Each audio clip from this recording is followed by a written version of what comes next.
Golden One out Center. at Golden One Center or out at Hard Rock or whatever it is, you see that's promotions. Yeah. Our promotion staff is there doing stuff. The Run to Feed the Hungry, that's all promotions. Like everything that out there in the we do, rain, out there in the heat. doesn't matter. They're gonna be there. I remember I was a promotions vet once upon a time. Dude. So And now you're here. salute. Look at you.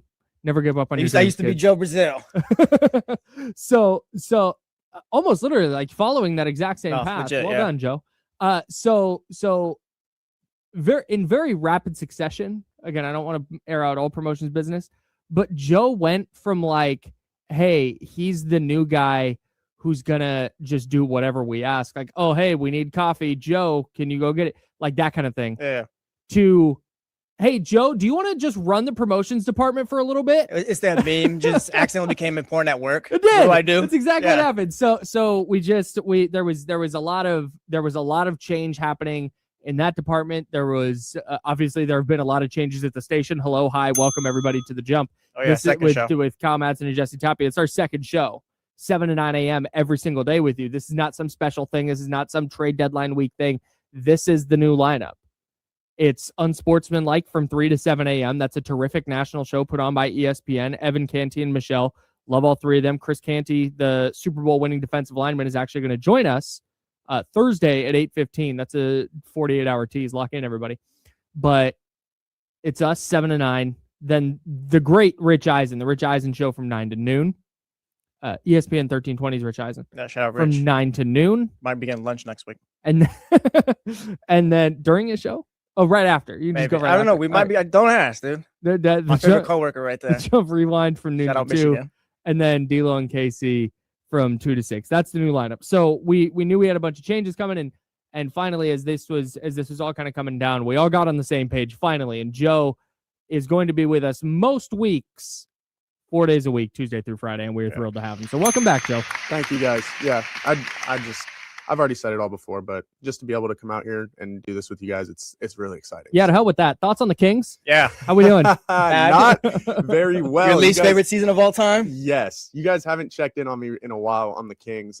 It's Yeah, been no. tough. Yeah. It's been really tough. Well, I mean, I imagine for you especially because you're like eternal optimist guy. Like Jesse and I were just bemoaning how positive you are. It's 6:40 in the morning when you walked in. We're like, Yeah. brother, God. sorry, yeah, I'll dim that down. That's on me. Sorry about that. Read the dude, room, Joe. yeah, I mean, for me, like I try to be optimist, Mhm. and it's really tough. You've got the Giants winning the World Series because they signed Luis Arias. And I do actually, yes. So we have the best infield in baseball right now. Thank you very much.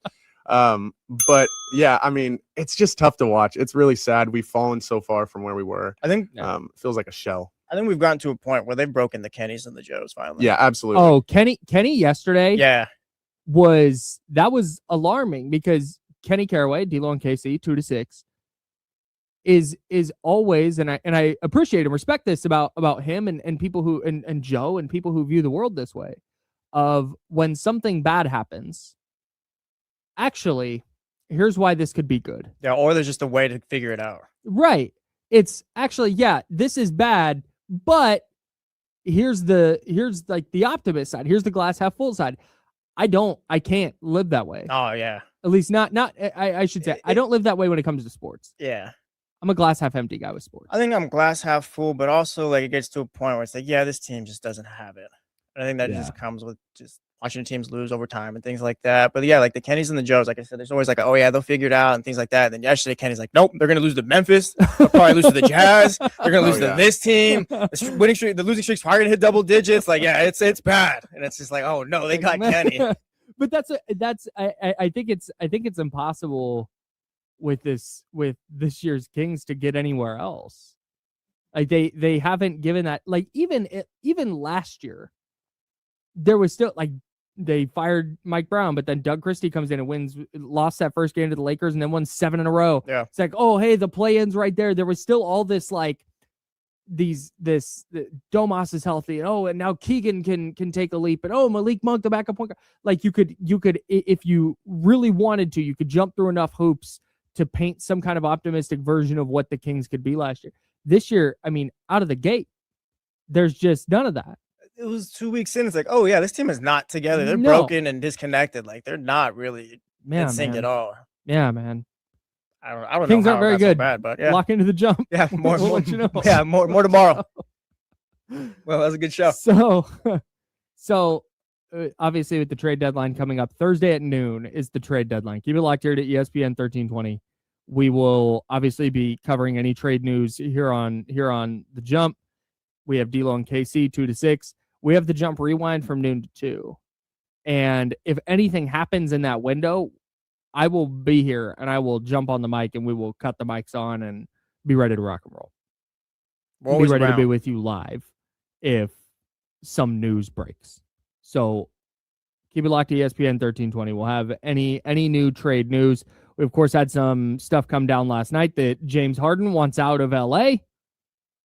A shocker that James Harden wants to move teams. We have the Bucks submitting counter offers to teams on Giannis. So they have gone from not taking calls to actually being like, okay, cool, we hear your offer here. We're going to make counter offers. Like they're actually having those discussions.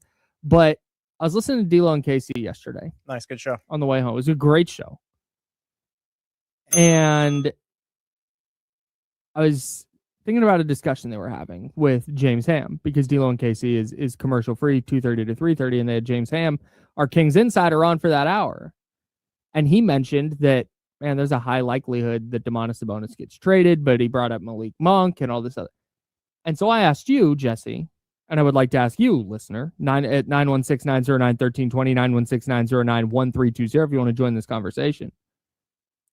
If they can move one, assuming in my hypothetical, they can only move one of these guys, would you rather them move Domantas Sabonis or Malik Monk? I feel like this is an easy answer. I'd go to Domantas Sabonis here. Why? Because that's one of the big, scary, bad contracts that we've talked about for the last half year and things like that. Mhm. Like the Zach LaVine, DeMar DeRozan feels like he's kind of the end of that group where it's like, hey, if you can move him, fine. If not, partial guarantee next year and things like that. But Domantas Sabonis and Zach LaVine are the two where it's like, yeah, it'd be tough to move. And if you finally get to a point where you're able to, then yeah, like I think that's the one you want to move because it also gives time to Maxime Reynard, Dylan Cardwell. I don't know if anyone's expecting them to be your starting five going forward or anything like that, but it gives them time on the court to develop and just more so you figure out who they can be for next season. Maybe gives you a little bit more transparency going into next season. I definitely understand it, and I'm not anti-trading Sabonis. I feel like if they're moving Malik though, it's because a team values Malik Monk, and I think a team would value Domantas Sabonis too. But the nature of his contract, I feel like if like listening to James talk about the potential offers yesterday, it feels like in a Sabonis move, they'd either be taking back a bad contract. Yeah, Jakob Poeltl maybe or something like that. Or just not getting what they might be able to get for Sabonis. And again, I'm not in the camp that he's the best center in the league or anything like that. Like I'm not, I have concerns about building around him as like your first or second best player. Well, I asked too then, what are we looking for Domantas Sabonis? Like he can't be a bad contract and also, hey, we want 3 first-round picks. Because he's expiring next year. And so I think if you wait, you might be able to get more from a team that's like, hey, he's expiring, or we can extend him at a number that's a little bit more palatable, and we can insert him into what we're already building. He's got another year after next year. 2 years left. Yeah, 2 years left after that's the right. season. Yeah. Yes, 27. 28 This is his is final 25, year. 26. I hate the 2 year thing. 26, 27. Yes. 2 years left after this year. Yeah. So I believe that if a team is going to acquire Malik Monk, that it would be a team like Minnesota. It says, man, we really need this backcourt scoring. This is a $20-ish million player. We will take him. You can have Rob Dillingham. You can have Jon Berenger. You can a couple of picks. I think there's a package around Malik Monk that if he gets dealt, I think there'd be a lot of people who'd be bummed because I think Malik is a lot of people's favorite player.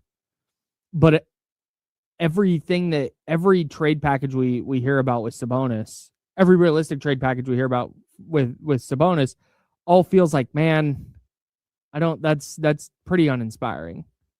If you're not getting a first round pick back, or if you're having to take the Emmanuel Quickley contract or the Jakob Poeltl contract, which again, James Ham has reported the Kings are not taking back the Jakob Poeltl contract. So if you're taking back the Emmanuel Quickley deal and you don't really have a place for him, I think if they're what if they gave you a lottery protected first for this year? I don't with Quickley? Yeah, we could say we'll attach that to Quickley's contract. For once the Kings finally get the good side of a deal. Someone else is attaching a pick to a bad contract here. I guess maybe, but then you're back to having a bunch of point guards, and how does Emmanuel Quickley fit in long term? I've been on the record that I don't hate Emmanuel Quickley as a player, but it seems to me like if you can move Monk, which they want to do, they don't want to be in the Malik Monk business anymore, and you're getting back a young player and potentially maybe a second-round pick, couple second-round picks, that seems way more the type of deal you'd want to see the Kings make.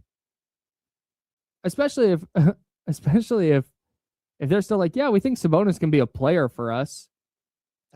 See, I think the Kings are saying that? Yeah, I think Sabonis is out on the Kings more than the Kings are out on Sabonis. That's fine, but it's like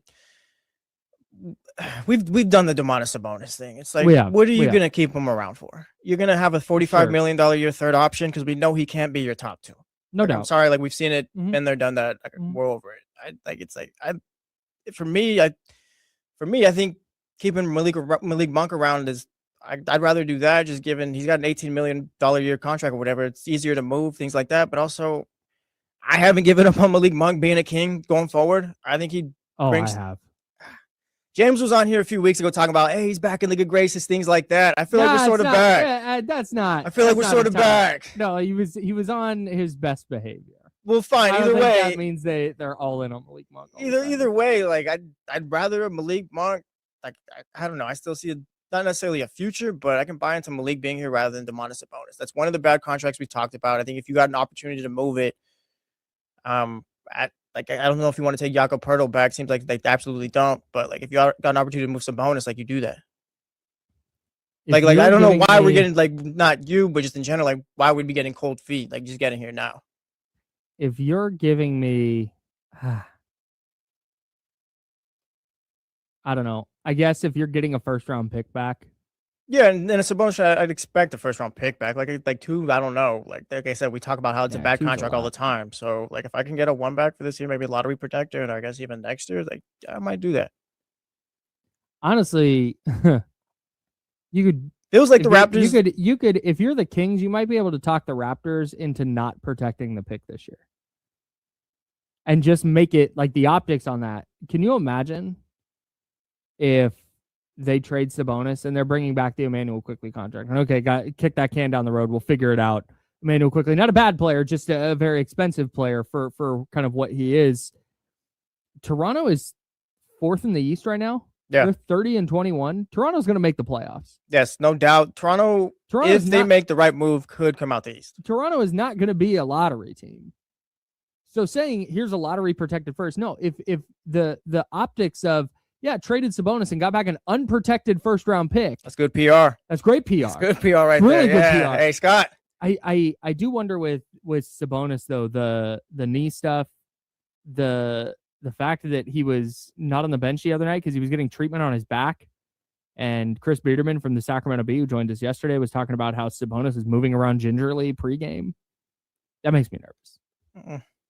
That makes me a little nervous. Give me some more time, I guess. And we'll see with how he's feeling. Okay. I think ultimately if you traded him, he'd be all right. Is there any pressure on the Kings front office to you? I want to. Okay, we're removing the Malik or Sabonis hypothetical. We're back in reality. Yeah. Is there any pressure on Scott Perry in the front office because we heard so much about how Scott's got all these great relationships and here's another little side piece on this. Sidebar, not side piece. Sidebar on this.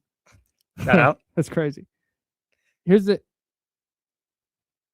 I have a little bit of a difficult time adhering fully to the idea that oh, this isn't Scott Perry's mess. Scott Perry didn't make this mess. So how can we expect him to be the one to clean it up? Because we hired him to be the one to clean it up. Right. That's it. That's so at some point, I'm not saying necessarily this trade deadline, but when we're just throwing our hands up and going, well, he can't. I mean, Monty's what do team. you expect him to do? It's Monty's team. Like, you expect him. You hired him to be the guy to oversee this rebuild and to clean up this mess. Yeah, it's not like, hey, Scott, we're gonna hire you right now. Don't worry about anything. We got like 3 horrible contracts. Just kind of leave that alone. Yeah, they'll be out in a couple years. Just do your thing though. Yeah, like, right. No, that's not how it works. And again, I'm not fully placing this at his feet, but for me, there's some pressure. There's exercising patience is one thing, and being rash and making a bad move and taking on the Jakob Poeltl contract just to get off of the Domantas Sabonis contract. That's hustling backwards. That's not what I'm talking about. But the whole thing with Scott Perry was like, oh, his relationships. Oh, he's been in the league for so long. Oh, he's overseen this rebuild and that rebuild. And oh my God, look how quickly he turned the Knicks around. We hear James Ham say that all the time. Look how fast he turned the Knicks bad roster into a bunch of assets. Cool, do that. Go do that here. Do it here. Do it now. Like what? So that's why I asked this. Not because I'm like, hey, there's a bunch of moves that are there to be made. He just has to pull the trigger. As much as it is like, man, we heard all about the Kings needing a rebuild and needing to get off all these deals, and Scott Perry's the guy to do it. Is there pressure on him to do it at this deadline? Like let's have a nuanced conversation. Please, that's what this show is about. Yes, let's be rational and all that stuff. Like, I think there's a little bit of pressure, but also I'm not going to knock the guy for like, oh, the Kings didn't take Jakob Poeltl's contract, and that's ultimately what killed the deal here. Like, if that's what it is, then fine. Like, I understand and things like that. But if it's like, yeah, Scott was like asking for another 2nd round pick and they just couldn't get the deal over the hump or anything like that, or it was just over a separate player, just things like just kind of minimal things, and like, yeah, kind of get the deal done. But just you need to get the deal done there. But if you got to take back this horrible contract where it's like that doesn't really make sense for us, and I get kind of kicking back. But I will also say there's a little bit of pressure just because it feels like there's so much smoke where there might be a bit of a fire here with the Sabonis and Raptors thing, where it feels like it's a little bit more real rather than, hey, it's just rumors. The Raptors have checked in and they're kind of just poking around the league. Like, it feels like the Raptors are really interested in Domantas Sabonis. So if you have an opportunity to get that over the finish line, I hope you can. But like I said, I'm not going to knock you if you didn't take Jakob Poeltl's contract. Yeah, that's, I mean, same. Maybe I'm giving him a pass. I don't know, man. And because like maybe I'm just viewing this wrong. Maybe this is on me here. 916-909-1320, by the way. 916-909-1320. Is there pressure on Scott Perry to make a deal at this deadline to get off of one of those contracts by Thursday? And that's DeMar DeRozan, Malik Monk, Domantas Sabonis, Zach LaVine. And I'm with you. Like, I can see this rationally. Like, I can see this logically. Where he's calling around, he's like, hey, this Sabonis deal, and the Raptors are going, yeah, we want him, but we can't have the Sabonis and Poeltl contract. So if you're not taking Poeltl, there's no deal. Like, all right, is it on Scott to go find a 3rd team then? That maybe can take, yeah. like maybe that's where the pressure comes, where it's like, all right, Scott, use your relationships. Like you talked about it a minute ago. Like, yeah, go use the relationships, go find a 3rd team, and that will take Jakob Poeltl, so that way you can get this pick or whatever, get Sabonis off your team. Yeah, and I think that's definitely part of it. But if they don't make another deal by the deadline, which is very much on the table, what they have on the roster now might just be their team for the rest of the year. It's not necessarily that, like, I'm not going to get on here Friday morning if they don't make a trade on Thursday by noon and go, Scott Perry's got to go. He just can't get it done. No. But I don't think that it's a small uptick in pressure. Pressure goes up just a little because I can't sit here and just go, yeah, hey, everything's fine. They're going to take this same team into next year. Maybe they can make a move in the summer, but maybe not. Maybe it's just the same team next year and we just have another year of this. Like, it can't be that. It's the same conversation we literally had a few years ago with Monty McNair. Yes. I'm sorry, but it's literally like, yeah, all right, well, they didn't make any moves. All right, it was tough. So let's see if they can do anything in the offseason. Well, no, we'll see if you can do anything at the deadline. It just never happened. And I'm not saying Scott Perry is that, but also it's like, you don't want to fall into that same cycle again. At some point, like, GMs just like we said, you hired him to fix this mess. No Mhm. matter how big the mess is, like he's here to fix that mess. So if you have opportunities, yeah, like the pressure's gonna be on a bit. That's it. Every trade deadline that passes, every offseason that passes, there's going to be a level of scrutiny that comes with it. Well, because the team is not on like a good path right now. Correct. They're not. They've kind of started in a negative area, I guess, whatever you want to call it. You start at 0, they're at -3 right now. They're still trying to move off of some guys so they can get to 0 finally and start moving forward. Actually, like, so yeah, every deadline is another missed opportunity. It's more time passed. It's just more time where you're just not on the right path again. Yeah, I understand needing to have a level of patience. I do. I really do. And this is I also have advocated for Scott Perry getting a legitimate runway, a 3-4 year runway. But I'm not asking them to accelerate the rebuild to the point that they're good next year. Yeah, no. That's not the expectation. I'm not even expecting them to be good in 2027. I literally said just get to 0 right now. Right. Just get to there. Right. If the whole thing here is, oh, okay, they'll get to 0 at the end of the 26-27 season, that's not good enough, because even if you get the number 1 pick, even if you get Darren Peterson, who was sick last night, by the way, I don't know if you saw his game winner in Didn't Texas see that. Tech, after they called him a bad word while he was at the free throw line. Did you see that? I didn't see that. Crowd chanting, he's a P word. Oh, Whole crowd while he's at the free throw line. can't do that. And then he buried a game-winning 3 in their face. It's amazing. I love sports. So even if you get Darren Peterson in this draft, though, that'd be great. Like we would celebrate that. That would be amazing. It's a great foundation to what you're building. But if Darren Peterson's going into year 2 and you're like, okay, now we can start this rebuild thing, like that's not great. That's not a good spot to be in, because even then we talk about this with Washington or Charlotte or Detroit are better examples. You're still 4 or 5 years away at that point, realistically. Also, seeing people here can get impatient as well. Where like we've seen the Vec jump in or things like that. Like people like, I wonder if Scott Perry truly has like, hey, 5 years to really see this thing through or anything like that. And the Doug Christie thing is also weird with his contract. It's just kind of like I said, you're really at -2 right now, still trying to get to 0. Yeah.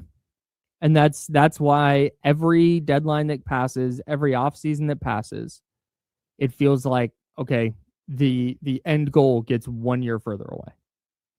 And that's why I think Scott Perry was hired to do this, to oversee this mess. And I can't sit here and confidently or comfortably go, yeah, it's fine. And everything's good. No more deals. They just got DeAndre Hunter. Didn't get a pick. No, it's fine. Like you can't have the expectation that they're going to be able to get off some of these deals because of how good of a GM Scott Perry is. And then when they don't get off the deals, go, actually, you know what? No, actually, that is fine. Like, no, you don't get to, don't move the goalposts. It's not saying the guy needs to be fired, but it is saying, hey, at this deadline, or excuse me, this offseason, there has to be some kind of movement. It can't just be, oh, look, the draft pick. That'd be great. Would love the number 1 pick. It'd be amazing. Yeah, of course we wouldn't, but we'll see what happens. I mean, maybe it's Malik Monk. I don't think it's going to be Zach LaVine. I would be stunned if it's Zach LaVine. Yeah, I couldn't even give you a team, but I kind of wonder. I kind of wonder if Zach LaVine opts out of his player option. I don't think so. That's $49 million. That's a lot of money. Is it like a 3-year, $90 million deal out there for Zach LaVine right now? Ooh. 30 mil per year, I guess. I don't think so. Yeah, that's what I'm saying. I have no idea. I have no idea, because his value's gotten so skewed, because he's not bad. Like, he's very clearly not a bad player. But I think his value's gotten so skewed because of the contract, and then the injury stuff, and then the lack of success with Chicago, and then he comes to Sacramento in the middle of Sacramento being a tire fire. I think his value has just gotten so deflated from where he actually is. I think Zach LaVine, as a basketball player, is a 3-year, $90 million type of player. He's 31 next March, so next month. Yeah. I don't He's not 25, but he's also not 38. Mm. I got you. I think like skill wise, talent wise, you go, yeah, 390, that makes sense. But I wonder around the league what his value actually is, just because he's just been associated with losing, injuries, and being a bad contract for so long. Yeah. So I'm with you. He probably opts in because that's $49 million. But if he's got word, if his agents got word, they're like, hey man, Orlando's going to make some moves, and Orlando wants to bring you in. They want to give you 390. Like, maybe. But that's Jesse Tapia. I'm Kyle Madsen. Hey, the big game. Don't know if you've heard of it. It's the biggest game in sports. That's what they say. It's right around the corner. What they have to say. Seattle, New England. I don't football's sizable game. The large football game. The last one of the season. The last football game of the season, right around the corner. The one we're all going to throw parties for. You want to help me make a new lineup on Underdog real quick? Yes. Okay, let's do Jackson Smith and Jigba. This is how you do it, by the way. You download the Underdog app, and then you have a bunch of player stats that you can sort through and sift through, and you're going to pick higher or lower. Jackson Smith and Jigba, higher or lower than half a rushing or receiving touchdown? Higher. I'm just picking random ones here, by the way. There are so many more than the ones I'm going to ask. Travion Henderson, 18.5 rushing yards. Lower. I feel like that's a trap. You go 18.5. He needs 120-yard run. I'm going lower. Yeah, I feel good about that. I feel really good about that. Shout out Ramondre Stevenson. Cooper Kupp, 3.5 receptions. Higher. Cooper Kupp, vet, been here before. I'm going to look to you, Coop. Yeah, I think they're going to lean on him quite a bit. I thought it was wild in the NFC title game how in so many big spots they went to Cooper Kupp. Okay, that's 3. Let's do one more.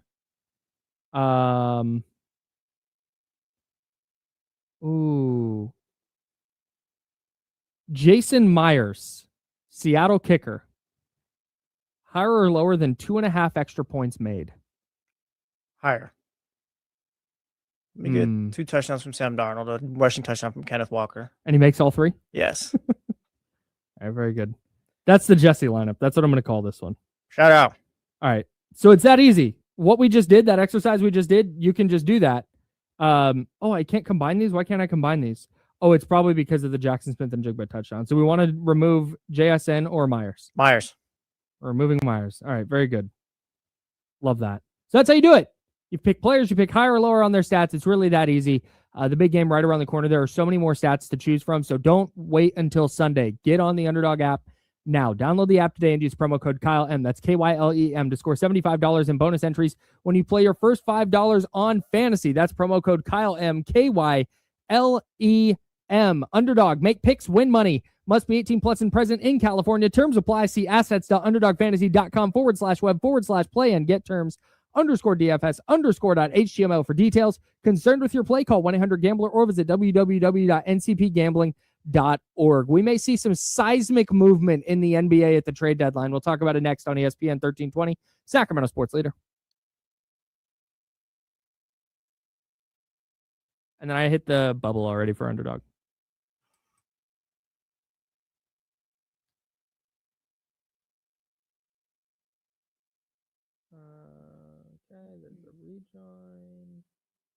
What's up, Chatty House? What you guys got going on this morning? You guys at work, going to work, getting ready for work, taking people to school? What do you guys do in the morning? What do you do? Yeah. What's up, Andrew? Shout out Bret Hart.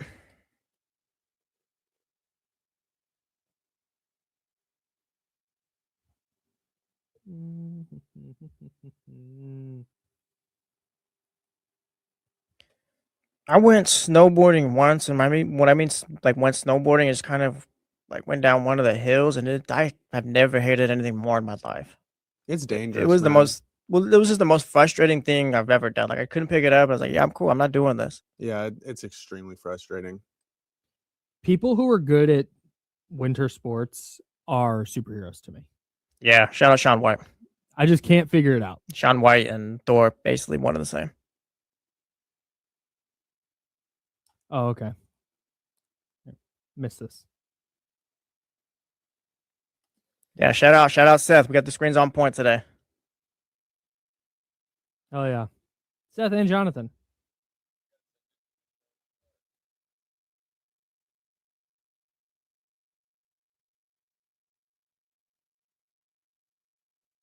Okay. Yeah, no, you're good.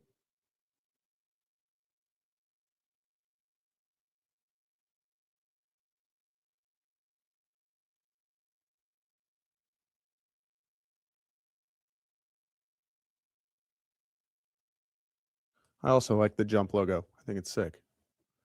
Yeah, shout out to my guy Mitch McCleary. I hit him up. I said, "Brother, help me," and this is what he hit me with in like 48 hours. Extremely fire. Shout out to Mitch. Joe, just title that like should the Kings prioritize trading Domas, Sabonis, or Malik? Got it.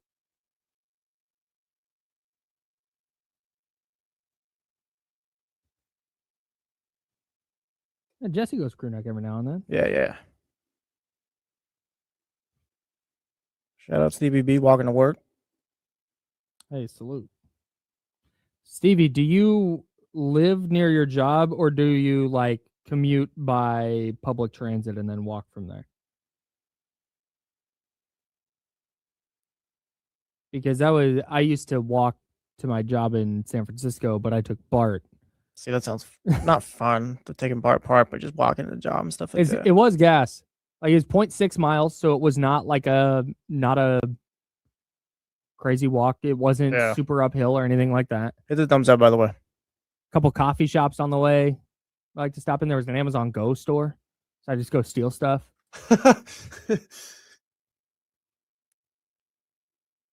Stevie B, nah, I don't even really like getting in the water.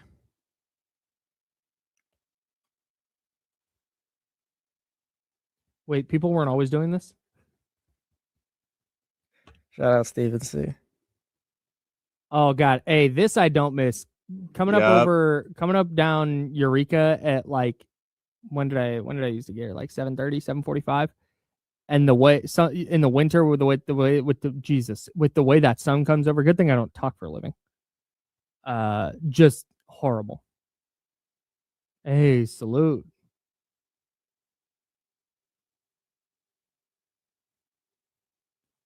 Yeah. That toe injury is tough.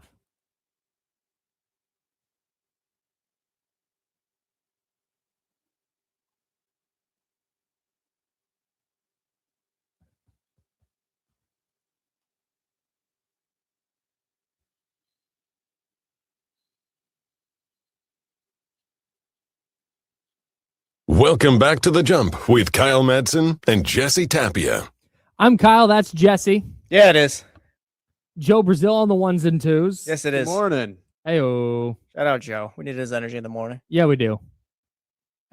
I'm trying. It turns out a couple things. One, shout out to everybody listening on 1320 AM and 98.5 FM HD2.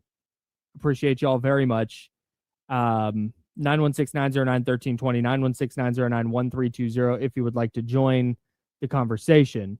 I see our guy TC. Oh, he was online. Now he's gone. Oh, Joe got it. Yeah, Joe's screening. Okay, hey, great. Joe's doing his thing. I didn't see it because typically I can see when Joe's on the phone, but he's behind he's working. Man, look at Joe go. Shout out to the producer. We'll get to your calls in a moment. I feel like Joe's part of my coaching tree, by the way. Huh. Joe started out when Charlie was here. Charlie was like, hey, this guy wants to learn the board, things like that. Showed him the board. Now he's producing right now. I feel like I get Joe. That's a Jesse. Yeah, that's a Jesse like coaching tree for sure. Shout out Joe. Yeah, salute. What were we talking about? We were talking. Got sidetracked. Earlier we were talking Kings. We were coming back from break. We were telling everyone. Oh, the show was. Shout out to everybody listening on the radio, and shout out to everybody watching on YouTube and Twitch. YouTube.com/ESPN1320 and Twitch.tv/ESPN1320, where apparently people are listening in the shower. Yeah, they are. You know what? Salute. Hit the thumbs up while you're there. Like, subscribe. Wash your hair. That was wild. A reminder: we are partnering at long last with my favorite bar in the city, Mojo's Local Tap and Kitchen. We're going to be doing some really cool stuff with them. Can't announce any of it yet. I asked him, so I said yesterday, I said, I'm not sure what we can announce and not announce. So I'm going to hold off. And then I had a department head meeting yesterday, not to brag.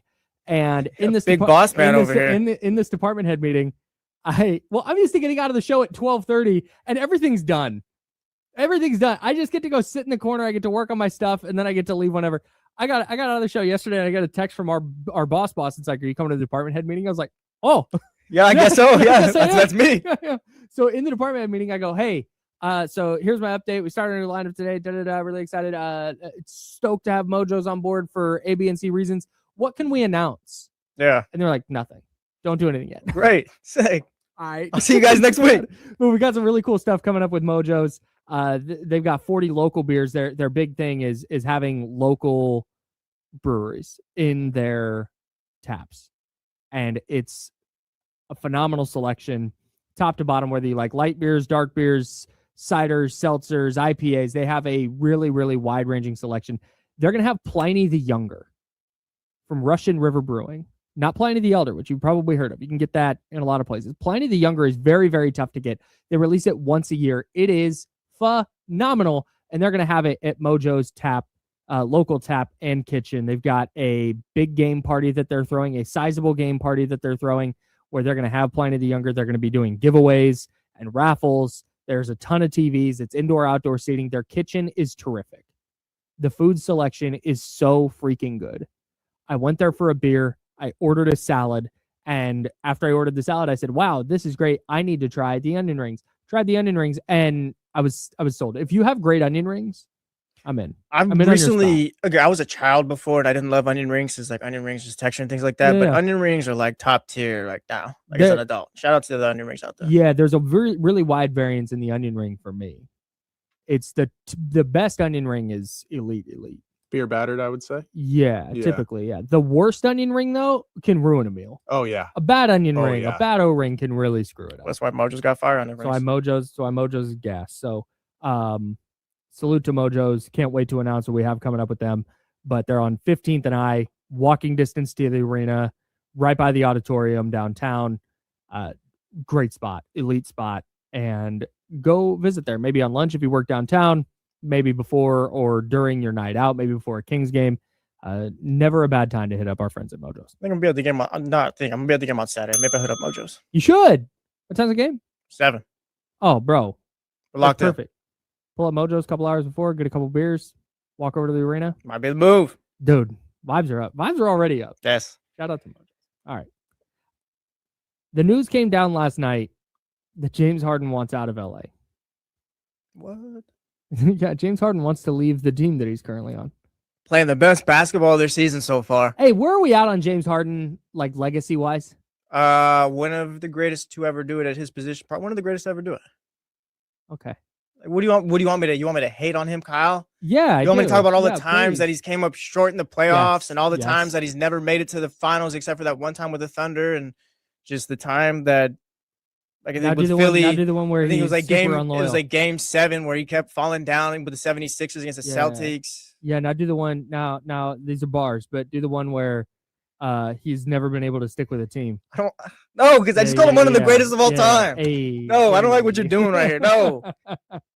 No, he is. He's really good at basketball. He's one of the greatest of all time who also never won anything. When did this shift? What do you mean? When did we go from there was like honor in playing for the same team for your whole career? And I understand why LeBron left Cleveland, for example. I understand why he did that. He went to Miami, wins a couple titles. It changes the arc in his trajectory as or how people view him as an all-time great. But it used to be like, man, Dirk spent his whole career with Dallas. That's amazing. Shout out to Dirk. Wow, it looks like Steph Curry's going to spend his whole career with Golden State. Wow, shout out to Steph. He stayed with the one team. There used to be like Larry Bird, Magic Johnson. Like, wow, those guys stayed with their team. It doesn't matter at all. Those guys don't exist anymore. It doesn't matter at all that James Harden left OKC. Correct. Like, that was the right thing to do. Okay, OKC couldn't pay him, and he went to go be the dude in Houston. But then leaves Houston, and then goes to Brooklyn, and then leaves Brooklyn and goes to Philly. And then leaves Philly and goes to the Clippers. Oh, and now he wants out of the Clippers. Yeah, Yeah, no, like, out. well, he's not. How do I say this respectfully? He's just not for me. Well, yeah, I didn't say he's one of the 10 greatest of all time. Like, he's probably one of the 5. One of the 5 greatest shooting guards ever, and he's probably like a top. He's amazing 30 on the to court. he's a top 30 to 40 player of all time. No, he is. Yeah, but like at this point, like, what am I gonna hate 35-year-old James Harden for going? He's not gonna win anything. Like, we're kind of past that at this point. Like, yeah, he's a great player and all those things, but like, he's just he's not. His ability doesn't match what it needs to be for me to hate anymore. I think it affects the way people view like Kevin Durant, though. Yeah, but the that's fact that he's played for a bunch of teams. Yeah, but also like people. Kevin Durant is flat If Kevin out. Durant went to because if Kevin Durant didn't go to the Warriors and he went to insert other team that one year, then everyone loves Kevin Durant. He's one of the 10 greatest players of all time, just universally. Okay, and let's say he could go play for the Nets and whoever else after that. I feel. Okay, let's say he spent those years in Oklahoma City that he was in Golden State. Yeah. And then his career followed the exact same trajectory after that. He got hurt, went to the Nets, went to the Suns, got traded to the Rockets. Like everything's the same, but he doesn't win titles in Oklahoma City. Do we feel exactly the same way? Wait, you're saying he stays in Oklahoma City? Yeah. Instead of going to Golden State, and he just stays never in wins a Oklahoma title City for those 3 years. No, he's probably James Harden. That's wild.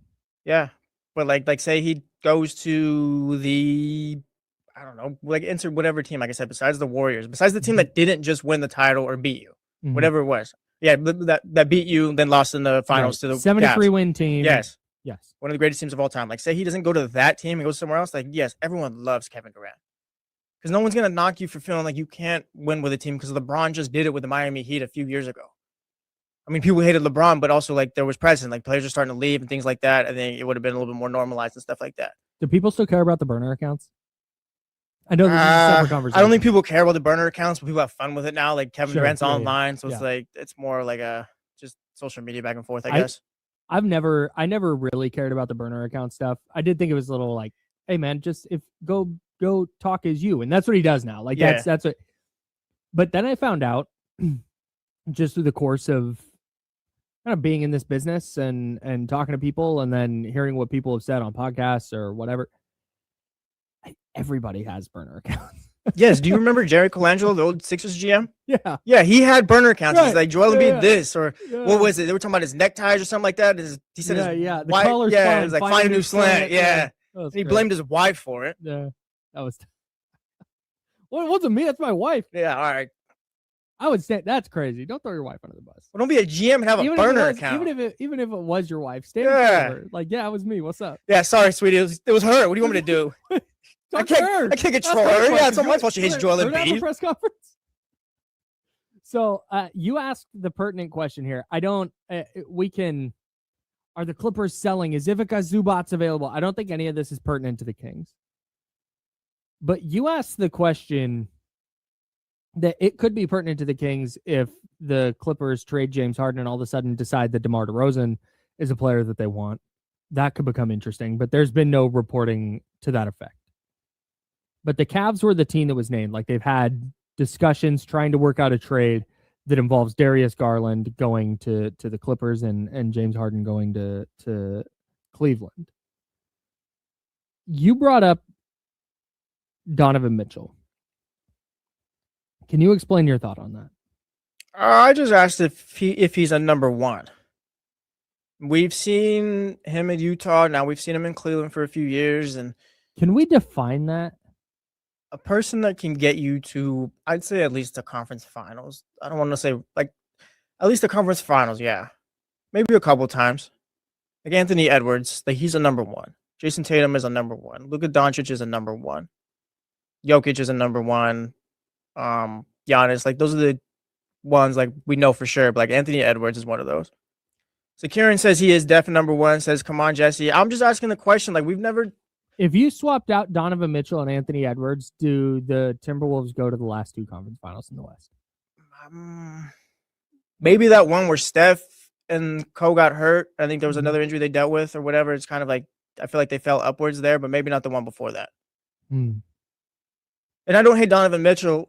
It's just kind of like he's elite, but it's just, is he elite enough to be that guy on that team? Yeah, that's the interesting It's not like, thing. yeah, he's just a good player. Like, no, he's a like an elite player, but is he elite enough to get you where you need to go? I think the definition of what a number one is changing. Yeah, and I ask because we haven't seen it yet. Because the league is just getting so much better at defense. Yeah. I think it's catching on to the way offenses have evolved.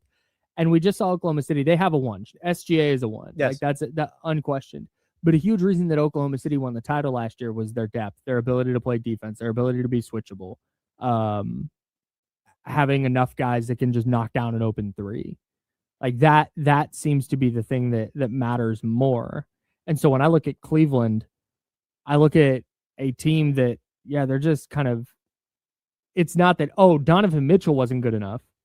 It's, they just don't have the correct pieces. Like they don't have enough depth, or they don't have enough. Has that been the case the last 4 years though? The last however since he's been in Cleveland? Yeah, I think so. Like they were really good last year. Like that's a really, they got hurt last year and stuff, but like I don't know. They've had opportunities, and like again, I bring up his Jazz tenure and things like that. Like I just asked the question, and he can be if we believe he is and all that, but also, like I just said, we haven't seen him be in the conference finals or anything like that. We haven't seen it, so I ask. If you put Donovan Mitchell on the Thunder instead of SGA, are they going to the conference finals still? Or if you put him on, it doesn't work. Never mind. Go on. Okay. The SGA thing. So just SGA. Yeah, I guess. So that's I don't know. Like, so that's why. Watch me be a pro and loop the Kings in here. Okay, go ahead. This whole thing, because now I question it. This whole thing is why we had that discussion earlier about Scott Perry, because let's go get Darren Peterson. I'm manifesting number 1 pick. It's Darren Peterson. That's great.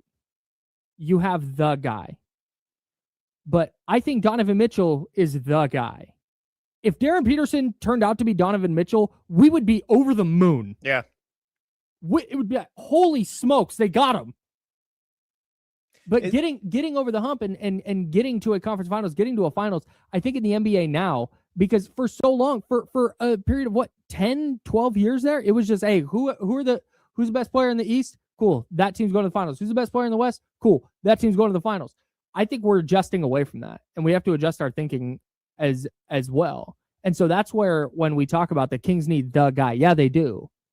But I don't think the bar is so high that, hey, if Darren Peterson is not Shai Gilgeous-Alexander or Nikola Jokic or who is it, Luka or Giannis, if he's not that caliber of player, he's just not good enough. Like, no, it's about, there's a whatever level of player it is, maybe Donovan Mitchell is the kind of cutoff. Is maybe the question then, like Donovan Mitchell was the guy, but like maybe can you win a title with him being the guy? I guess. Yeah. Because you could. Okay. I get the maybe if you swapped out. I mean, the Cavs clearly think they need to do something different if they're trading Darius Garland for James Harden. Like, I know that they're kind of out of options though. We're kind of at a last resort desperation type of thing. I don't know if that's this is the move that's going to get us over the hump. You've kind of reached the end of that. I think the Darius Garland part of it is the real problem. Because shout out to the Chase Down Pod, the Cavs official podcast. I was talking to those guys last offseason when we were talking about, could the Kings be players to trade for Darius Garland? And I asked those guys, hey, is it realistic that the Cavs would move off of Garland? And they were like, no, because we just saw like they think it can work. And we just saw that the Donovan Mitchell, Darius Garland backcourt can be a thing. And I don't think that's the case. Like, I don't think it can be. Yeah, Patrick V in the chat, Patrick V 28 says you need pieces around the guy in order to win still. He's been on the number 1 team in the Western Conference before. He's been on great teams. He's been on those teams that we're talking about. He's been on, like, he's done all that. Who has been, and I genuinely, I don't ask this to not like a gotcha. He's not Trae Young. He hasn't been on Trae Young teams like the Hawks. Like, Donovan Mitchell has been on like really good teams. Let's see. He was with Utah. All right, 2017-18. Team went 48-34. He's a rookie. Who is the best player on that team? I'm not gonna knock him for a rookie year. Okay, great. It was Rudy Gobert. Yeah, was the 50 wins their next season. Okay. Yes. Let me go find what catch-all stat do we want to use for this? Like, what do you mean? Like just that PER? Like, as far as like, what are we talking about here for what? Like I want to go find his best teammate. If you want to find PR, like it's gonna be Rudy Gobert, I guess. We're gonna do VORT, value over replacement player. The top 3, Donovan Mitchell was 4 that year, tied with Joe Ingles, and then Derek Favors and Rudy Gobert. Those were his. We're not gonna sit here and act like those best teams were teammates. bad though. Like, No, they like I weren't. said, they were first No. in the Western Conference at one point. No, they definitely weren't bad. But I think you could say that, they were first in the Western Conference in part because of Donovan Mitchell. That's fine. And all I said was, like they have like I'm asking if Donovan Mitchell could be is a true, not the true number one, but a guy who can win you a title and all that, because we've never seen him even get to a conference finals. Royce O'Neal, Joe Ingles, Bojan Bogdanovic. Like, this is not what I'm talking. This is why I say I think there's a. Is it how much better are the Timberwolves teams that Anthony Edwards has taken than those teams? How much better are they? Like how much of a different level are they? Because Anthony Edwards has been there twice. With Rudy Gobert. Yeah. With Naz Reid. Like, he's been there. I think Naz Reid is better than prime Royce O'Neal. I feel comfortable saying that. But how much better are those teams, though, is my point. Like, is it that much of a difference? Like I said, we're talking about teams that have I don't know. Been successful. And I'm not sure. This isn't even a knockdown. It was just a simple question. Can he be your number one? Can he win? Can he lead you to a title? Can he be that guy? Why? Because he's very, very good at basketball. And I've never looked at the Cavs and gone, wow, they have a Donovan Mitchell problem. I've looked at the Cavs and gone, it's not more so a problem, but maybe, like, this is his ceiling. Donovan Mitchell thing is going to work. You think they so here's the thing. You think they need a player better than Donovan Mitchell to win a championship? You might. That's crazy. I disagree. Donovan Mitchell. That's crazy. Why? There are not that. Why are we giving him such the benefit of the doubt? Because there's not. Because I don't think there's that many teams in the league that have 2 players of that caliber. I don't think that's a prerequisite to be a title contender. Do you think you can? SGA might be the outlier here, but do you think you can? And I'm simply asking a question here. Do you think you can win a title with your guard being your best player? The Brunsons, the Mitchells, things like that. Maybe do you need another wing then? Yeah, that's on the level. Wings are important. Maybe that's what they've been lacking. Yeah, man. Like if you took out, I don't want to be disrespectful to anybody on the Cleveland Cavaliers, lest there be any Cavaliers fans listening who are impacted by my Cleveland Cavaliers take here. Cleveland loves me. If you picked up, let's say, Max Strus and removed him from the Cavs last year and put OG Anunoby on the Cavs instead. Yeah, it's a different level player. Right. Yeah. That's what I'm getting at. I guess, but like I don't want to do the he hasn't had he's been on great teams. Dean Wade is what we're doing here. He's had Evan Mobley. He's had good players, man. Don't do that. No, but we're talking about wings. And Evan Mobley's a whole different conversation. Well, no, I'm saying, yeah. Does he do they need a wing then that's just as good as him? That might be the guy. And that's what. Okay, so that's where I was getting at with this whole Darius Garland part of it. And all I've said is, to be a one, get to a conference finals. I'm not asking for much here. I'm really not asking for much. No, I'm not. I'm not. I feel like I'm not. That's a lot. It's not easy to go to the conference finals. For those elite of the elites, like that's kind of the expectation, no? Yeah, but I don't think he's the elite of the elite. Is my whole point here. I don't think he's Luka. I don't think he's Jokic. I don't think he's SGA. So then, but I think he's in the class of player that if he's the best player on the Cavs, and they replace again Max Strus with OG Anunoby. Yeah, he's probably in that group. All right. I guess if we want to say you can, even though we've never seen it. But the whole thing with Minnesota is like, wow, look at their wing depth. Look how good they are defensively. And Anthony Edwards is a fine defender in his own right. But Naz Reid is like the 6th man of the year. and here's Nikhil Alexander-Walker, and here's Jaden McDaniels. Like they have supporting pieces that I think combat modern offenses in a way that the Cavaliers just haven't been able to. I guess, like I said, it's been, what is it, 8 seasons of Donovan Mitchell. Like I said, I just asked a simple question. Norm asked right here, it sounds like there needs to be tables. Maybe we need to tier number ones in the league. I don't know. Tuesday tiers coming up next. I have a question as we get ready to step aside. We're talking a lot about trades. Nothing new on the Kings front. Domantas Sabonis could be headed out the door. Malik Monk could be headed out the door.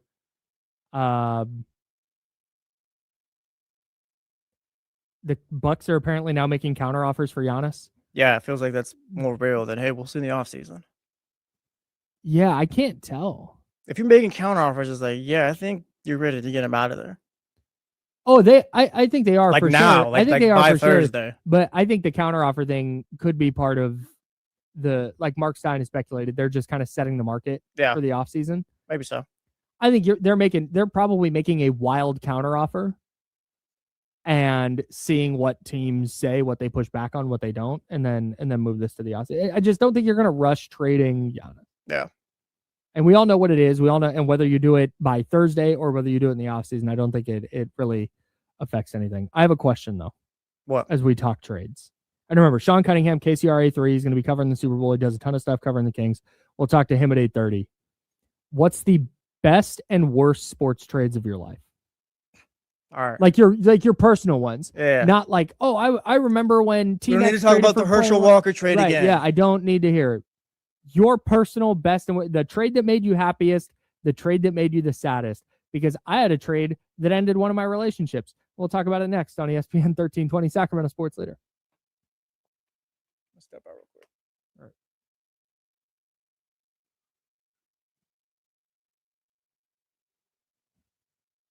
What? Oh, we still have TC. Shoot. The access to everything's different.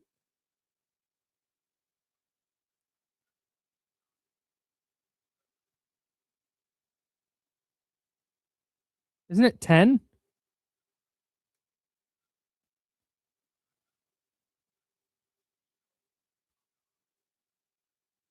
No, it's definitely not right. Hey, stop being it. What the?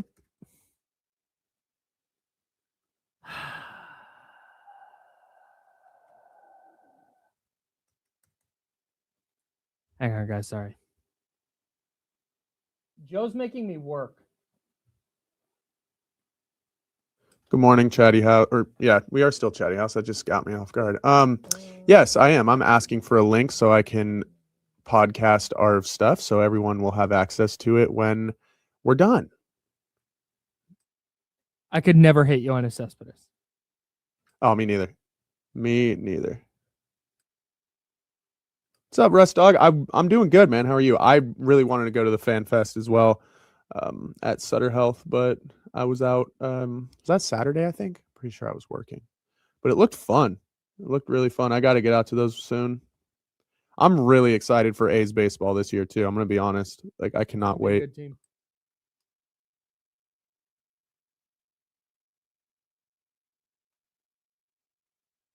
What's up, John Poles? Wow. I'm a rando now. It's been that long. What's up, Leezy?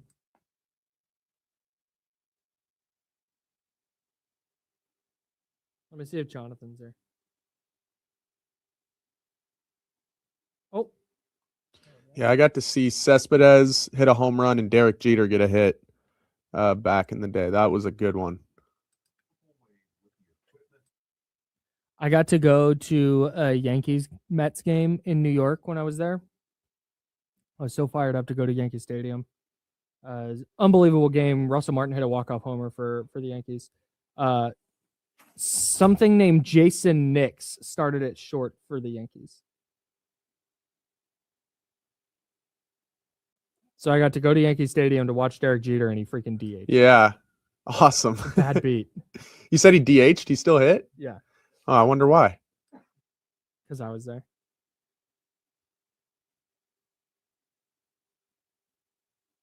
I can't wait to talk to TC. Shout out TC. Hey, how do we feel about the beanie, by the way? I'm trying something today. Dude, I'm digging Anyone it. notice? Let's go, Beanie Bros. I've been throwing the beanie on when I walk the dog at night. It's cold out there. Gotta protect them ears. I don't know, probably because of trades, but yeah, shout out John Lester. I don't know why he came up. I've mentioned this a million times, but I got to see Logan Webb hit his only home run. That was pretty sick. That's tight. Yeah, That's fire. because we were at the same little league and everything, so that was dope.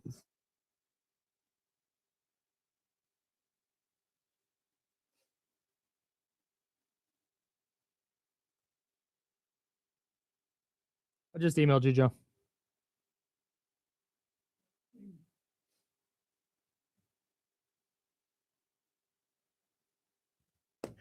I feel like players have never really just jumped at home plate ever since this moment.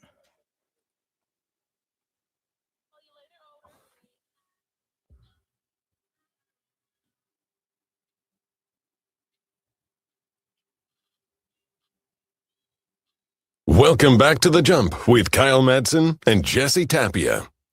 I'm Kyle. He's Jesse. Second hour. Hour number 2. Should I do that thing?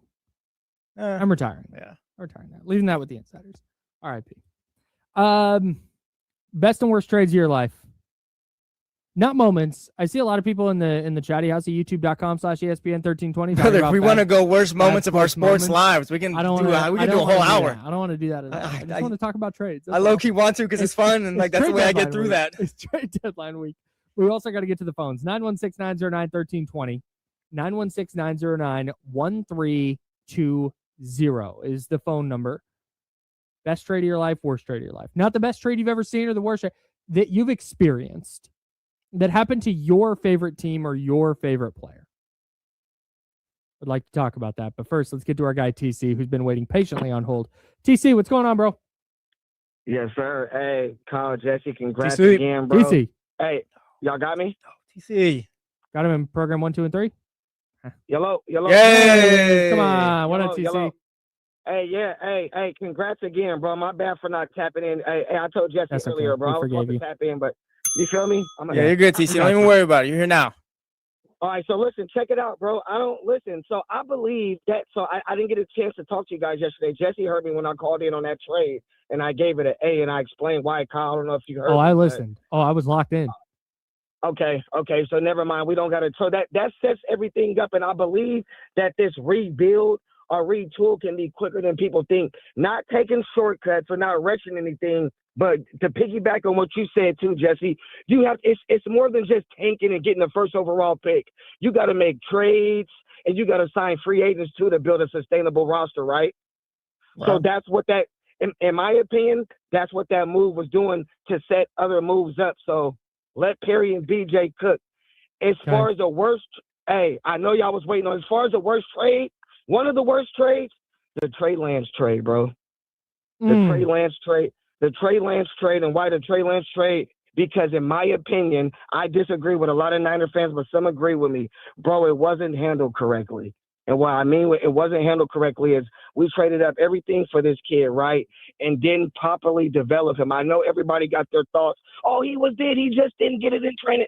No, bro, Jimmy G and guys were still there that was supposed to be off that roster immediately when you drafted your franchise quarterback.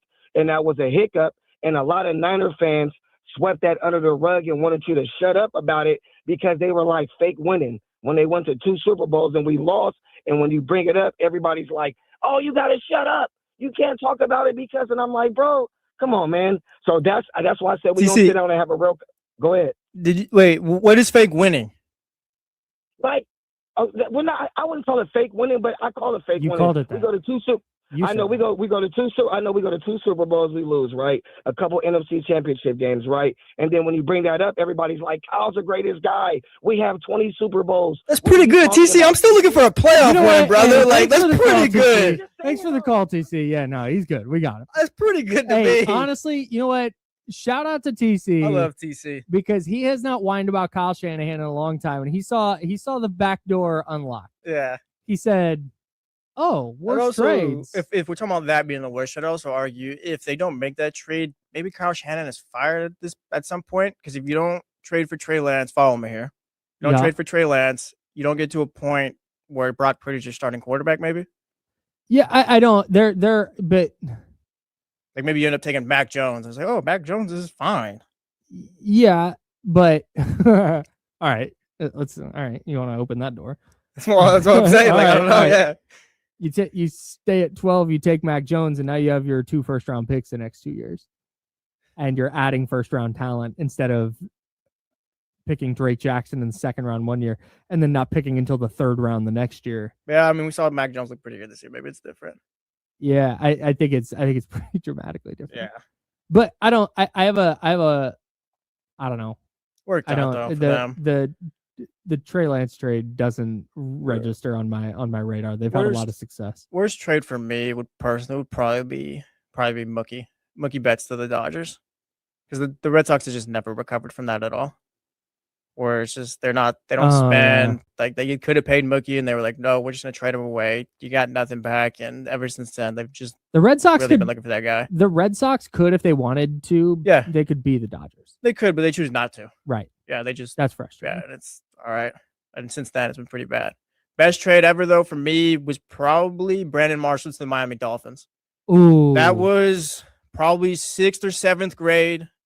Woke up around 6:30. I think I woke up. My dad's like, "Dad, we got Brandon Marshall, or whatever." And yeah, I mean, never got a Super Bowl or a playoff win. Never got any fake winning That's out of exciting, that. though. But There's something about a wide receiver. Well, because it's like the Dolphins up until that point had exciting. always just been really bad and just mediocre and not relevant. It's like, oh, they're on ESPN talking about my team because they got Brandon Marshall, and it sucks that Chad Henne's going to be his quarterback, but we have Brandon Marshall. The worst trade for me was, and I've told this story probably 10 times, but so if you've heard it before, sorry. But it was the Yoenis Cespedes trade, because I was dating a girl that lived in Southern California and I was living in Arizona. Yeah. And so my contract at my job was 11 months. And so the entire month of July I had off. So I basically went and stayed there. And the day I left, the Yoenis Cespedes trade happened.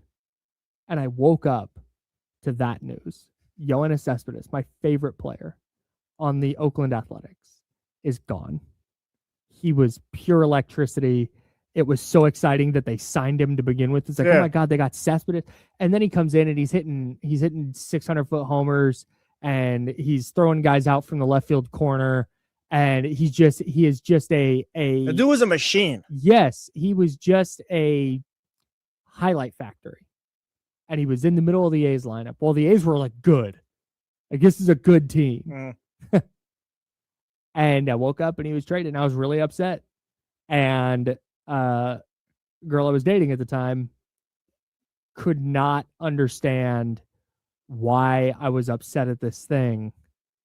And she took that as I didn't care that I was leaving, which, like, honestly, given where that relationship was going, actually is kind of right. Yeah. But Loki, yeah, like, yeah. But we just so we had this huge fight, and just never like you know when you don't because of your situation, but you argue with somebody and in the middle of that argument you're like, oh, this is just never going to be a thing. Yeah. Oh yeah, no. Like, this is just done now. Yeah. Like we're wait, I don't not even care. We're not connecting on a level that we're ever going to be able to connect on again.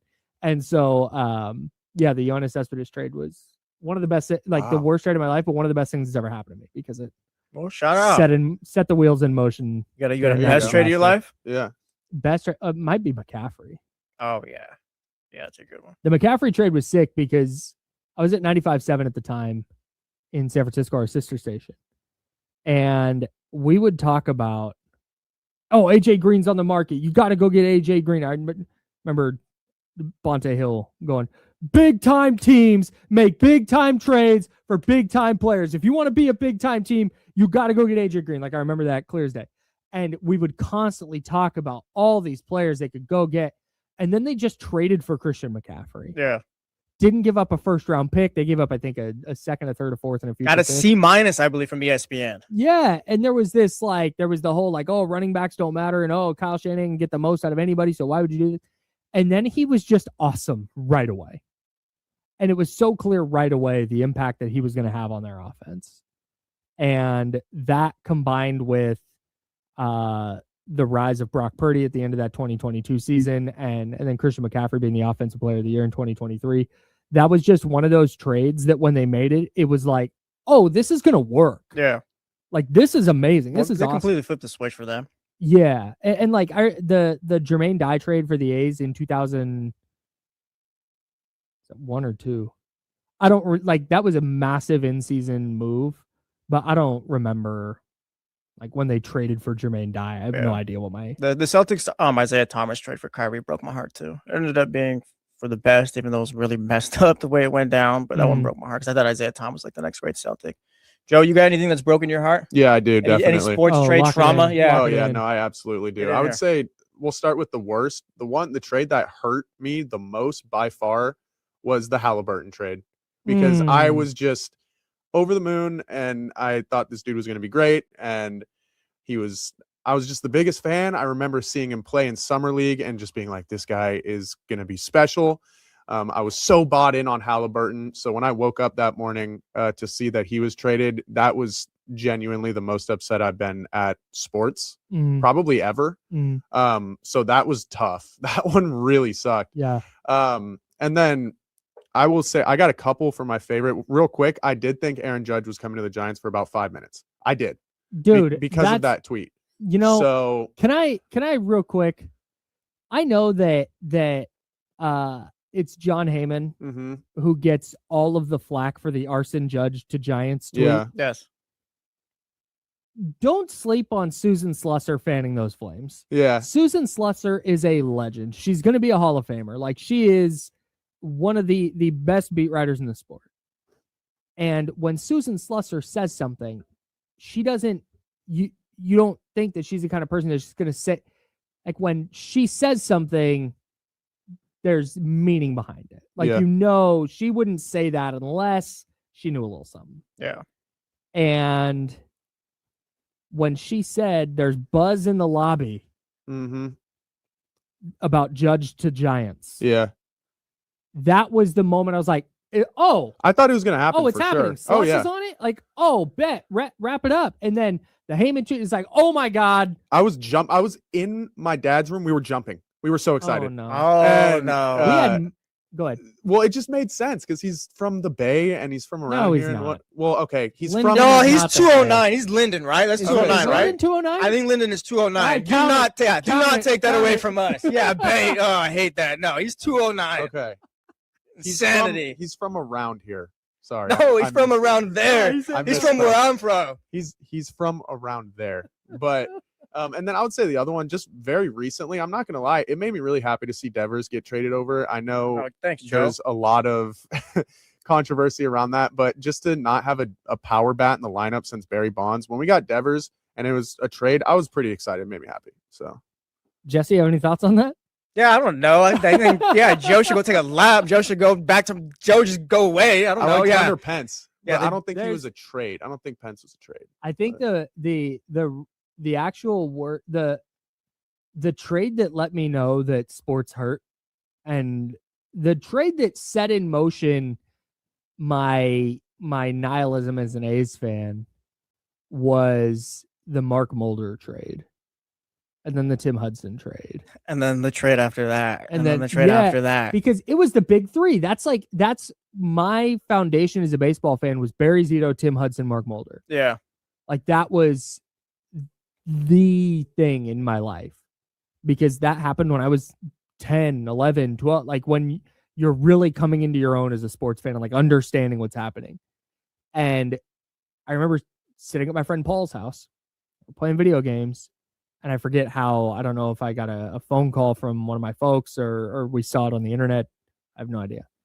But it was like, oh, Mark Mulder got traded. It was like, what? What?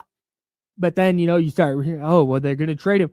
And then they get more good players back. And it was like, oh, okay, so this is just a thing. Okay.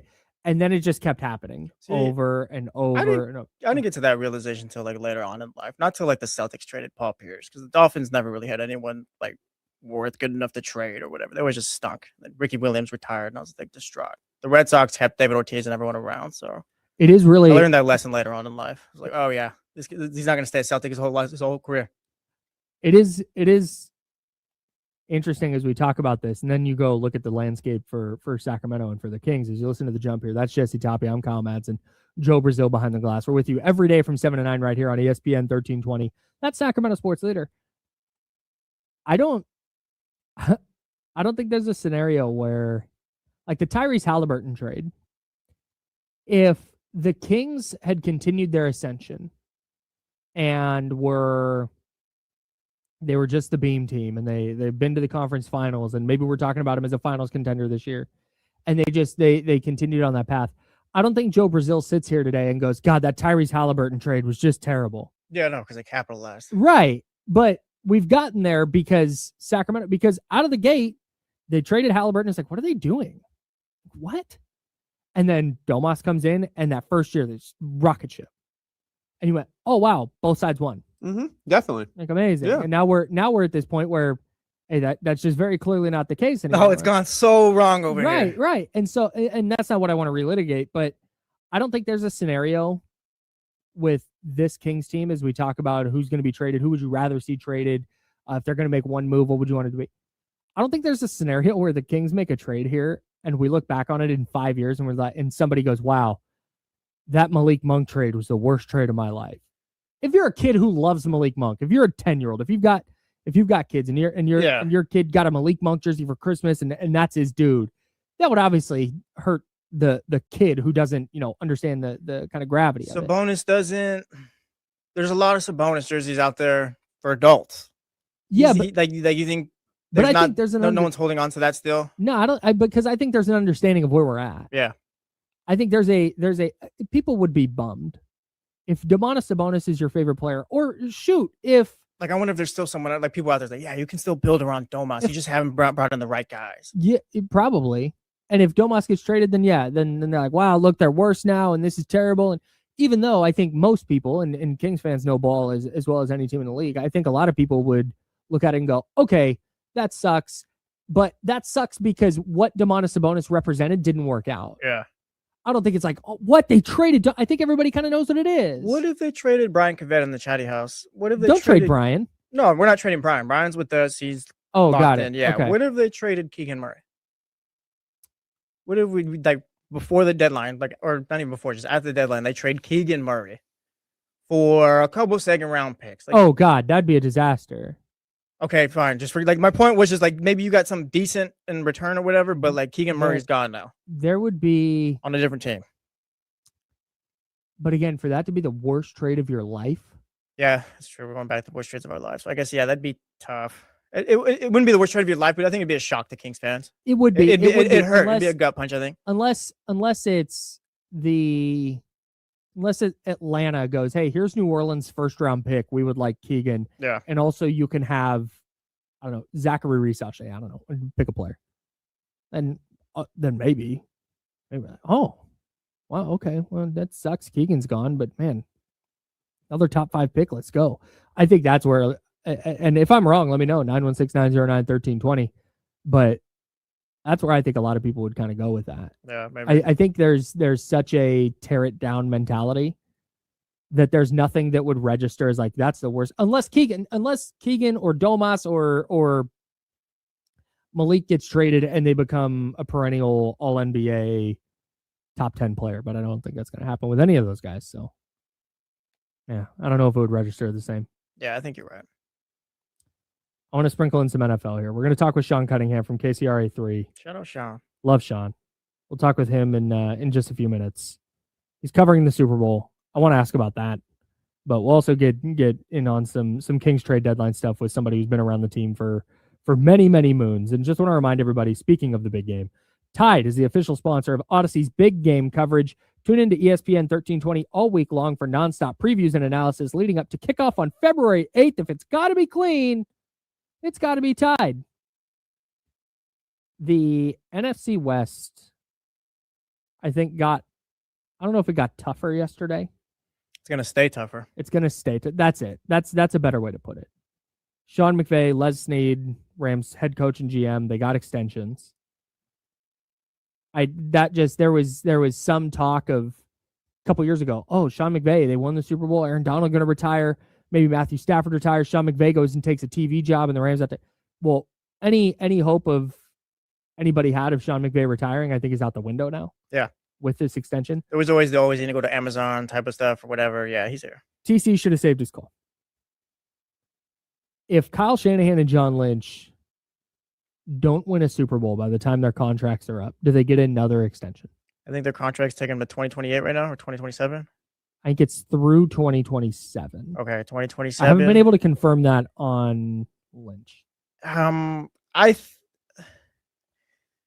Shanahan is a top 5 coach in the league right now, so I'd say yes. But at what point do you think that 49ers fans and that organization starts feeling how the Eagles did about Andy Reid back then? Where it's like, yes, like, you're a great coach. We've won not as much as we can. Like, we've gone to the NFC Championship, gone to Super Bowls, but it seems like this is kind of getting stale here. I'm interested to see how much equity this year built. Because I think that's the only avenue where like Kyle Shanahan is no longer the 49ers coach, where it's like, yes, he's reached his Andy Reid end where it's like, it's just time for them to go their separate ways. Well, and that's it. And so I do wonder if 2 years is enough here, where Andy Reid got booted from the Eagles. It wasn't like he was there from like 1999 to like he was there a long time, 2010 or something like that. So, but they went, where was it? His last year was 2012. Okay. Shanahan's been with the Niners for 9 years already, starting 2017. Yep. This year, after this season, he'll be tied with Bill Walsh for the longest tenured 49ers head coach. They went 2000 to 2004. They went divisional round. These are their losses. Divisional round, conference finals, conference championship, lost in the Super Bowl. They went 6-10 the next year, but then back in the playoffs. They lose in the divisional round. They go 8-8 the next year, but then back in the playoffs, losing the conference championship at 9-6-1. Lost consecutive wild card games. Then they went 8-8, then 4-12, and it was like, okay, yeah, this has run its course. I don't think we're there with the 49ers because it's not like Andy Reid lost the Super Bowl, missed the playoffs, and they booted him. Yeah, and you look at Shanahan right now, like 2020 goes 6-10, next year 10-7, 2024 6-11, 12-5 the next year. Right. So I think what happened was Andy Reid reached a point where it was okay, time to revamp this thing, rebuild this thing. Can you get this thing going in an upward trajectory? They go 10-6, 8-8, 4-12. Okay, he's out of there. I'm going to start something new. We need to start fresh, need a new coach. I think the Niners are right on the cusp of that. Mm-hmm. They have that same core of Juszczyk, Trent Williams, George Kittle, Nick Bosa, Christian McCaffrey we can throw in there, Fred Warner. But when those guys start to go, Trent Williams retires, George Kittle retires, Christian McCaffrey retires, how do you respond? Can you continue winning? Can you draft new all-pros? Can you continue making Brock Purdy an ascending player at his position? That's what I think is going to be the kind of the benchmark. I think he gets another extension, but it would be for like 3 years. If I told you to put your money on good.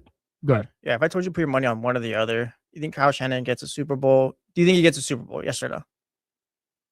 Answer this question. Yes. Do you think he does it with the 49ers? Do you think he does it as his next job? I think if you had to put money on one of those, the odds would say his next job. Okay. But at the same time, okay, now let's back here where I'm not putting money on it. If you're the 49ers, which is kind of the scope of it is not kind of, it is the scope I'm viewing this through. You get through 2027. You just won 12 games in 2025 with completely depleted roster. Yeah, probably should not have, you should not have been in the position you were. Yes. And you get 2026, 2027. After 2027, you go 3-year extension through 2030. You can pull the plug at any point there. Yeah. You might have to pay him out over the final couple of years of his deal. But I think if you give him that extension, you give him one more year, depending on the trajectory of the team at that point.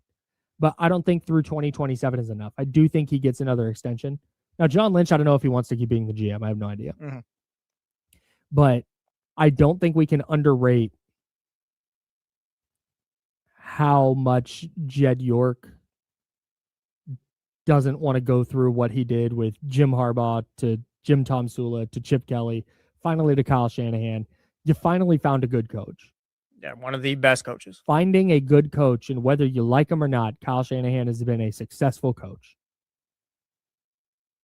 They're not just going to pull the plug because, the TCs of the world are mad. Yeah. TC and people on that island are so few compared to the people who are like, hey, the Niners are in the playoffs again. Sweet. And again, that goes to something we talk about with Kings fans all the time. Like the people on Twitter, the people locked into Sports Talk Radio, locked into ESPN 1320, locked into Jump and D'Lo and KC. Those are not the people who are just going to the Kings game because, hey, the Kings are playing on a Wednesday night. I have tickets. I hope they win. Like, that's not. So I think there's that portion of Niner fan too, and that's who they're trying to cater to. Yeah. So I think Kyle Shanahan does get another extension. If think they so, don't win too. a Super Bowl after that, though, or during that, Yeah, I think that's where 2030 feels like a good year to check it out again. Yeah, because you can. Okay, we've gone fully into a rebuild. It is, yeah, because it doesn't feel like this is getting stale yet. Yeah, right. It feels like they are. If they draft well this year, they could be. I mean, they were a borderline contender this year. If you landed George Pickens, if you Right. Peterman threw out Justin Jefferson's name, and just if you land a top receiver, yeah, you're back. Yeah, you're still close enough. Now, again, you get through 2027. George Kittle retires. Maybe Nick Bosa retires. Christian McCaffrey's out of there. Trent Williams is out of there. Get through 2027, and you've gone 9-8 or 8-9. And then the next year you go 6-10, then yeah, okay, this thing's going the wrong direction. Yeah. But I think they're going to give him a lot of leash, especially after the way this year and this season went. All right, that's Jesse Tapia. I'm Kyle Madsen. This is The Jump. Sean Cunningham, KCRA3, is going to join us next. I want to ask him, somebody who's been around the Kings for a long time, does he think there's pressure on Scott Perry? Does he think the Kings make another trade or need to make another trade? And then he's covering the Super Bowl. I have so many questions about what that's like with the Super Bowl here in Northern California. We'll talk with Sean Cunningham, KCRA3, next on ESPN 1320, Sacramento Sports Leader. Joe, we're going to need to call. Oh, sorry. Joe, we're going to need to call him. I will send you his number now. Just when there's like a couple minutes left in the break.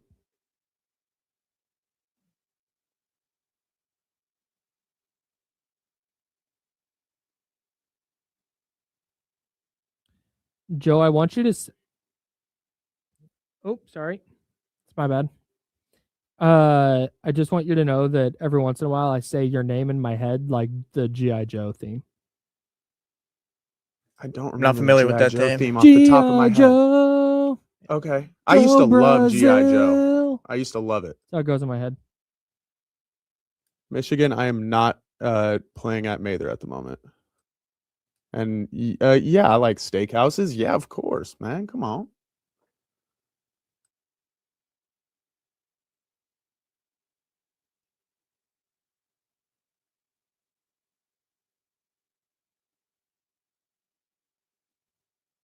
God damn. Ah.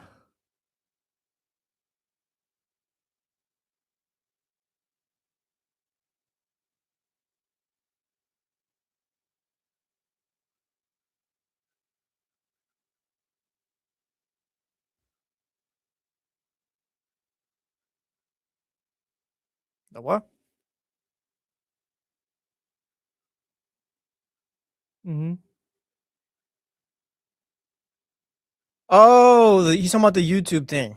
Just keep refreshing it. Yeah, like sometimes it doesn't pop up. He's talking about the audio logger. Yeah. I got it. Okay. Yeah, sometimes it takes forever, and sometimes I don't know, it doesn't work.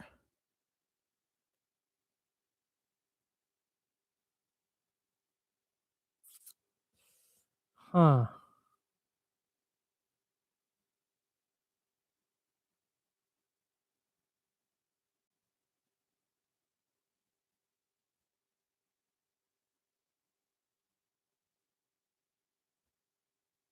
Oh, we are launching that into the sun. Okay.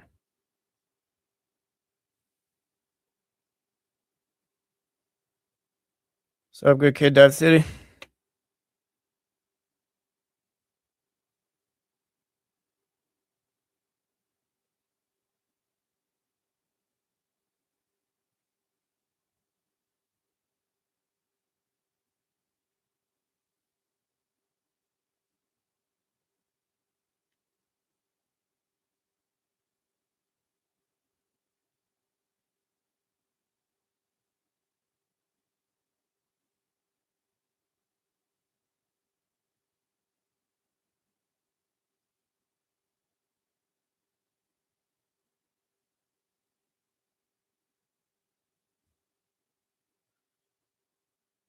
Sweet.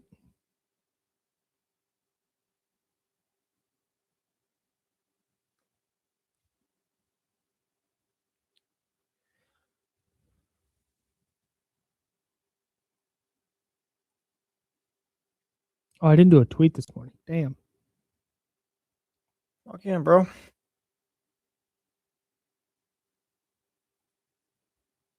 I appreciate everyone with the warm re-welcome. Seriously, it means a lot. I miss being on the show and talking to you guys every day. So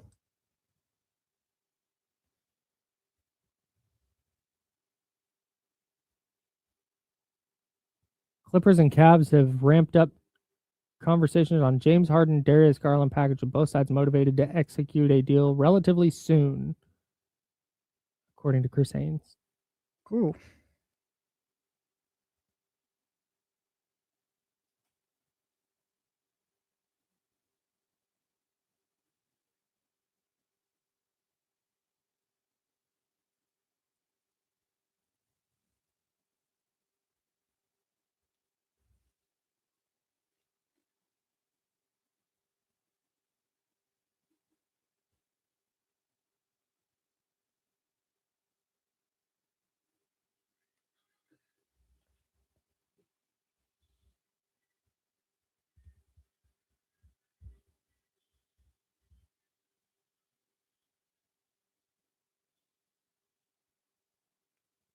Oh, it's me. Yeah, you were vibing out right now. You're gonna bring us back. Welcome back to The Jump with My Kyle bad. Madsen I was like, and wait, Jesse My bad, Tapia. dog. Yeah, I was like, he's just vibing out, listening to the music right now. Hey, it's a professional Yeah, radio I was like, program. wait, he's looking at the wrong screen right now. Jesse's there. I'm Kyle. That's Joe. I'm over here vibing too. Like, Yeah. We're rocking out. Everyone was just having a good time. There we Like, go. hey, bring us back, pal. Speaking of vibing and jamming out to music, let's get to our guy Sean Cunningham from KCRA 3. Sean Cunningham, how are you, man? What's up, Sean? Oh, what's up, fellas? How are you guys doing? I'm all right. Better now that you're here. How excited are we for Oh. Bottle Rock this year? Dude, first of all, I mean, I'm always like at peak excitement levels for that, and I'm so happy that like pretty much anytime I'm on the radio in this beautiful state of California, people know to ask me about Bottle Rock, and I don't make a dime off of it. Like, it's so crazy. Well, you don't shut up about it, so Yeah, it's my happy place, man. Like, I go to like so many concerts and you know what? Like, that's like the perfect thing. Like, I'm going to be honest, fellas, like I'm down here in San Jose for Super Bowl coverage this week, and you know, we got trade deadline stuff going on, and I'm going to be honest, guys, I didn't sleep very well last night. Like, we had a long night, and I'm like, oh, I got this morning show. you were fired up to come on the show. You couldn't sleep. You're so Yeah, excited. shout out, Sean. No, I had some anxiety, and like you asking me about Bottle Rock and music and like concerts is like the perfect elixir or like caffeine jolt that I needed to like feel good about like coming on the radio and not sounding completely groggy. And now I feel like I'm upbeat and ready. Dude, I purchased my tickets literally before the lineup comes out. Granted, it's like cheaper that way, but like I don't care who they put up there. Napa, Memorial Day weekend. It coincides with like the end of the NBA season for me because let's face it, neither of the Kings are going to be in the finals. And well, let's not be hasty. Yeah, and the Warriors don't look that great either. So you know, typically I can get away from that. But yeah, every year, man, I've been there every single year, and I love it. I got to get my concert things going. I've only been to one. I've only been to 50 Cent, like at the amphitheater in Mountain View. I gotta step it up. Young man. Yeah. You're a young man, Jesse. You got plenty of time. I mean, look, first of all, like concerts are the happy place. I love the fact that you know, typically, because I'm at sporting events, I can't act like a fool. Every time I'm at a sporting event, it's because I'm getting paid to be there. I have to act somewhat quasi-professional. So, concerts of that. I got to find there's so many concerts going on down here in the Bay for this weekend that I got to try to find my way to a couple of these. We'll go to a concert together sometime, Sean. It'll be great. It's going to happen. Can't wait. We'll go to BTS together. I listened to The Jump, Sean Cunningham, KCRA3 joining us. Okay, time to be super serious radio, guys. Are you surprised at all by how this Kings season has gone? Not that they're not very good, but just how abysmal it's been? Yeah, I'd say I'm surprised. Look, I didn't pick them to be any damn good, but not being damn good is like, still being in contention for a play-in tournament. I mean, the NBA has made it completely possible for teams who are not good to still be able to compete. And I thought that, they had enough talent and enough competitive spirit and just give a damn about them. Foolish me, because I really thought that, that this team could be in the mix of a 35 to 40 win range on the season. And let's face it, guys, like I did that thinking that they'd be making a move or two that was going to help them, that would be adding to the now. And so when it gets off to, you got this injury to Keegan Murray and then Domantas Sabonis, and here we are in February now, and we're days away from the trade deadline, and this team still hasn't played a full not even one game with its full complement of players. That's a little puzzling. That's surprising, but that's also not to insinuate that this team was going to be any damn good. Sure. You think this deadline would be disappointing if DeAndre Hunter was the Kings' only move? I think they would feel that way because of a lot of the work that's gone into trying to get rid of some of these bloated contracts and, somehow set themselves up for the future. I think fans would certainly feel a certain way. I don't know that I would necessarily feel that way because I'm realistic enough to know that, really since the beginning of this season, you look around the league and you know how these aprons work. Like no one's really trying to bring back money for next year. Right. And so you have so many teams trying to shed salaries that it really makes it entirely impossible to almost impossible to really try to move some of those contracts. Now, that being said, like I thought DeMar DeRozan was the ideal candidate to be moved because he only has $10 million guaranteed for next year. And the productivity that you're seeing from him over the past 2 years, his efficiency, granted, his not the most, his mid-range and just his style of game doesn't really suit today's NBA, but I'd argue that he's actually been pretty fantastic, even on a really bad team. So you can certainly see how he could help a team looking to almost bring in that baseball player, to in baseball to try to put them over the top or help them compete on just a short-term thing. So I thought he was the ideal candidate to be moved. Seeing Keon Ellis go out the door was something that knew was entirely possible. But I feel like the way these trades are, the way these aprons are, I know everyone's been real critical of how the NBA adjusts. You're going to see player salaries come down. You have to see teams kind of shed. I think I keep equating to when you shock a pool that has algae in it and you can't get into it right away. I don't think there's a problem with the aprons. I don't think there's a problem with you just have to wait for the water to settle before you can kind of get back in, before it's safe to get in there. And I think, you get 2 years into this, maybe even 3 years into these aprons, then teams and players and agents and everybody realizes this is now the current landscape of the NBA, and you act appropriately and accordingly, and things kind of tend to get a little easier. There's been a lot of smoke around the Domantas Sabonis and Toronto Raptors rumors. You mentioned bloated contracts in your last answer. Could Toronto's bloated contracts, like whether it be Quickly or Pirtle, be what stops something like that from getting done? Yeah, absolutely. I mean, I think, these are aggressive talks that were happening weeks ago, and you get to a point where, you know what each side is willing to part with and what you're willing to take on. And that's what makes, especially in today's NBA with these aprons and all these teams trying to shed salaries, that's what makes it hard to have a 2-team trade executed. So I think you spend the next, several days and weeks looking across the NBA landscape and trying to see if it's possible to add a third, fourth, fifth team to be able to execute something like this. So not to say anything's imminent for sure, but look, the Sacramento Kings have had a big yard sale sign on their franchise for going back to when Scott Perry took this team over. And I'd even argued a little bit before that when Monty McNair and Wes Wilcox.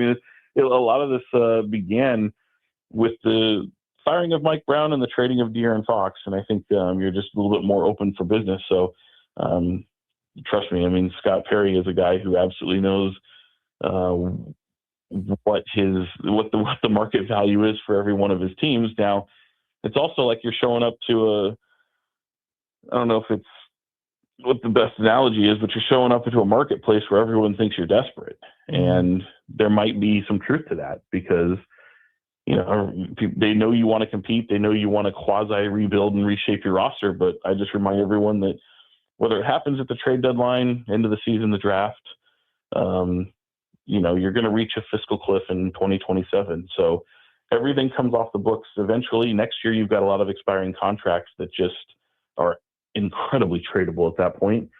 So, whether or not you start the process now, you'll be better built to, kind of hit a reset button here pretty soon. But as you just saw in this trade with DeAndre Hunter and Keon Ellis, they have an appetite to still want to compete and still want to kind of do both, similar to what Scott Perry did with the Knicks, where he reshuffled and remained competitive and brought in some pieces. And certainly they want to have draft capital, but I'd argue they've got practically one of the most sexy assets in the entire NBA, and that's having likely a top 8, maybe even higher draft pick this summer. Talking with Sean Cunningham. Sean, I have a 2-part question. The first part, unrelated to the second part. I was going to say Sean Cunningham, who does XYZ over at KCRA3, but in your Twitter bio, it just says sports. Is this a thing like from the Barbie movie where it's like this Ken's job is sports? Or what are reporter? What do we call you? Yeah, it's I think before, it's I'm somebody who just does it all. And the one constant is sports. And it just felt like the most natural thing to put up there. I didn't want to get in too much into the weeds. That could change maybe at some point, but yeah, man, today's TV world is pretty crazy. It's what I love that allows someone like me to kind of exist in this industry, because you'll see me lugging around a camera, you'll see me having a laptop, I interview, I present. The only thing I just don't do that I don't like doing, I've done it, but I don't like doing, is anchoring, because I got into this business to cover sports, and so often I've worked with anchors that are on the desk and yeah, they're well compensated, but they don't get to go anywhere very often unless it's like a really big event. And so, yeah, I sacrifice that to be able to kind of extend my wings and be able to, go out and cover a whole bunch of different things. And when my goal is not to work with every station in town, so I think I found my happy place. And I'm thankful, man. I'm very, very thankful to be at KCRA. All right. Well, KCRA3 sports guy, Sean Cunningham, joining us here on the Jump. You're down in San Jose right now covering the Super Bowl. What is your favorite part about covering the Super Bowl? Well, I'll tell you, it kind of goes back to music. Every time I've covered a Super Bowl, my favorite story has always been the Super Bowl halftime press conference, because it's a world that I don't get to dip my toe into often. It began, my first time I ever did it was Super Bowl 50 and right here in Santa Clara 10 years ago. And Gaga did the national anthem, and a little band called Coldplay, who's one of my favorites, was the halftime performer. And I was at the press conference there and taking it all in, and ended up with a selfie with Chris Martin, which was incredible. And so it was one of my favorites. it's just something I don't get to do too often. But from a sports standpoint, that's the thing when you're covering local sports for a market like Sacramento, which is a mid to large market, and it's almost like that game, that Kevin Bacon game. You can always circle things back to Sacramento, Stockton, Modesto. I mean, our market is so huge, and I love finding those local ties. I can give you, kind of one example that I did when I was in Miami, when the Niners made it to Miami, and it involves the Super Bowl halftime act. Akello Witherspoon, who now plays for the Rams. He was a 49er at the time. He's from Sacramento. Know his dad very well, and was with him when he got drafted by the 49ers. And here he is playing in his first Super Bowl, and he's trained by a celebrity trainer who trains the likes of Lenny Kravitz and Jennifer Lopez, who happens to be in the Super Bowl halftime that year with Shakira. And so we go to this little Miami boutique gym in a back alley, and we're going to interview his trainer, which is named Dodd Romero, to talk about having his two clients, Jennifer Lopez and Akello Witherspoon, both appearing in the Super Bowl, and just kind of localizing an angle that way. And we go in there, and Akello's not there because he can't work out with his trainer because he's got to work out with his team. Mm-hmm. But Jennifer Lopez and Alex Rodriguez are in there, and we're one of probably 16 people in this little gym.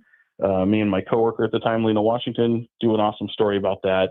And so it's some stuff like that. And even like, having these moments like Robbie Gould, who was a favorite player, the place kicker for the 49ers at the time, favorite player of this kid named Alex, who a buddy of mine put me in touch with up at Yuba City, and wanted to use Robbie Gould to ask his girlfriend to prom. Oh, that's amazing. Did he do it? Yeah. He did. Yeah, nice. Awesome. Shout out. Did she say yes? I had to facilitate it. She said yes. Yeah. Come on. He did so wearing a Bosa jersey, which was interesting. Well, But just little things like that, man. Like, everyone comes down here to find like an exclusive story is so difficult in a Super Bowl when all eyes are on the Super Bowl. So if you can find a moment like that where nobody else has that story, that's what gives me chills. That's the stuff that I love doing, and it's awesome. All right. Well, since you're covering the Super Bowl, Sean, who you got winning, the Patriots or the Seahawks? I kind of wavered a little bit earlier, like a week ago, when everyone's giving their like hot takes and instant reaction. I mean, I know the Seahawks are favored. I still think the NFC West is the best division in all of football, and I kind of like their path and journey to the to Levi's Stadium. It's obviously a stadium with respect to Niner fans that they're very comfortable in. I think they stashed some cigars somewhere in the locker rooms from the divisional or from that last season win that gave the end of the season win that gave them the top seed to do what they did. But I'm kind of like the KCRA Patriots beat writer right now, beat reporter. I've been around them the most, and I'm going to be around them the most. The more I kind of look at their story and just kind of the fun and frivolity that's around that team, and just kind of the looseness that they play with, and some of the like unexpected paths to the NFL, not having a bunch of guys that were just like the most blue chip type, athletes, the highest recruited athletes, and just have guys that kind of carved out their own way and had unique paths. Like I kind of dig it. I kind of buy into it a little bit, and them going 9-0 on the road, and them getting behind this whole Road Warriors thing, and Vrabel just kind of leading the charge on it. Like, I don't know. I'm kind of buying into it, man. I really kind of am. So I was leaning Seahawks initially, and could certainly rationalize that. And we were on set with Asante Cleveland, who from Sacramento. He's one of our NFL guys that comes on KCRA, former Niner and Niner legend. Yeah.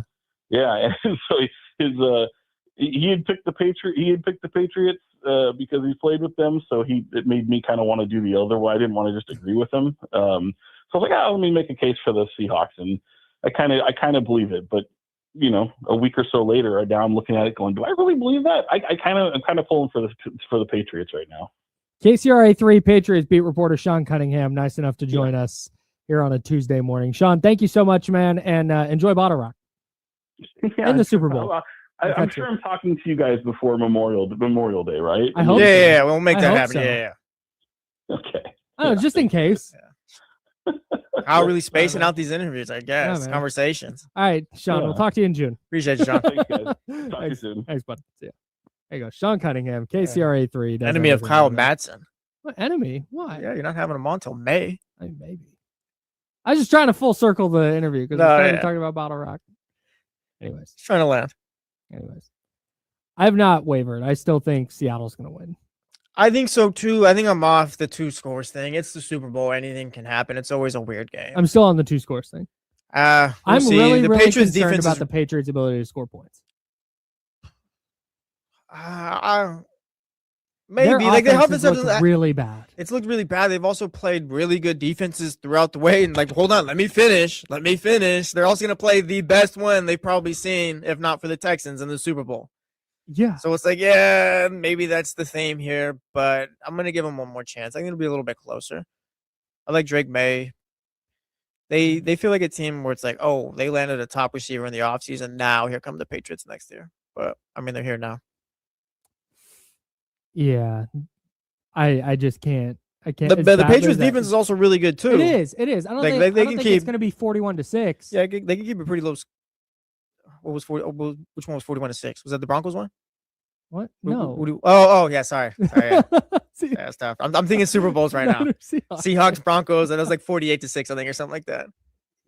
48-8, 46-8, something like that. Yeah, something to 8. Yeah. Oof. Either way, yeah, I don't think it's gonna be that bad or anything like that. No. I just don't. I think if Seattle scores, I could see it being 21-17. Yeah, I think like 21. That's probably where I lean right now. 24-10. Oh, that's gonna stink. That's how it feels to me right now. But maybe the Patriots and Josh McDaniels and maybe Drake May is just that dude, and they prove me wrong. Would love that. I'll be rooting hard for them. Did you see? Hey, did you see the San Jose Sharks mascot put on Instagram a video? Sharky? Yeah, Sharky put on Instagram a video of him like teaming up with the Seahawks mascot.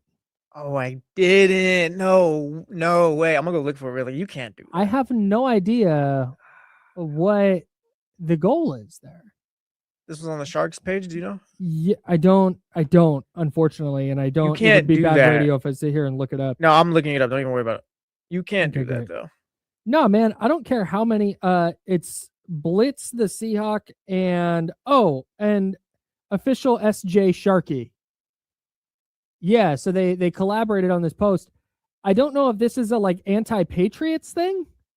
Well, what sense does that make? I don't know. It doesn't make any. Yeah, no, that's bad for our Sharks. Public enemy number 1 here. No, the Seahawks if this was any other, if this was any non-NFC West team, I would get it. Maybe the animals are teaming up here. For what? I don't know. Taking down the human. It's Pat the Patriot. That doesn't that's the only explanation I could come up with. Maybe the animals are teaming up here. I don't know. Make any sense. It doesn't, but like that's the only plausible one, I think. Dude, not only is it the Seahawks, man, like that's the Niners' biggest rival. No, yeah, it is. They just beat you 54-11, 9? Yes. 54-9 in 2 games? Get out of here. Yeah, that's not out of here, Sharky. Yeah, we need that is your real name there. Shout out to Sharky. Yeah, shout out to Sharky and Sharks lost yesterday though. Yeah, they did. The games have been fun though. I've been enjoying watching. Yeah, games. Dude, lock They've been in, really dude. fun. The Sharks are a ton of fun. You know what else is a ton of fun is playing daily fantasy on Underdog, because it not only enhances the sports watching experience, which it does for me, it also enhances the big game. Like the big game is already fun, but it's even more fun when you have multiple lineups. I gave you a lineup yesterday. Jesse showed today how easy it is to go in and build a lineup on Underdog. You open the app, you scroll through. They have they have a ton of sports, but I'm locked into the big game. I don't want to sprinkle in NBA. I don't want to sprinkle in anything like that. I'm just focused on that. And Jesse's lineup, out of the projections I picked, he went Jackson Smith and Jigba higher than half a rushing and receiving touchdown. Love that. Travion Henderson lower than 18.5 rushing yards. I don't think they're going to rely on a rookie. 18.5 feels low, like they're trying to get people to pick higher. And then Cooper Kupp higher than 3.5 receptions. Sam Darnold, it feels like it's going to lean a lot on Cooper Kupp while the Patriots try and take away Jackson Smith and Jigba. So I love that. That is our 3-player lineup, the official lineup of the Jump on Underdog. So what are you waiting for? Download the Underdog app today and use promo code KYLEM.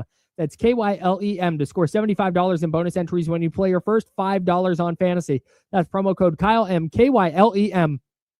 If you make a lineup, if you get Underdog and you make a lineup, send it to me and I will also put in that lineup. I'm going to tail whatever lineups you send me. So send it to me, Instagram, Twitter, whatever. And we'll have a ton of fun on the Underdog app. Underdog, make picks, win money, must be 18 plus and present in California. Terms apply. See assets.underdogfantasy.com/web/play and get terms _DFS_.html for details. Concerned with your play, call 1-800-GAMBLER or visit www.ncpgambling.org. That's Jesse Tapia. I'm Kyle Madsen. Joe Brazil. Didn't want to. We are out of here for today. D-Lo and the Rich Eisen Show coming up next. The Jump Rewind coming up after that. D-Lo and KC coming up at 2. If there's any breaking news. Get that out of there. How come the screen's black? There it is. Hey. We got volume there? We got, well. What's good, babies? What's good? What's good with y'all, baby? Warren said, what up, though? It's turned up, baby. We was here. We was ready. Like, if one more trade broke, we was here. We was going to jump in, but it's turned all the way up. Didn't think Vucevic was enough to. Yeah, guys didn't want to go live for the Vucevic trade. Hey, how do we feel, though? For being honest, it's cool, I guess. Like, Vucevic don't really play. Yeah, but he don't really play defense or anything like that. It's good for the rebounding they need, but. He's better than Caden. No disrespect to my guy, Caden. He is. He's better offensively. I'd like to see what Caden is next year. He's been getting better. All right. Well, Caden been in the league about 7 years now. Well, yeah, but like he's been on a slow development system. I like Caden. I'm glad that he has been in the league for 7 years now. He should be around for a while. Kind of wasted those few years in Sacramento, for being real. He's gotten better though. Like at least he can like grab a rebound now. Couldn't do that. I don't know if he's your starting center, but I'd like to see at least a little bit more next year if he takes another step. Coach Fields, hey, I was just talking to D-Lo. Hey, what a show last night. Oh, yeah. What a show last night. I heard. Woo. I heard. I hope y'all get a home playoff game.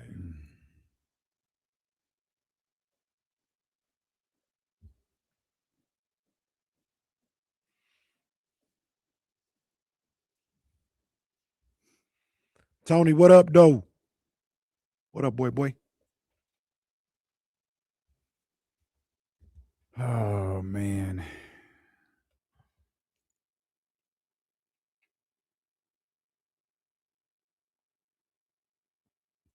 Damn, Norm, be safe.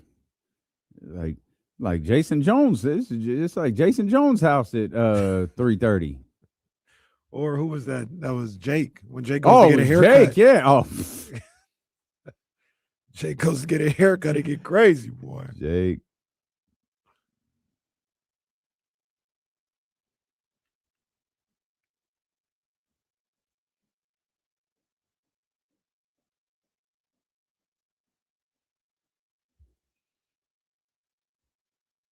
I don't know what it is.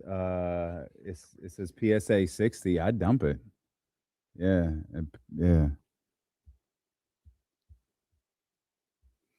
Actually, I did. I thought that was good. I thought Roman's promo was really good. Or Roman's. I thought Roman's promo was great. Wait, did he did a pipe bomb situation? It wasn't like a pipe bomb, but like he did a really good job building up the main event, talking about when they brought you back, who do you think they asked? Who do you think they talked to? And he was like, this isn't for this isn't for that. He was like, I hate you. Like it was good. That's because he's the best in the world. Nah, it was good. At least on the mic.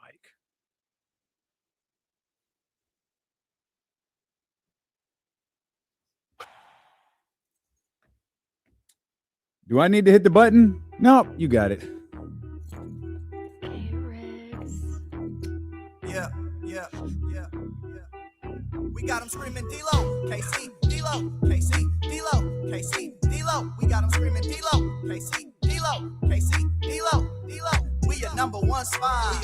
one spot for some sports, huh?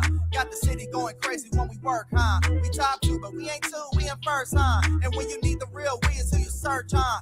D-Lo, KC, D-Lo, KC, D-Lo, KC, D-Lo. We your number one spot. Let's go, baby. The NBA going crazy today. That's what I'm talking about, baby. Let's go, man. That's We what I'm welcome talking you in to the Tuesday, February 3rd edition of D-Lo and KC. I'm Damian Barling. The ultimate needle mover in God mode himself. He's Kenny Caraway. Yes, sir. Acknowledge me. And we are live. Slums of Sacramento. Alongside executive producer. What are you doing with him? Yes, indeed. Yes, indeed. We in the studio. Got the TV on. NFL Live on. Ain't nobody here to see you, Otis. Ain't nobody here to see you, Otis. It's the NBA. Yeah. It's the NBA. Come on, get them NBA. Yeah, but get them NBA. But there's nowhere to go. Get them NBA. I just came over to here for NBA. There's nowhere to go. Ain't nobody coming here to see Look you, at the other Otis. channels, NFL Live. I think I could go. No, this is sports. Is this Sports Center? Yeah, what they talking Is that what about? we looking at, or was that NFL Live? Yeah, look. Okay, here we go. Look what Sports Center. Yeah, ain't nobody Jazz coming here to acquiring see Jaren you. Jackson Jr. Yeah. Yeah. We ain't worried about you, NFL. Get them NBA. Get them. Jaden Ivey going to the Bulls. Mike Conley Jr. going to the Bulls. Suddenly, Minnesota has a little room to navigate. Now, all eyes, because of Shams Charania's tweet, shifted to Milwaukee. Mm-hmm. But we here in Sacramento, we think about something else. We know. We think about something else. We know that there was a particular player here that they had their eyes on as well. So 3 big trades made here 2 days before the deadline to get things started. Perhaps none bigger than the Jaren Jackson Jr. deal, a 8-player trade sending Jaren Jackson Jr. to Utah. Now, you can run through all of these different names of players. You could talk about the 8 guys. 3 first-round draft picks are headed back to Memphis, and this is a crystal clear indication Memphis is done. Mm-hmm. Desmond Bane netted them 4. Jaren Jackson Jr. netted them 3. They now have 13 first-round draft picks over the course of the next 7 years. That's as many as Oklahoma City has. That's as many as Brooklyn has. Mm-hmm. Memphis is now in that same category, with all eyes shifting to one remaining player. The most polarizing player on that team, a polarizing player within this league, and depending on the different reports you read, some private, some sent to us privately, some very public, the player with the absolute least amount of value, and that's Ja Morant. And I see I know. I see a situation. I see an know. opening. I see an opportunity. I know. Sam Amick wrote about it. Sam Amick wrote about that opportunity you're talking about, and it had one very specific caveat. Yeah. And that caveat seems to very, very much be in play. The caveat would be, as long as the price is right and the value is low. Mm-hmm. Again, from messages that you're seeing publicly and messages that we're getting privately, I don't know that the value could be any lower. I agree. I look at, so there's a couple of caveats there too. And I want to ask you, I know you're not crazy about the job potential, but. Well, I could change my mind pretty quick. What holds, no, that's too easy of a question. Per the Sam Amick report, if the Grizzlies said, we will take back a Zach LaVine contract in a deal, but you can't get a first-round pick, would that be okay for you?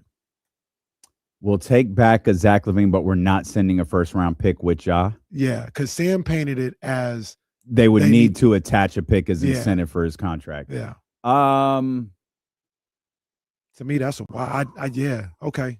I would here. Okay, here's the problem. You could sway me, but I'd have to ask Scott, what's happening with Toronto and the big fella? Because if a situation, well, you know what? In the Zach LaVine case, maybe I don't have that conversation. You could just move on from that, then like fine. But if Domas is gone, Zach is gone, Keon is gone, and you net a grand total of 0 first-round picks, that's tough. But Ja, DeAndre, Keegan and RJ. Well, I haven't. Yeah, RJ. Right. You've in whatever you land in the lottery, you've got my attention a little bit. We've talked about those being some of the worst contracts in the league. I mean, wouldn't that be a decent return if we're looking at it that way? I think it would. I because of we can't those call contracts. it like, oh, these contracts are horrible. They're horrible. They're horrible. Give me a first round pick. Yeah, because of those contracts, I'm not hung up on getting a pick back. But I think it's fair to ask the question if Ja Morant's contract is horrible, and it's 100% fair. And it's one extra year than Zach LaVine at 44. Yep, 44.8. There's more to go back to Ja than there's Zach LaVine, though. You're right. To go back to the question, I took the long route. I'll do it. Even without the pick, I'd do it. Just getting off with Zach LaVine. Yeah, I'd do it. I think I would too. I would push though.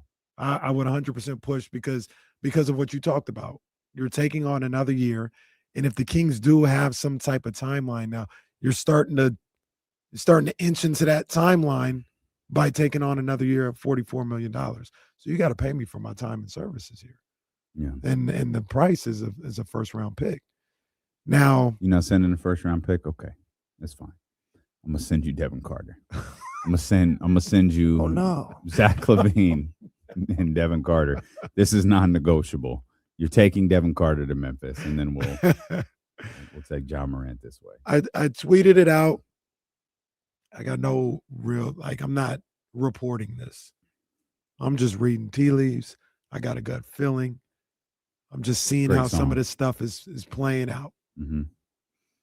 I think Ja Morant is a Sacramento King within the next 48 hours. Right on the board. It's not right on the board. Right on the board. I can't afford another loss. Right on the board. I can't afford another loss. Say it with your chest. I'll do it. Yeah, come on. Right on the board. I can't afford another loss. Okay. I'm 0-3. Or I might be 1-3. I don't know. I don't think there's a 1 up there, buddy.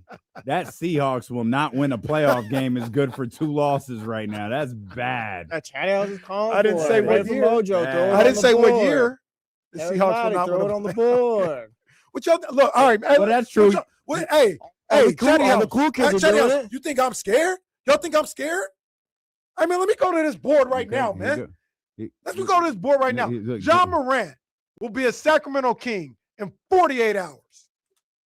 Man, I think he just ripped. Man, Jonathan, can you come over here, please? Yeah, there we go. He's writing on the board right there. Oh, what this board has been absolutely violent to Kenny Caraway. If you just look, you can see Thunder cannot beat the Spurs. That one still holds true. Or at least still has hope. You could see the Super Bowl prediction up there with the Ravens versus the Eagles.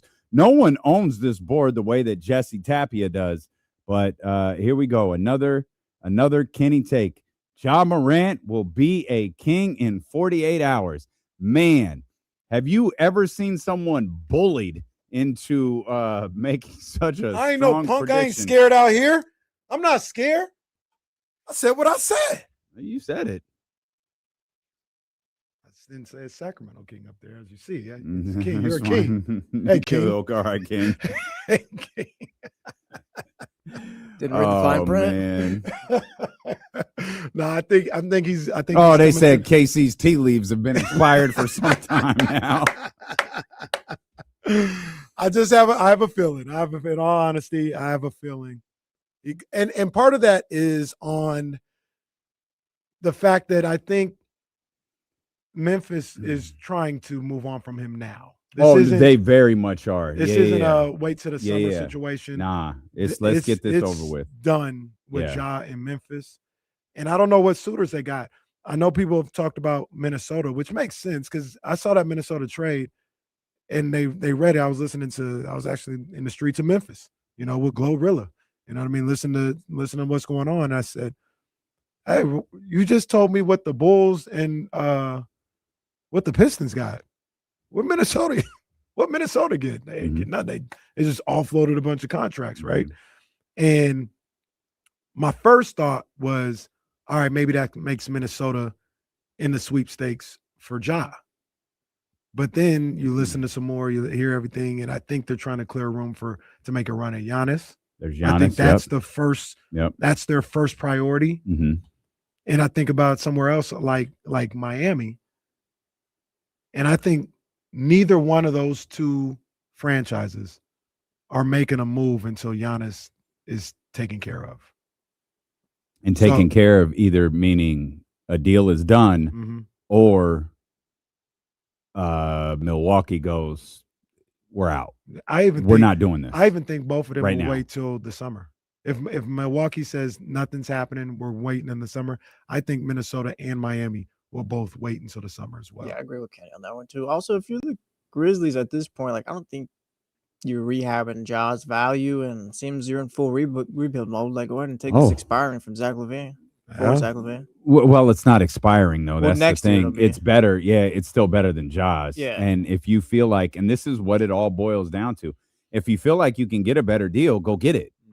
But I don't know that you can. I mean, it's not just personality stuff. It's injury concerns. In the era of aprons and everybody tightening their wallet and all of this stuff, having a $48 million guy who doesn't play for you is extremely problematic. Right. You think having Zach LaVine is a problem? Zach LaVine at the very least plays. Ja is struggling to get on the floor. Then you have another situation where hypothetically, let's say, hey, Kings pull all of this off. RJ, Ja, all of it. Move off the contract. Yeah. I don't want to see none of them hoes this year. No, give them the Trae Young treatment. They get exactly. They getting the Trae Young treatment. Yeah, I don't want to see none of them this year. 100%. Now, this is also important. I'm not, getting at anybody. I'm just making sure if you haven't heard or been following along with what we're talking about. Sacktown Tony says, Ja and Zach together, dunks galore for the other team.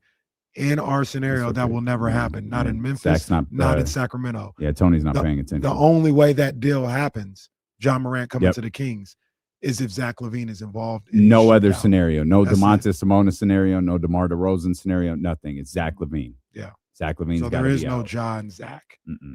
And also, to your point, we will see Ja Morant, hopefully, in the physical sense only. Yep. Not in a nice as a basketball sweatsuit. That's player. right. Yeah. This year. He'll be not doing autograph signings and pizza guy commercials. Yeah, that's right. That's right. He can do all of that stuff. I do not want to see him play basketball once February is behind us. Maybe he could play a game or two. But outside of that, just let you know I'm here. Get a little. We need sales that night. Just all right, cool. Ja's debut. Do you think Ja Morant's career's peaked already? His ability, not winning team success, but as far as his ability, do you think we've seen the best of Ja Morant already? It's a real possibility. I think the answer is yes. Okay. I think we absolutely have. It is. I'm still holding out hope, but it's the question is a real possibility. Yo, shout out to Friday. How big is the fall off? J. Cole's album drops Friday for those who didn't pick up that. But how steep is the fall off from the peak that Jesse was just talking about to whatever he winds up leveling at? If he can play basketball, that's great. I think there's a concern, and it's been one of mine since the Ja Morant stuff started, is he can't stay on the floor. He's struggling to stay on the floor right now. Is it worth taking a risk for the Kings knowing that in his contract? Does a Ja Morant that plays 50 to 60 games a season for the duration of his contract with the Kings, how much does that hurt them? I guess if you were to take a risk on Ja, it's oh no, it's he's still not what he was, and he's also not very healthy. He's playing 50 to 60 games. How much is that going to affect them and hurt them? It hurts a lot. I mean, it's 2 years. I guess the whole point is like, is it worth taking that risk then? Probably. Yeah, probably. Especially, I guess you could look at it like this. I would rather go down seeing what Ja looks like in a Kings uniform next year than go down knowing what Zach LaVine already looks like in a Kings uniform next year. Now, I've had my feelings that Zach LaVine might he hates it here enough. Kenny and I were talking about this before the show starts. If you're Zach LaVine, whether you're in Sacramento or Memphis or anywhere you don't want to be, you have 100% control over your happiness. Oh, I don't like it here. F Sacramento. Get me the F out of here. Great.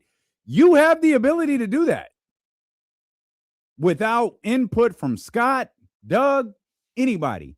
You have the ability to go, I do not want to play here. You have the ability to say, I'm not playing here next year, and just leave. But do you hate it that much?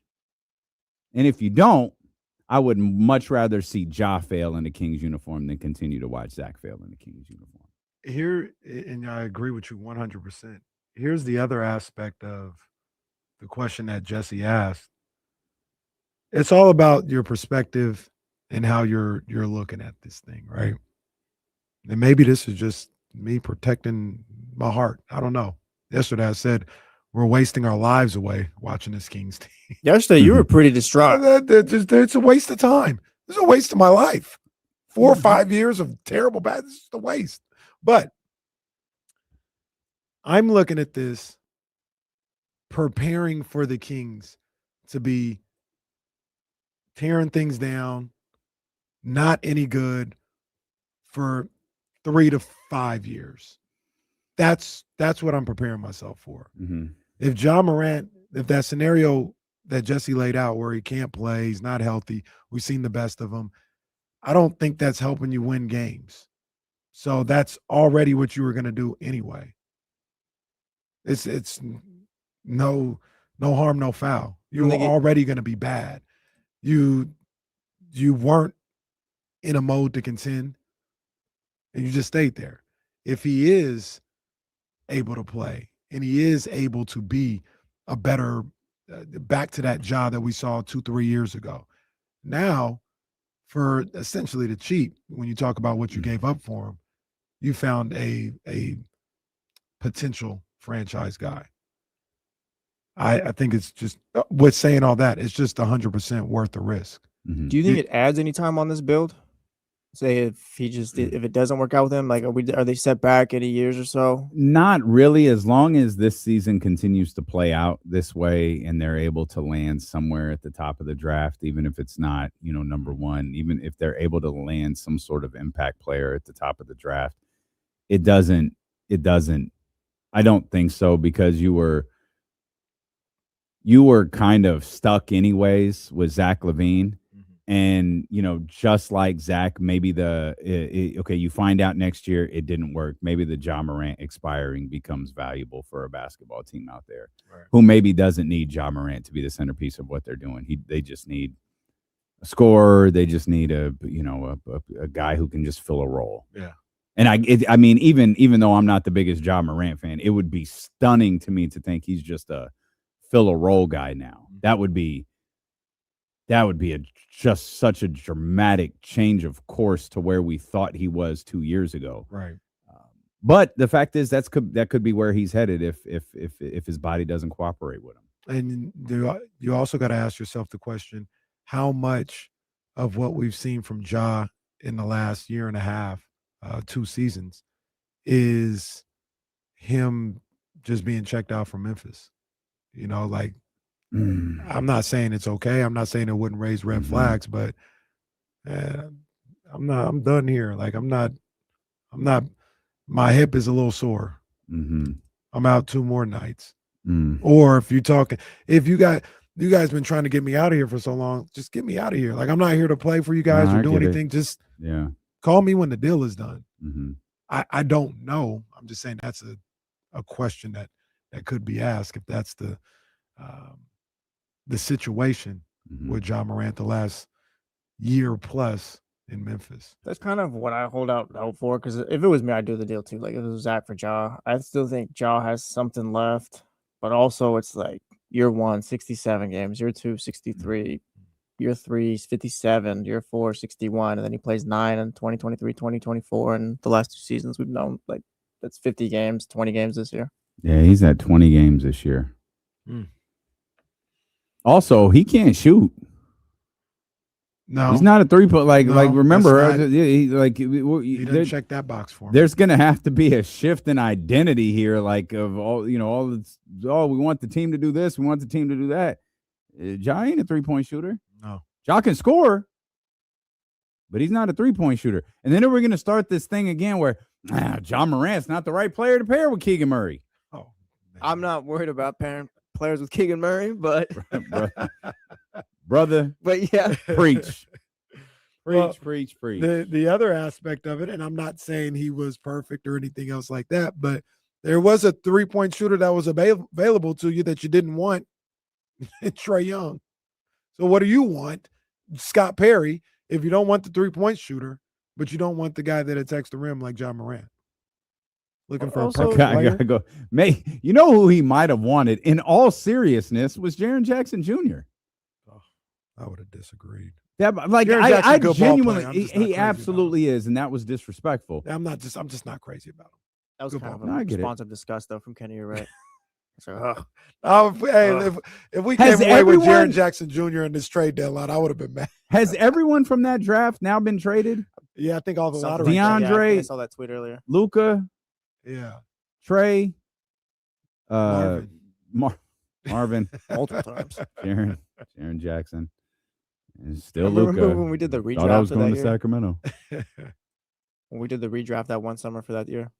Did we do that? Yeah, we had Marvin. Oh, that is the most summer thing ever. Marvin oh, yeah, like I think we got all the way to 10. Now. Yeah, we got pretty late. Damn. We got pretty late. Marvin. Who went second? Was it Trey? I think it was Trey. I think it was. Kings took Trae Young in that deal. Yeah. There's audio out there of the Kings selecting Lonzo Ball.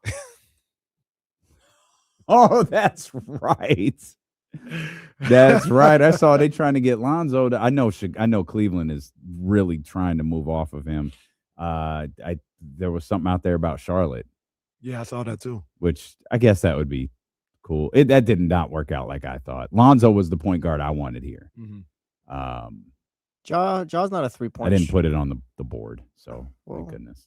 Good by you. But Ja's not a 3-point shooter, but it's also on Scott Perry to surround, like just add shooters in at that point. 100%. Like that's just it's not. I don't know if it's too simple to say, but yeah, go get shooters then. Yeah, 100%. I mean, what quantifies as a shooter? Because I saw a tweet this morning that said, I think it was Detroit, right? Detroit acquired a sharpshooter today. And I thought, really? A sharpshooter?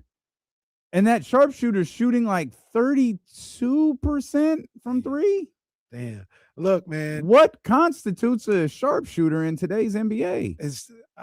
For those who have not picked up on this, that was a shot at Kevin Huerter.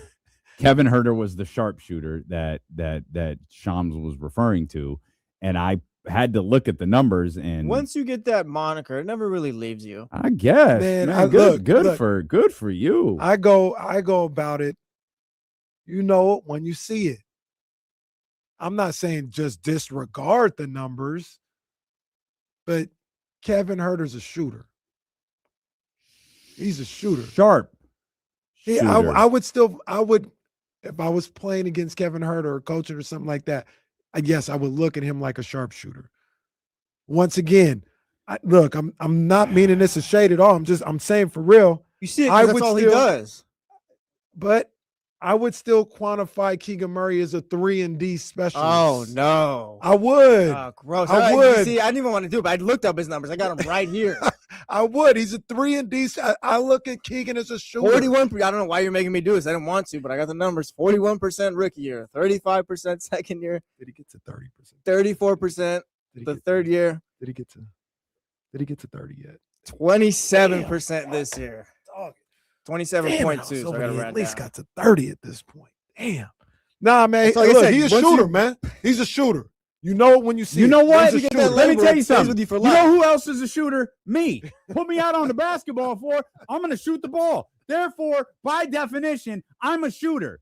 I do the same exact thing that Kevin Huerter and Keegan Murray do. I shoot the basketball. Whether it goes in or not, who knows? We'll all find out together. Keegan is shooter. Kevin All right. Huerter is shooter, man. All right, and man. I look at Boy, Kevin Huerter as you a out sharp here- shooter. you out I here- look at him as sharp. Did nobody say nothing about him when he hit that game winner the other night? You out here working for the agents now, boy, man. No, if you're gonna be a Can- sharpshooter, you clutch- gotta hit at least baseline 35%, I like mean, at bare minimum. Look, I'm not saying you guys are wrong. He I'm just ain't hit saying. that in 3 years. That's what I'm saying. Yeah, like Buddy we talking Hill. about? Buddy Hill is like Kevin? elite shooter or whatever. He's at 35% this year, but like no one's like, yeah, Buddy Hill's not a sharpshooter. Like that's the bar right Flamethrower. there. Flamethrower. You get to 35%, He- you're a flamethrower. He's a sharpshooter. Buddy Hill's a sharpshooter.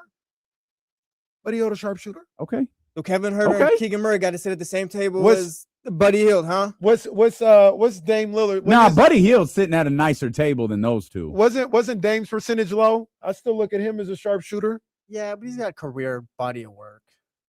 Well, these guys, this ain't their rookie season. Well, yeah, but there's only 1 year of Keegan being a Whoa, sharpshooter. wait a goddamn minute. Dame Lillard shot 37% the last time he Okay. was on the floor. Okay, I thought he because maybe I was just getting used to Trysta destroying his whole career. His I thought he had- lowest percentage was 34.3. Okay, well, he's a sharpshooter.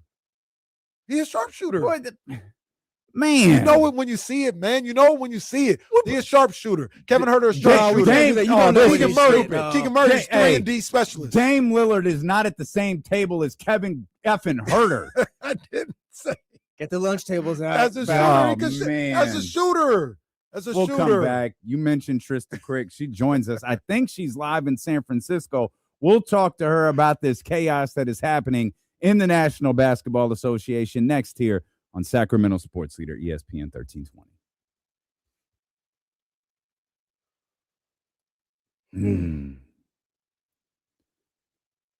See, now you guys, you know what? I actually thought about watching Raw last night. I thought about it because I got home. I had to give Ryan a bath early. I was like, it is Monday night. I caught the I should segment. check in. You caught what? I caught Roman. Oh, yeah. I didn't yeah, see yeah. what Punk said or anything like that, but I was like, it is the Monday after Royal Rumble. I should check in. are we? And then I out- just moved on with my Roman and Punk, and I know our friend will strongly disagree, but Roman and Punk is absolutely a WrestleMania main event. Yeah, I well, agree. they're all timers. 100%. Yeah. So are we? We're out on WrestleMania. We're not watching. I'm a watch. I didn't watch last year. I'm a watch. Yeah, I'm a that's watch. I would have watched Royal Rumble if I it did wasn't not in the watch middle of last the day. year. But if Punk and Roman are night 2, Mhm. last match, I'll find it. I'll- I still don't know how the fuck to watch it, but I'll find it. I'm gonna tap into WrestleMania. I will tap into WrestleMania. Right. You gotta. Did we get the YouTube TV thing figured out for ESPN? That app. I don't think so. All right. I'm not watching. I don't Well, think so. I don't think I have you can. ESPN Plus. Can I watch it without buying it? I don't think so. I think you need that. You have subscription. ESPN. I'm not no, gonna buy you it. bought I have- ESPN Unlimited. I have ESPN Yeah, Plus because it too, was but I don't my have ESPN Hulu and all Unlimited. that. You have ESPN Unlimited, not So I can- ESPN Plus, so so I you can can do watch it. Yeah. Oh, yeah, So I'll shout out. watch. Oh, Richie Rich over here. Yeah, can you can per- watch. Can you, Wow. Can you Periscope Hey, that for me, please? Yeah, can we? Periscope. was Hey, what do you popping. youngins know about Periscope? Huh? That's how I used to watch some of them UFC fights. Oh yeah, no, that was That's why we got Periscope out of there. Periscope watch, That's 100%. so all the streaming sites could run. How man, I was. Oh man, I must have heard wrong. Periscope still exists low key. It's just going live on Twitter now. Yeah, I don't think it exists. Well, it does doesn't exist, but it kind of Yeah. evolved Oh. into that. I mean, I was trying to watch Shakur and Tio, and all week they were like, "Yeah, watch it live on the Zone with your the Zone subscription." I turned that thing on after because I didn't watch it live. I was like, "I'm gonna turn it on, watch it later." They talking about $30. I said, "I thought you Yeah. said this was with my subscription." Luckily, I had a backup plan and I watched the fight. But they need to stop this. If I pay for a service, just give it to me with the service. shout out, Eric. This actually reminds me. I got a couple more ESPN TV calls. The last one, dude. Honestly, I was like, you know what? I'll help you out. I was like, yeah. What's the like? You probably gotta go to your smart TV. I was like, go to your search bar, look up ESPN. That's how you'll be able to find it. Okay, Grandma. Goodbye now. Yeah, split somebody up with their grandparents, please. You know, I thought about something today. Stanley is a legendary Sacramento sports radio caller, right? First caller of the jump. Shout out. Yeah, Stanley. I was hyped. That was awesome. Stanley. This is not Don. Stanley been in the game for probably, if I had to guess, 2 decades. Thought about this today. Is TC next? The next legend? Is he the Yes. 15 years from now? Mm-hmm. Is Sacramento sports radio listeners going to know, now that's TC right there. Yes. That's TC. Yeah, 1,000%. Well, Sacramento, Bay Area. Who knows? I don't Who knows how many I don't other always agree with stations he TC calls. calls, but like they're anytime he calls, he's on hold and ready to go. Like I don't really need to. We just screen TC calls. Yeah, TC's one of those. Oh, he's on the board. We could just go right to him. Yeah. Still gonna try to ski next month or whenever that is. Or the winter. Yeah, when is that? Is that the Olympics? Yeah, Oh the Winter man! Olympics. Wow! Oh yeah, because it's 2026. Wow!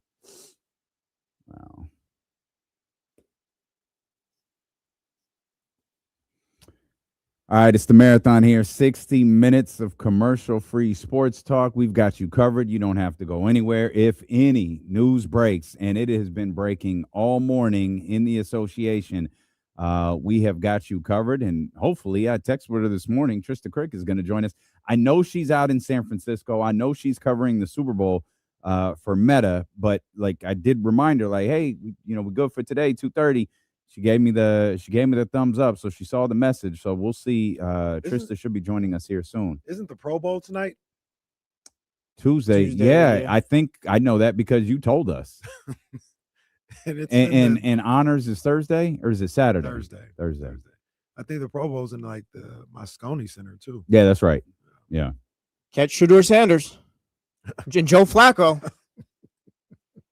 Wait, is that a shoot? Yeah, Joe Flacco's there, brother. First time. That one's crazy. Didn't somebody else ridiculous? Oh, did Jalen Hurts make it after Shedeur Sanders? Oh, I'm not sure.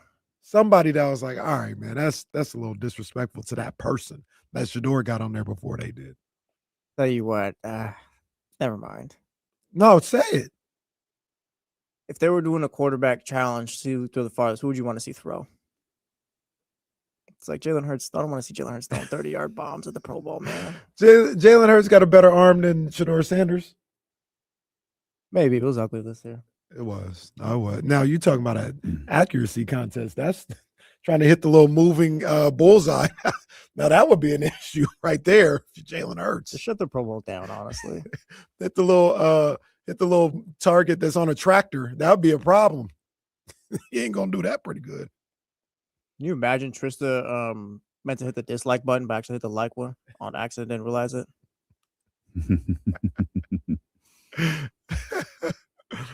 Oh man, but you know what though? Shout out to the NBA because don't nobody care about what's going on in San Francisco right now unless we're talking about Draymond getting traded. Oh, that'd be amazing. Yeah, that is a good point. The Super Bowl is on Sunday, right? Yeah. Yeah, I mean, past the bye.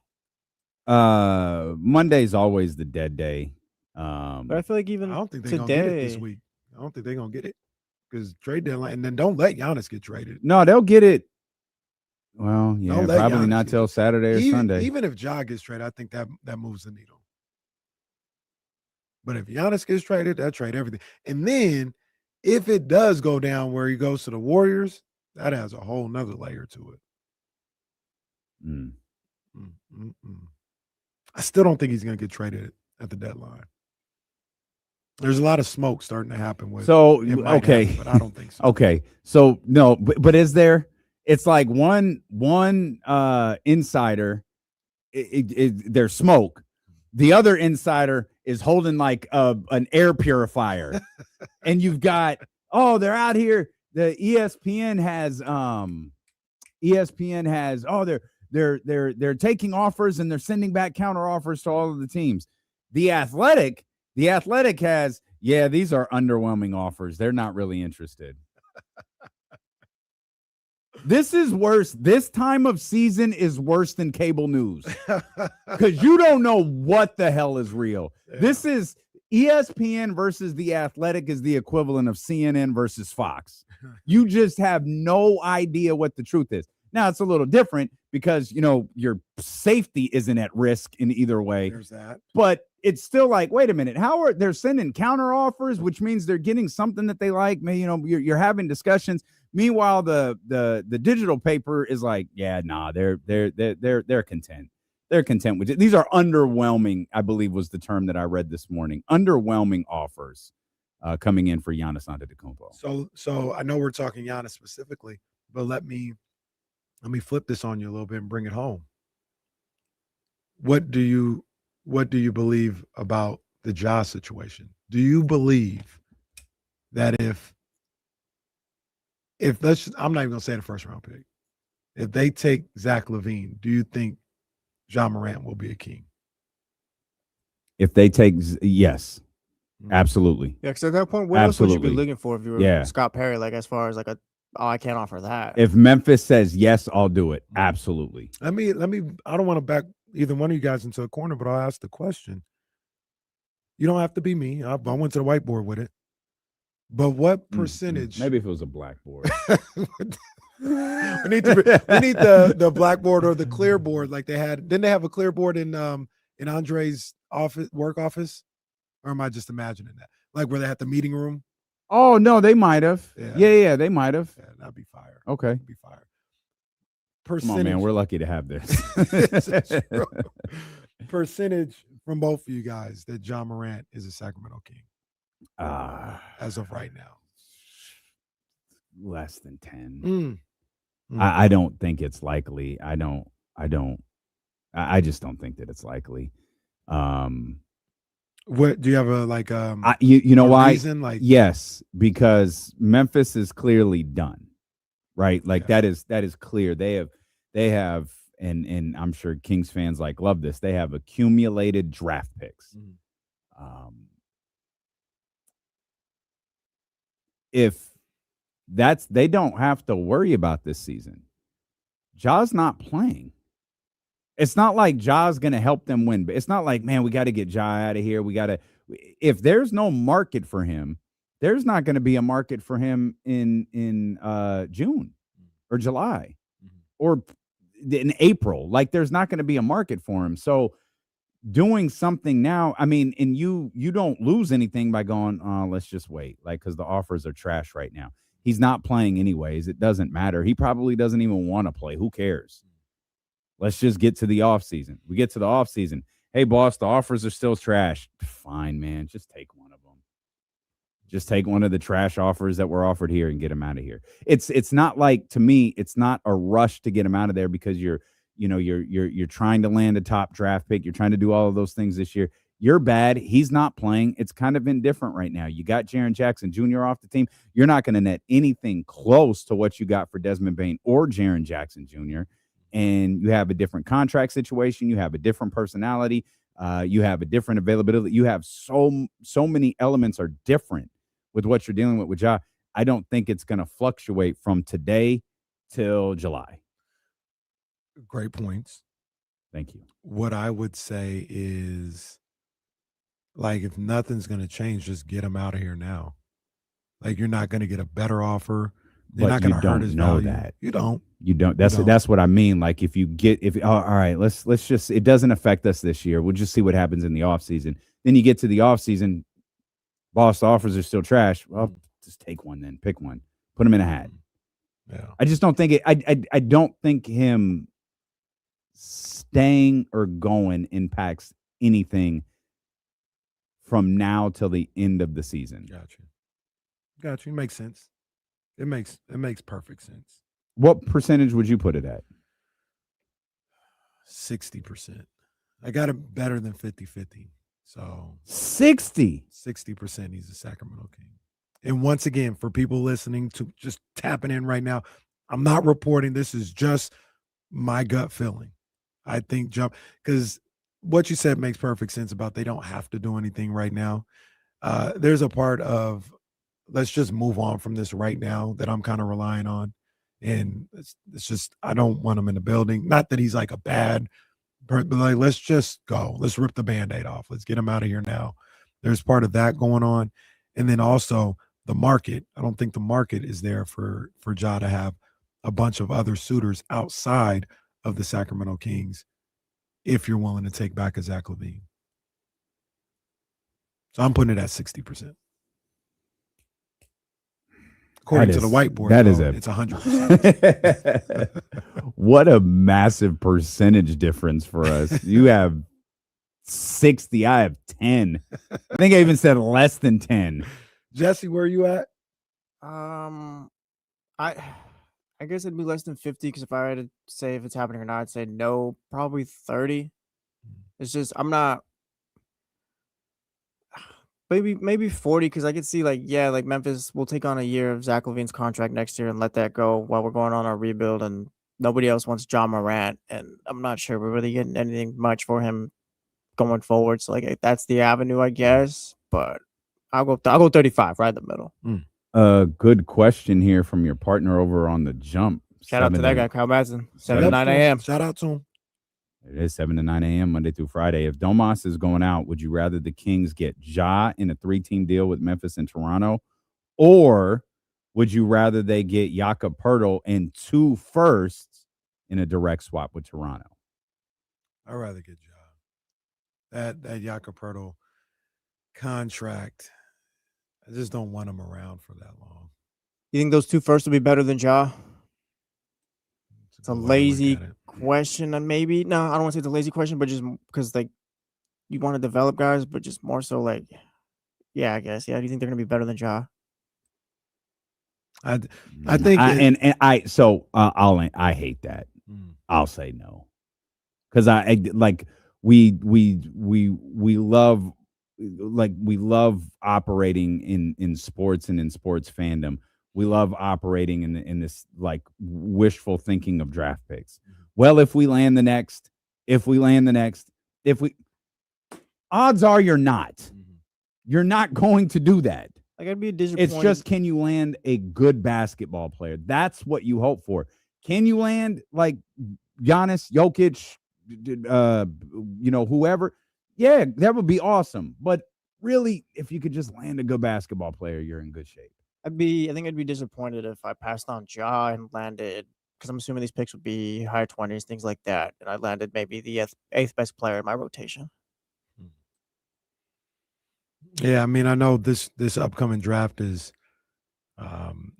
better than last year's, and you can find some really, really good ball players late in the draft, I think, this upcoming season. But odds are, to your guys' point, it's going to be Neek Clifford. Like, I passed on Ja to get Neek. And that'd be a little frustrating. I believe, regardless of the timeline of this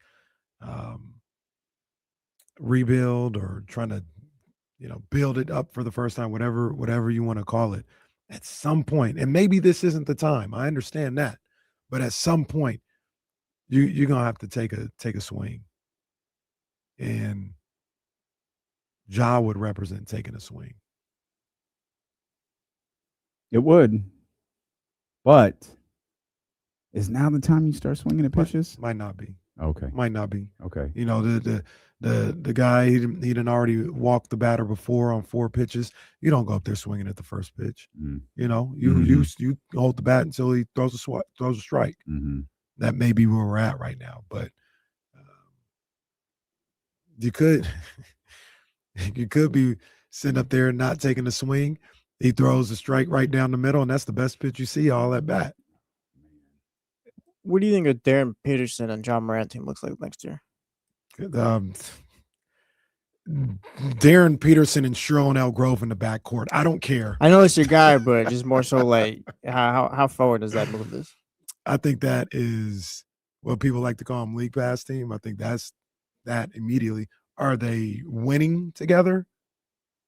I don't know that at all. So but I think that's a good pairing with those. That's an exciting pairing of a backcourt. Plus, you got to think about this too, and depending on how you want to go about the situation, And I keep combining the trades. They don't necessarily have to be all one trade. It could be two separate trades, but you got RJ Barrett there.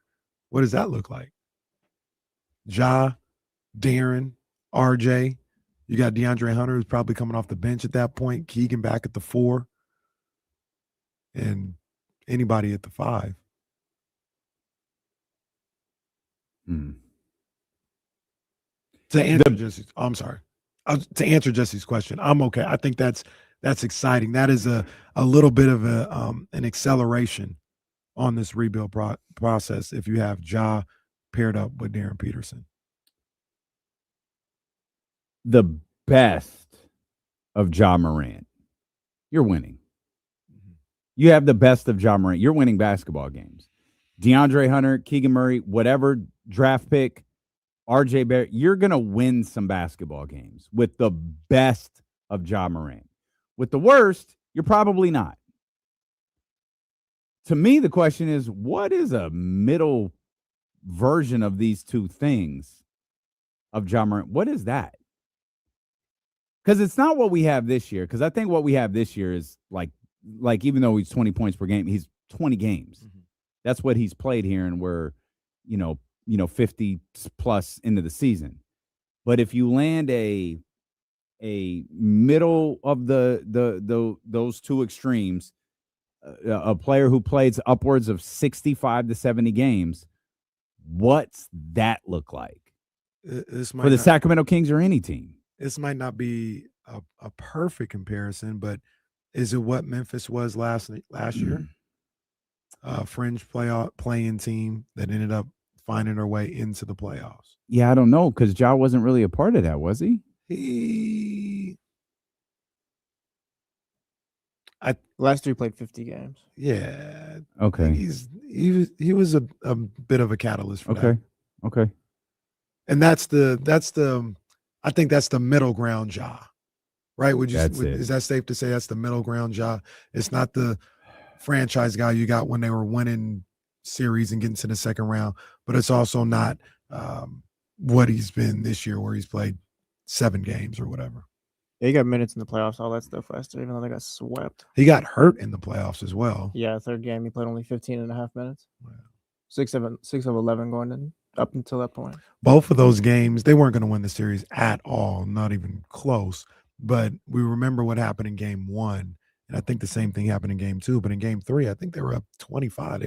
I think they blew a 20-point lead in both game 3 and 4. Yeah, lost by 6 in game 3, 114, 108. Lost by 2 in game 4, 117, 115. Game 1 lost 131 to 80. Marvin was cooking though. Marvin who? Marvin.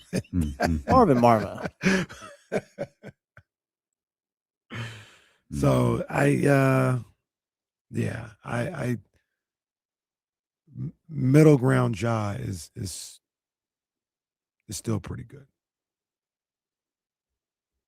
You still hope he plays more than 50 games though. Yeah, and that's the tough thing. Like, I mean, you get hung up on the fact like he's been in the league 7 years. He's relatively young, but those games played, and he's missed games for a variety of reasons. It's not all injuries. Like, he's got some suspensions in there too. You know what I mean? But you have the thing that really resonates with me with Ja is he was suspended and he comes back from suspension. He hits the game winner. And that Memphis team, which I thought was bad, suddenly had life. Mm-hmm. And like, I'm not talking about they're contending. I'm talking about when you watch them play basketball, they had life. Mm-hmm. For 9 games, 10 games, whatever it was, they had life. And then he suffers that whatever injury it was. Yeah, there you go. And he's out. Mm-hmm. And he's just, it's over. And I made the argument then that might be best for him. You're out. There's no thought of coming back. It gives you an opportunity to put this full, variety of incidents behind you. You start fresh next year. And it felt like the starting fresh thing never really happened. And maybe that was the moment. And because of those games, those 9-10 games, I get why you didn't. But maybe that was the moment Memphis should have gotten out. That was the moment where Memphis should have realized. And again, it's hindsight. It's not fair to say that, but that's probably the moment where you realize that fresh start may never come here. He is at the peak of his earning powers. We've got to make the deal now. And I get why you don't. But this is the result of it's. Bill Belichick was brilliant at this. Get rid of a player a year too early rather than a year too late. He does something and it looks crazy. And then you realize a year later, who were we? Joel. We've had that conversation about Joel Embiid. You were wrong, by the way, because Joel Embiid is back. But I still wouldn't have signed him to a contract. Well, no one knows why they even did that. Like, they literally didn't have to. They just did it for no reason. But this is another thing where it's like, yeah, maybe you could have pulled the trigger. No pun intended, but maybe you could have pulled the trigger on this deal and done it a couple of years ago. This is the downside to it, though. This is like now, and I think while the reports on Giannis Antetokounmpo and countering trades and or Milwaukee being content, those are conflicting. I don't think there are any conflicting reports around Ja Morant. The messaging has been pretty similar across the board. Yeah, you mentioned that 9-game stretch and that specifically that first game back where he hits the game winner. It's tantalizing because he's a game changer. He is a culture setter one way or the other. Like, he has the type of energy and the type of sway over a locker room or energy that could sink you too. Mm-hmm. It's dangerous, but he has that. He has that. And that goes back to what I was talking about when Jesse asked the question about, can it potentially hurt your scheduling and your rebuild? He can come here and torpedo everything and you be bad just like I thought you were going to be.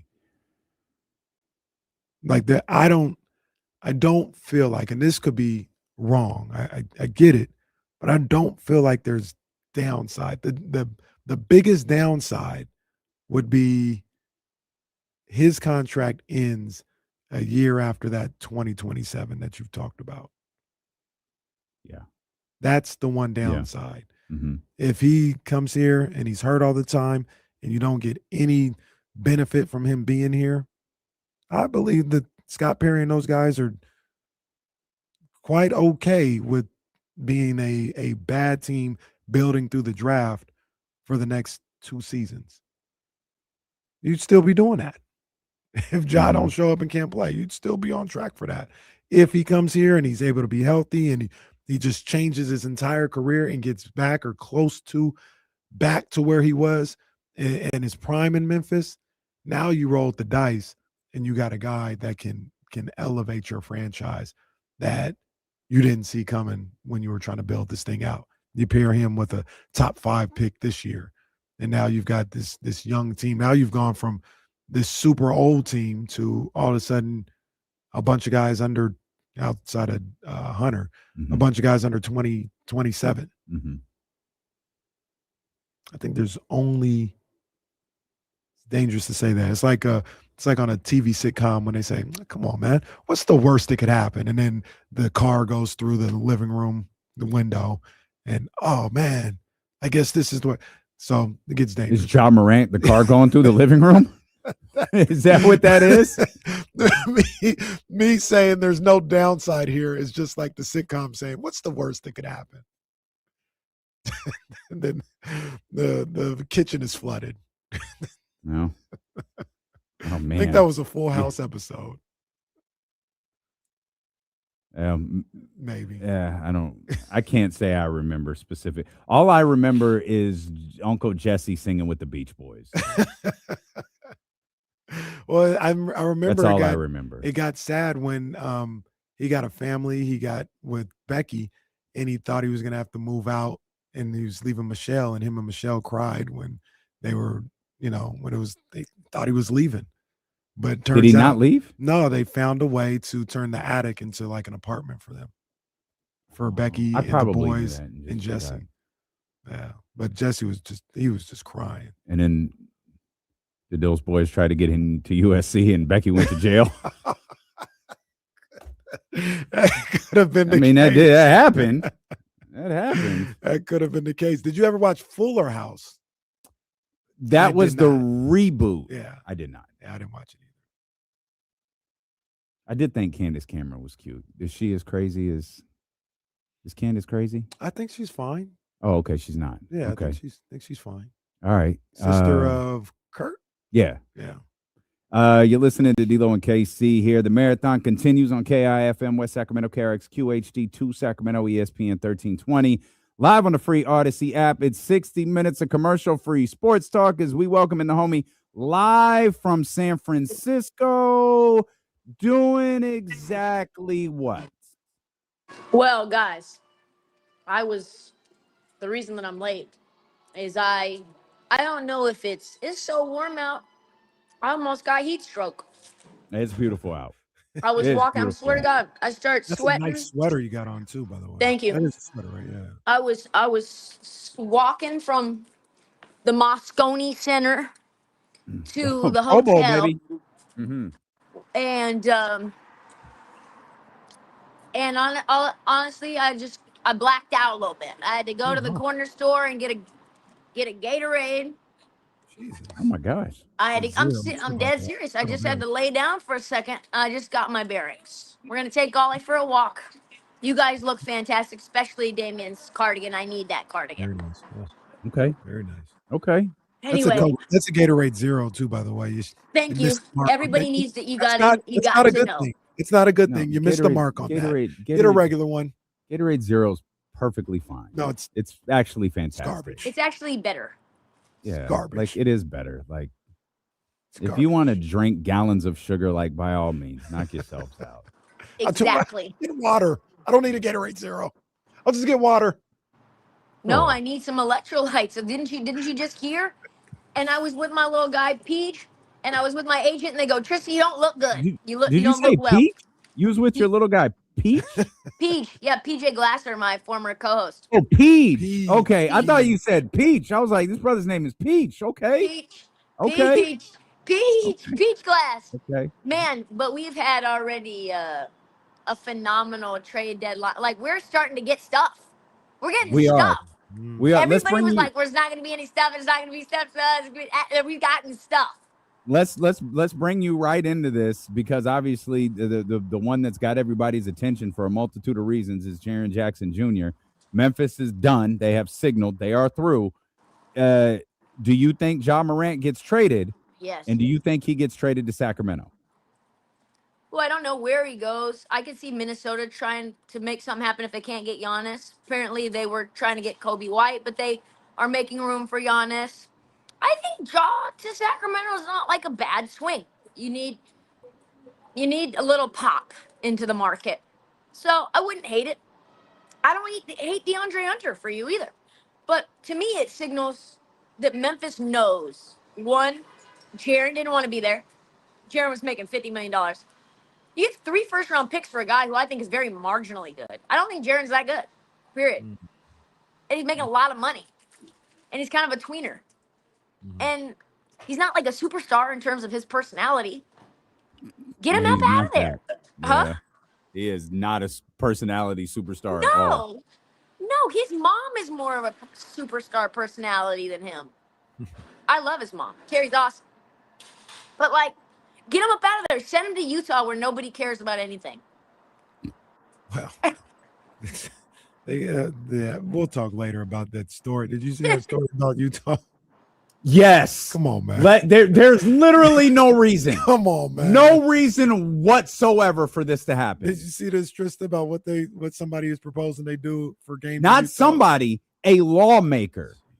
A lawmaker is proposing that concealed gun owners be allowed to carry their concealed weapon into the Delta Center for Jazz games. Come on, man. What's wrong with What that? is the purpose for that? What's wrong with that? You don't. What's you the don't. worst you that don't, could happen? You don't need to bring a concealed weapon into a sporting event, I especially think a they brought guns goddamn into Utah Jazz game. I think they brought concealed guns into the Jake Paul fight, to be honest with you. Oh, Well, that's believable. MIAO was wilding. When But they let me bring Ollie in and no one said a word, I was like, there's definitely people who are strapped up. I don't even, and then they were like, oh, you went off through this is how I knew people were bringing in guns or something. They were like, oh, you went through the metal detector and you made it like it went off. You need to go over here and give them this card, and then they let you go through again into this other metal detector. And I just That's put the crazy. card down and I walked in. that is I crazy. just was like, nope, that's not me. I didn't go off. I just put the card down and went right. And I was like, if I can do this holding a 6-pound chihuahua, then who knows? That's crazy. Now, I do agree with everything you said about Jaren Jackson Jr. or the third or junior. And yeah, I don't know. I'm not sure why Utah. I shouldn't say that. I was about to say I'm not sure why Utah wanted to get him.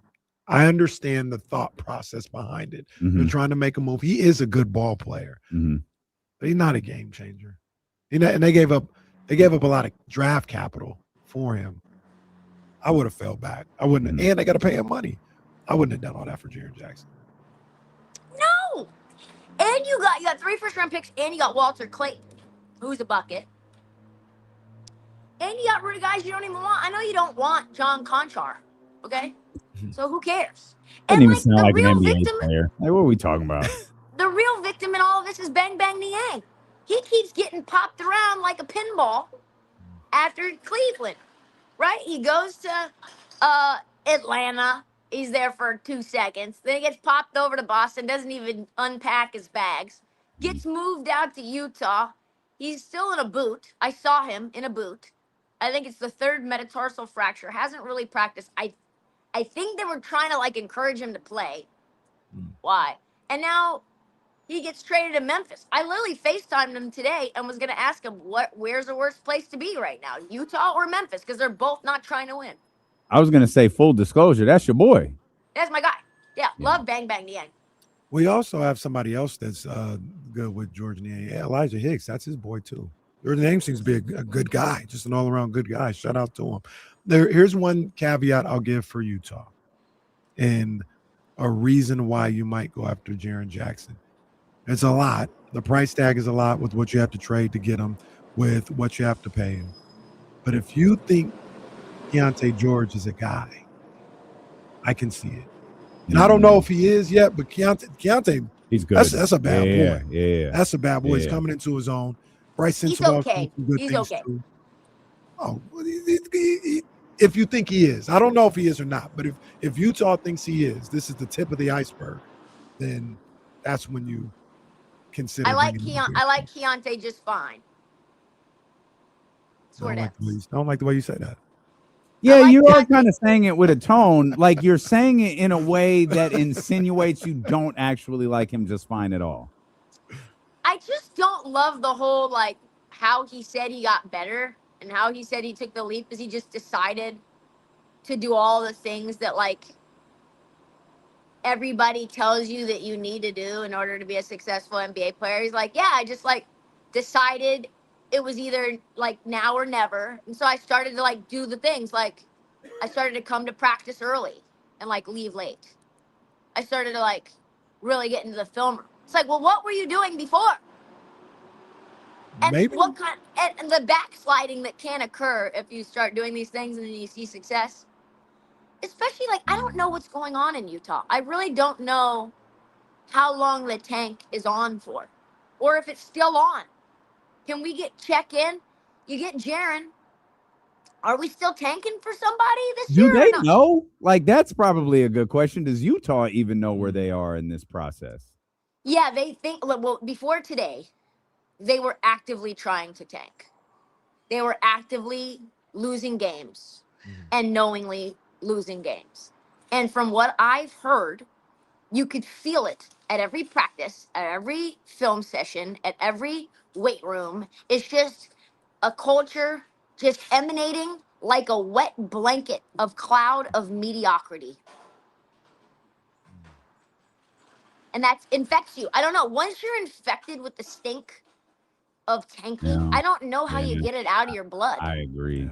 I wholeheartedly agree. Can I defend Keontae a little bit with the story? I don't know. Sure. I don't know what he did, in his college days, high school days, all this other stuff. But he's super talented, super talented. It could be a situation where he's so talented, he didn't have to do that extra stuff until he got to the NBA. And he tried to go about it the same way he did in high school and college, and it wasn't netting him the results. Mm-hmm. And he said, all right, I need to change this up a little bit if I want to take it to a next level. That could be what he meant. Not buying it. All right. Maybe Scoot should listen to Keontae George, and he can be better in the NBA. Wait, that's a scoot shot? Yesterday. Now, hold on. Full disclosure, he has been waiting all week for this moment. He has been waiting all week to get this shot on Scoot Henderson. I said I had to mess with TK a little bit because it wasn't. But I also said it wasn't just TK. It was That's the right. NBA world Yeah. who laughed at Charlotte when they took Brandon Miller instead of Scoot Henderson and called them all kind of crazy stuff. And today, as it sits, Brandon Miller is a far better NBA player than Scoot Henderson. Book's not closed. It's not done. Sure. But today, Brandon Miller is a far better, far more effective player than Scoot Henderson. Scoot hasn't played all year. Whose fault is that? So why are we even – I'm just questioning the relevance of this moment. Why have we been waiting all week for this? Because the Charlotte Hornets are beating people and we had to – and because Con Knipple came in and instilled some sort of leadership and culture. I like Scoot. I ain't got nothing bad to say about Scoot. I like Scoot. I just like Brandon Miller too. I think you were I thought people no, I love Scoot, but I thought people were really, really unfair to Brandon Miller. I always thought Brandon Miller was a really, really good ball player. And I thought they were kind of dogging him out when he got taken ahead of Scoot. And I was like, well, y'all tripping a little bit. He can go. That's all it is. And TK I would not mind having somebody with the skill of Brandon Miller. I just don't like the attitude of Brandon Miller. Scoot's a really good guy. Scoot's a good dude. Very nice dude. Very pure. I don't like Brandon Miller's energy. Period. I don't like it. Gotcha. I got you. Call me Mad Dog or like one of these old heads that's Mad Dog. Mad Dog Krick. Oh no. Mad Pup. Spent too much time there at WFAN. Mad Pup. Can't have that. 2020. What let's get to, because obviously we've got, do you have strong takes on like Vooch in Boston or the Chicago Detroit deal? Because I did want to get into a trade that hasn't happened, but there seems to be a lot of rumblings about at least a particular story that's developing here over the last 24 hours, and will probably be a big story over the course of the next 48 until the potential deal is done. And that's the one involving James Harden and the Los Angeles Clippers. Reports yesterday are everybody's perfectly fine with James Harden wanting out of Los Angeles, and they want to facilitate this deal and get him out of there as well. With Cleveland seemingly being the Where main did this come from? Well, I have my feelings. Which is what, the aspiration deal? Yeah. Yeah, he was like, I'm up out of this. This is gonna go left. The verbiage behind that, the aspiration stuff was the league is not going to be embarrassed during All-Star Weekend. And All-Star Weekend is at the Intuit Dome in LA. It is a week from now. They are not going to be embarrassed by this. by handing out a punishment to either Kawhi Leonard and or Steve Ballmer while the center of the NBA universe is in that city. Right. Well, check your watches. It's next Trysta. weekend, which means some sort of punishment could be on the way. And I wonder if Harden got wind of that and was like, hey, man, I'm playing good ball. This team's in a fine spot. Y'all telling everyone you want to get younger. Let's move now. Like, get me out of here.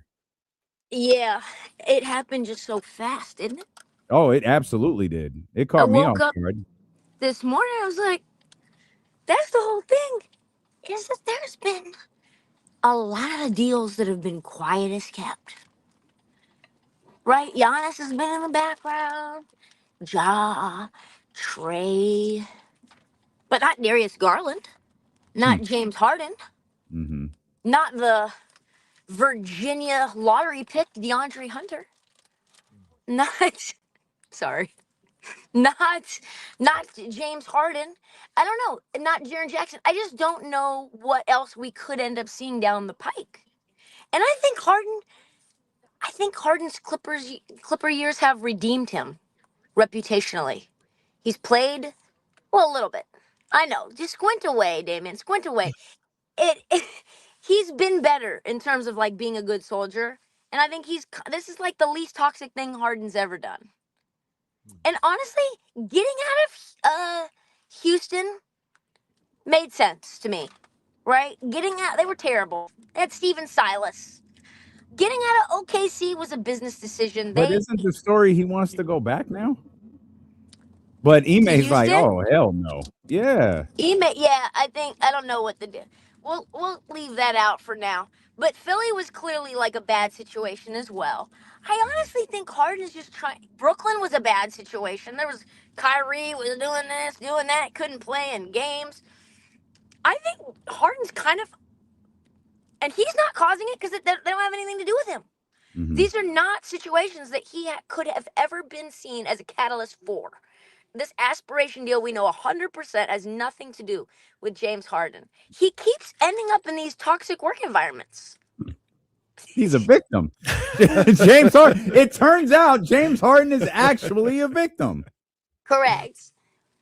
I think I keep trying to figure out why this happens with James. And my timing could be off, Trysta.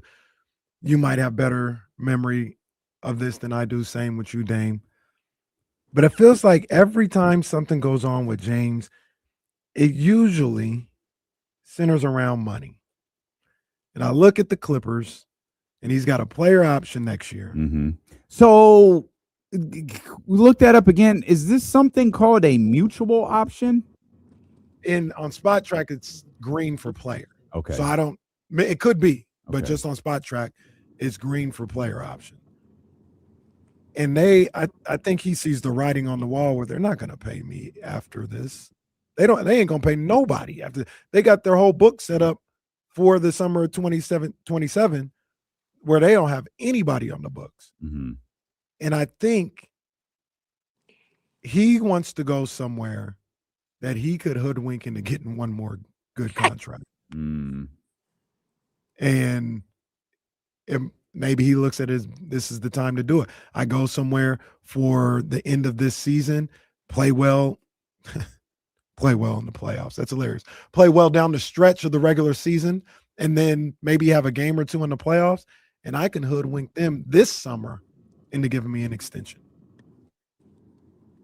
It seems to always center around money. Who would that be, though? So next year's year isn't fully guaranteed. And because of that, because it's a player option that isn't fully guaranteed, and because of that, he can shut down any trade. He'll only get traded where he wants. Mm-hmm. That is incredible. Yeah. Who is his That's agent? absolutely incredible. I think it's a money thing. I think it's money when it's James Harden. Because he only does Only this. money? Yeah, he always does this when he wants. He got mad. He didn't want to leave He Philly. did get just mad got at 'cause he didn't Brooklyn. get money. He did get mad at Brooklyn because they gave KD the money and didn't give him and Kyrie the money. And he got And mad that- at Philly. Why? And he got mad at Daryl Morey because Daryl Morey finessed Is a him. liar. Yeah, Daryl Daryl Morey Morey is is a a liar. liar. He repeats. He did lie to him, though. He did lie to him. Hey, listen, play the good soldier, take less. We're going to get you all these pieces. It's going to be amazing. And then we'll pay you the full boat. And then Daryl Morey was like, hey, the full boat is now a canoe. The canoe is now a raft. But I do think the situations were also bad. I do think so. What's on your agenda the rest of the week? Oh man. Well, I'm just trying to every day get through my list of deliverables. We are doing some stuff with Threads and Meta. We've got some shows with NBC. Metalark is out here. I've got an interview tomorrow with Haley Jones from. She's currently with the Dallas Wings, but I think that's like a little bit up in the air. But she's also on The Breeze with all the Miss Take Your Girls, the Kate Martins of the world and the Paige Becker. So me and Juju are doing that for a good follow, which will be on the Dan Le Batard show later this week. I think we have another player interview later on. It's just nonstop out here. I've already walked 10,000 steps. Like I said, I already almost had heat stroke. Yeah, So we're you going should to probably go somewhere and get some rest. I'm gonna go to the R Dubs tonight and see no Steph Curry. I'm gonna see him in street clothes. We'll and see. just That should put you to sleep. You see the final games of Draymond in a Warriors jersey. That'll be cool. It might be his final home game. It might be it. Might be it tonight. You think he's getting traded? I don't, because I don't think Giannis. The trade is going to happen in I think it's a summer trade. It's not that. We're not that lucky. Like nothing is going to go right for Sacramento. To be able to celebrate Draymond getting shipped out of Golden State, oh, that would have been so much fun. It would have just been the biggest hater show ever. It would have been so great. But we're not that. I would have loved to join, to be honest. Oh, it would have been. He's still chirping on Threads every day, just talking to some normies. Stop chirping at normies. Go It's to so wild that bed. Draymond keeps coming for you. That's so weird. Bro's a weirdo. Just get out of here. And then he got into it with who was it? With Dylan Brooks. And he made it out to like Dylan Brooks was some scrub. Dylan Brooks is winning everywhere he goes. The demise of the Memphis Grizzlies coincides with him leaving. The upswing that we've seen from the Phoenix Suns coincides with him arriving. I don't know. I think He has Dylan a Brooks style is having, that people seem to gravitate towards. He's got energy. Yeah, like I mean, I think Houston was more Ime, but it worked. Phoenix is him. he was the first ad to Houston. It was him and then Fred. Yeah. They targeted him first. I remember being like, such an odd, aggressive pursuit. And it was 100% right on. He's just a winner. And I think the thing that people forget, and even I as a Duck alum sort of forgot, is when he played for the Ducks, he was the primary creator and point scorer. He was the guy. He was the guy for Oregon. And I think that was the Final Four team. It was either the Final Four team or the Elite Eight team. With Final Four, yeah. Thanks, Peaches. Thanks, Peaches. And Trista's so dope. She got her own producer on her radio hits. Just no, that was the Final Four. Yeah, it was the final. Yep, it was Final Four. Yep, thanks, Peaches. So, yeah, no, and Dylan was that dude. He just has had to take much smaller roles because everybody that was playing in Houston, obviously Fred was a key piece. Jalen needed his touches. Alpy needed his touches. You got a bajillion wings. Also, he's not that good. Like he's good. He's good. But when you needed him to do something, he's putting up 20-something points, and he's a lockdown defender. No, but when you needed him to do something in the Lakers series when he was in Memphis, when you needed him to do something last year against the Warriors, he couldn't do it. How long have I been talking about how much I love Dylan Brooks? I'm a big supporter of Dylan Brooks, but I think sometimes if you asked him to do more, he'd be a little miscast. Like if Phoenix makes the playoffs this year, and it's like, hey, Dylan, we need you to do what you did in the regular season, they'll be going home early. He's But you finally need- paired though with an actual superstar clutch bucket getter. Again, I and just Ja want him to was, make open shots. Look, I was rooting for him. We were all rooting for him last But, year in like- Game 7 against the Warriors, and he just threw up brick after brick after brick. that whole team was a bunch of bricklayers. Okay, that's why they Right. had to go get KD. But now you got Devin Booker. Devin Booker, when he is healthy, give him the ball. Dylan can play Robin, and he's a pretty good Robin. And you got a lot of role players who are in their lane and they're doing their thing, They're playing well. playing well, and they're fun. And you know who's not fun? Our Dubs, but I'm going to the game tonight anyway. That's Who do fine. they play The- tonight? The Kings aren't fun either, but They yet play here the we Sixers. I know Oh, it's been hard to in watch. town. JoJo. are. Hey, you want in on Joe- this? You want in on this? Is Joel Embiid back? I think he could be back. Ah, that's my girl. That's my girl. That boy is back. And he's back. Oh my God. I was like, that knee looks good. How does he do it? Just when I think some I'm out. suspicions. I have some suspicions after this Paul George news. What's going on in that Philly locker I room? have some suspicions. All I'll say, yeah, they're sharing Toradol and HGH sandwiches. They're spinning their blood platelets by the ice Whatever. bath. It's working. I'm just gonna say, if it comes out that the NBA suspended Paul George because he said it had nothing to do with PDs, because he was on some benzodiazepines for his mental health, because he's pandemic P, he's podcast P, he's in his fetal position on the side of the bed in the bubble, and he's trying to take care of his mental health with some benzos prescribed by a psychologist or a psychiatrist, and that's what we're suspending him for. That's out of pocket.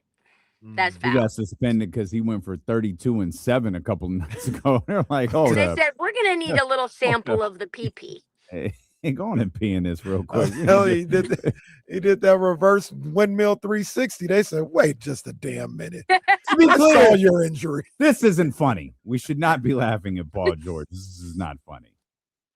That's my boy too. Entirely. That's That my is boy, your boy. Paul George. That is your I boy. thought The he was gonna Sixers be have been MVP one hooping. year. Well, see, it's your boy, but Joel is back. He Come on, is man. back. That's right. You can be Joel like, hooping. I need a Joel's couple more back. weeks, but he hooping. Joel hooping. all right. He's hooping. I root for JoJo. I really do. I want to see him. The league is better when he's out there killing. I agree. I love EJ too. I like Jared McCain. Oh, This yeah. has become a really likable Philly team. Agree. Oh, you forgot the one.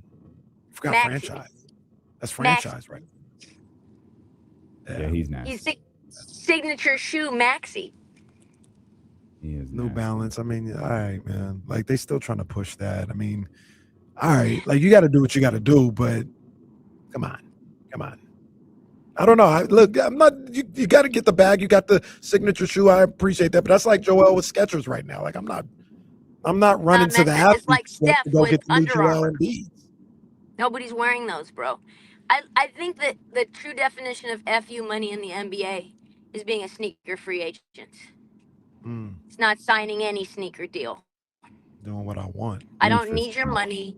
I'm going to wear any shoe I want for any Oh, we losing her. Uh-oh. She's going through the mean streets sneaker of for San any Francisco. brand. We're I don't have losing to her. do all these luxury. She's over by what? Yeah, Haight I'm on Ashbury? Masonic. Is that where it is? It's weird. Yeah, that's all right. Hey, Turk, we'll on Turk and Masonic. I will say this. My neighborhood I'm staying in, it gives you shivers. Oh no. Wait. It gives you Wait. shivers. Meta didn't I'm take in the care of you? Tenderloin. Oh. Well, no, Oh. I'm well. It's right near the Moscone Center, and so we'll get into it later. Yeah, I mean one The left hotel's turn fine. and it could look. Don't go to the corner I saw store. real life streetwalkers last night and this morning. If you need a Pepsi, Well. just wait till the morning, bro. Just wait till the morning. You Yeah, ain't go gotta- go get all of the Gatorade Zero and all of that Coke. Go I'm get all gonna of that stuff DoorDash 'em. now. Yeah. They say, "Hey, babe." yeah. It makes you want okay. to say how much. Well, in that case, we'll end this by saying, please be safe. I will. I'm going to we'll be Golden out Gate in- Park, one of my favorite places on earth, to take the Well, boy and Peaches to the park. Even now, well, you and Peaches and Ollie, you guys enjoy. We'll try to connect. We'll be out there on Thursday, so we'll see what you're doing. But I'll be checked watch into out the for better football. hotel so that hopefully Katie can do her makeup in there. Okay, same there you shoes. go. There you go. That's a good look. That's a good look. We'll All right, set her up. homie. All We right, y'all. appreciate Love you, you. man. Have fun. We'll talk to you soon. Take care, Bye TK. bye. Tristan and Peaches. Then I don't know why did she call him Peaches when she said Peach. Well, it is. I think she was making fun of me because I thought she said Peaches. Oh, I thought she That's why said she Peaches kept a couple doing it. more times. No, I think she was doing it as a joke. Peach, to bring this full circle, reminds me of how Stephanie used to call DJ Deej on Full House. That is a great job, actually, of bringing the Full House stuff back at the end of our conversation with Trysta and putting a nice bow here on the marathon. 60 minutes of sports talk and the occasional Full House references. Why not? Why not? Our guests for the day are not over. They're just a little bit in a different order. Normally, Jason Jones would be at this time. Jason Jones, who is also, I think, in San Francisco. He definitely was in San Francisco. I don't know if he's still there. He was on Radio Row earlier, but Jason Jones is going to be with us coming up right around the top of the 4 o'clock hour. And coming up in just a few minutes, we're going to talk to our man, Nick Wagoner, 49ers insider for ESPN. We'll talk to him about the hire that the San Francisco 49ers made with Raheem Morris at the defensive coordinator position. And, of course, we will continue to monitor everything. It has been a very busy day in the association with multiple deals being done. None yet from Sacramento. We'll talk more about that. It's D'Lo and KC on Sacramento Sports Leader, ESPN 1320. Who the hell aggregated me already? This is why I feel like Brian Windhorst. They got a Ja hype video up with me saying, Oh, who put that up? Oh, no. They got Kenny. Hey, man, hopefully With Travis Scott. they got the Ja hype video. Got me hyped. It worked, though.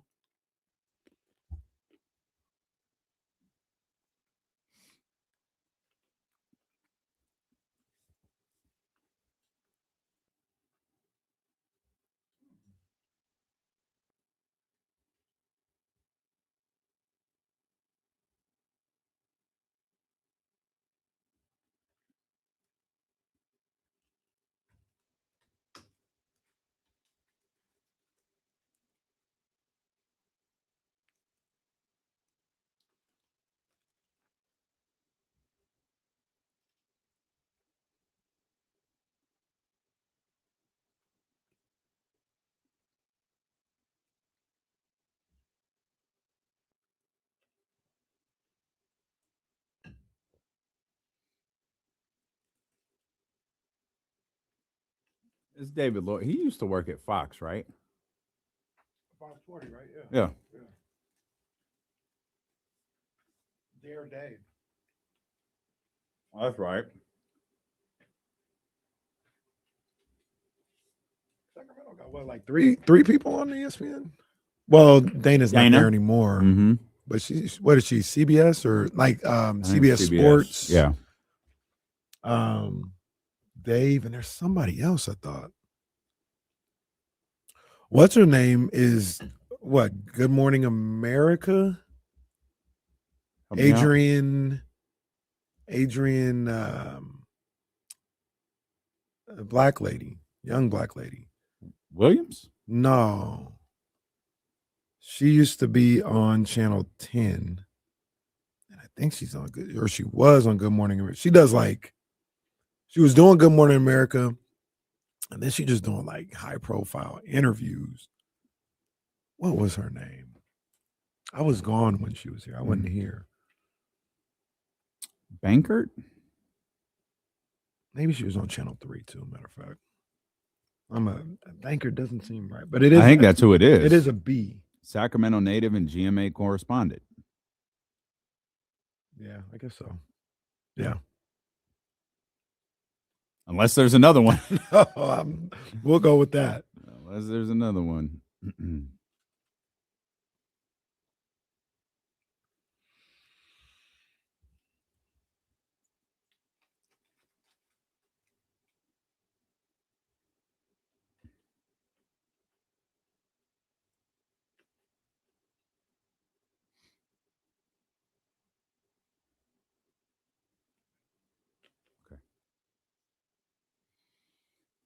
Our man Nick Wagoner going to join us here coming up in just about 10 minutes. We'll talk to him about what's going on in San Francisco, both with the Super Bowl and with the San Francisco 49ers.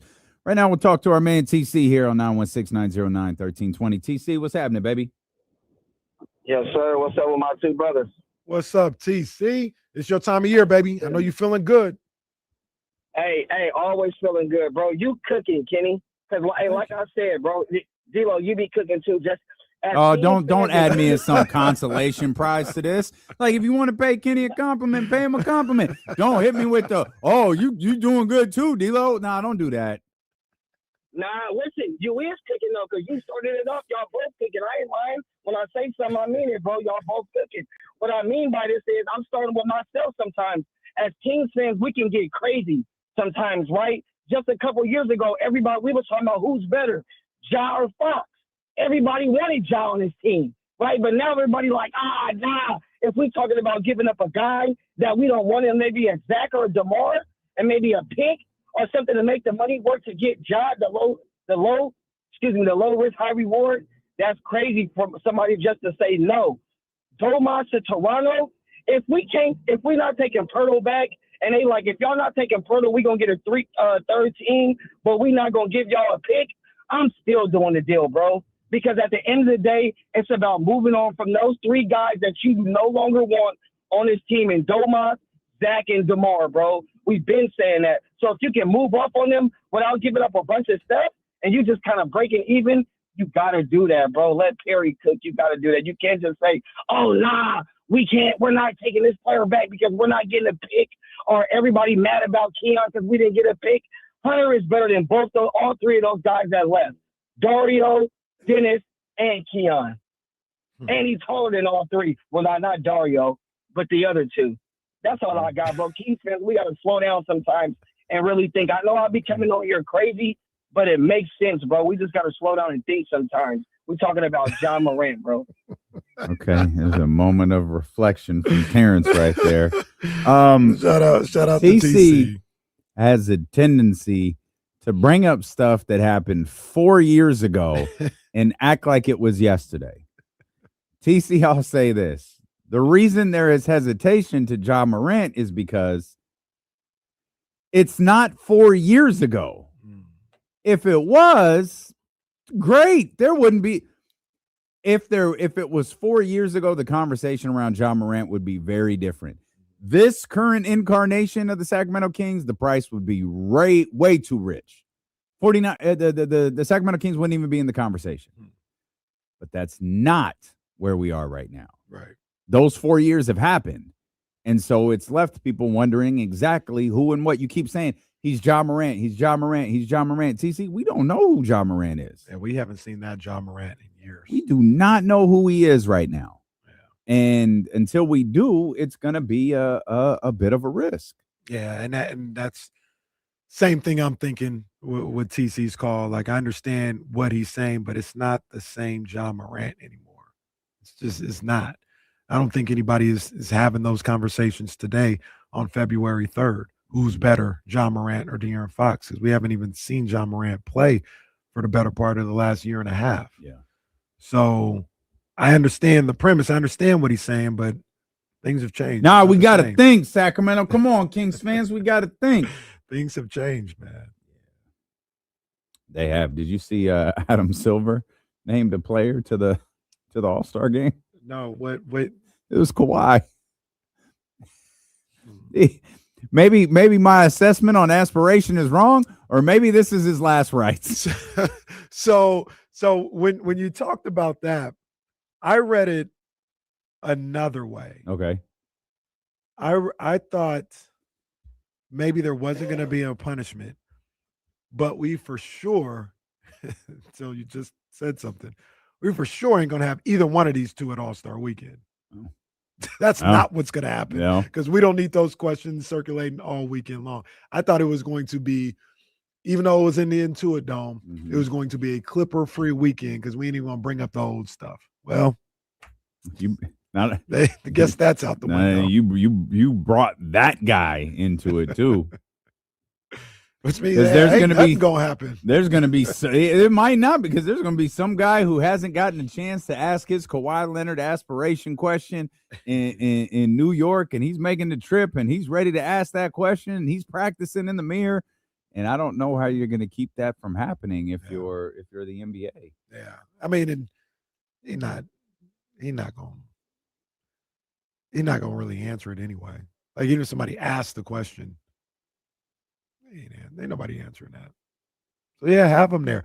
Ask away if you want. You'll get a no comment. Now, someone has to replace I guess Jokic is back, right? Yeah, I was surprised to see him on Sunday night. What about Giannis? Yeah. Somebody was that the Kawhi replacement? Or did Kawhi just Kawhi how'd he get okay, on help me. Kawhi's American. Got you. Who did he replace? I don't know. I can't keep track. I have no idea. Yeah, I don't know. I don't know who's going to replace Giannis. I mean, to a certain degree, you don't have to. Well, yeah, you do, because aren't you doing the round robin thing? Yeah, but if Giannis puts them at like 9, just go with 8. We don't need to put the Nasus I don't know how the hell this works. We don't need to put the Nasus on there just to make sure we have a replacement for the world. Anywhere Giannis is, you have to put the Nasus. I'd love to see the Nasus in that setting. That's my boy, Thanasis. He's hilarious. Why? Why is Thanasis your boy? He's hella funny.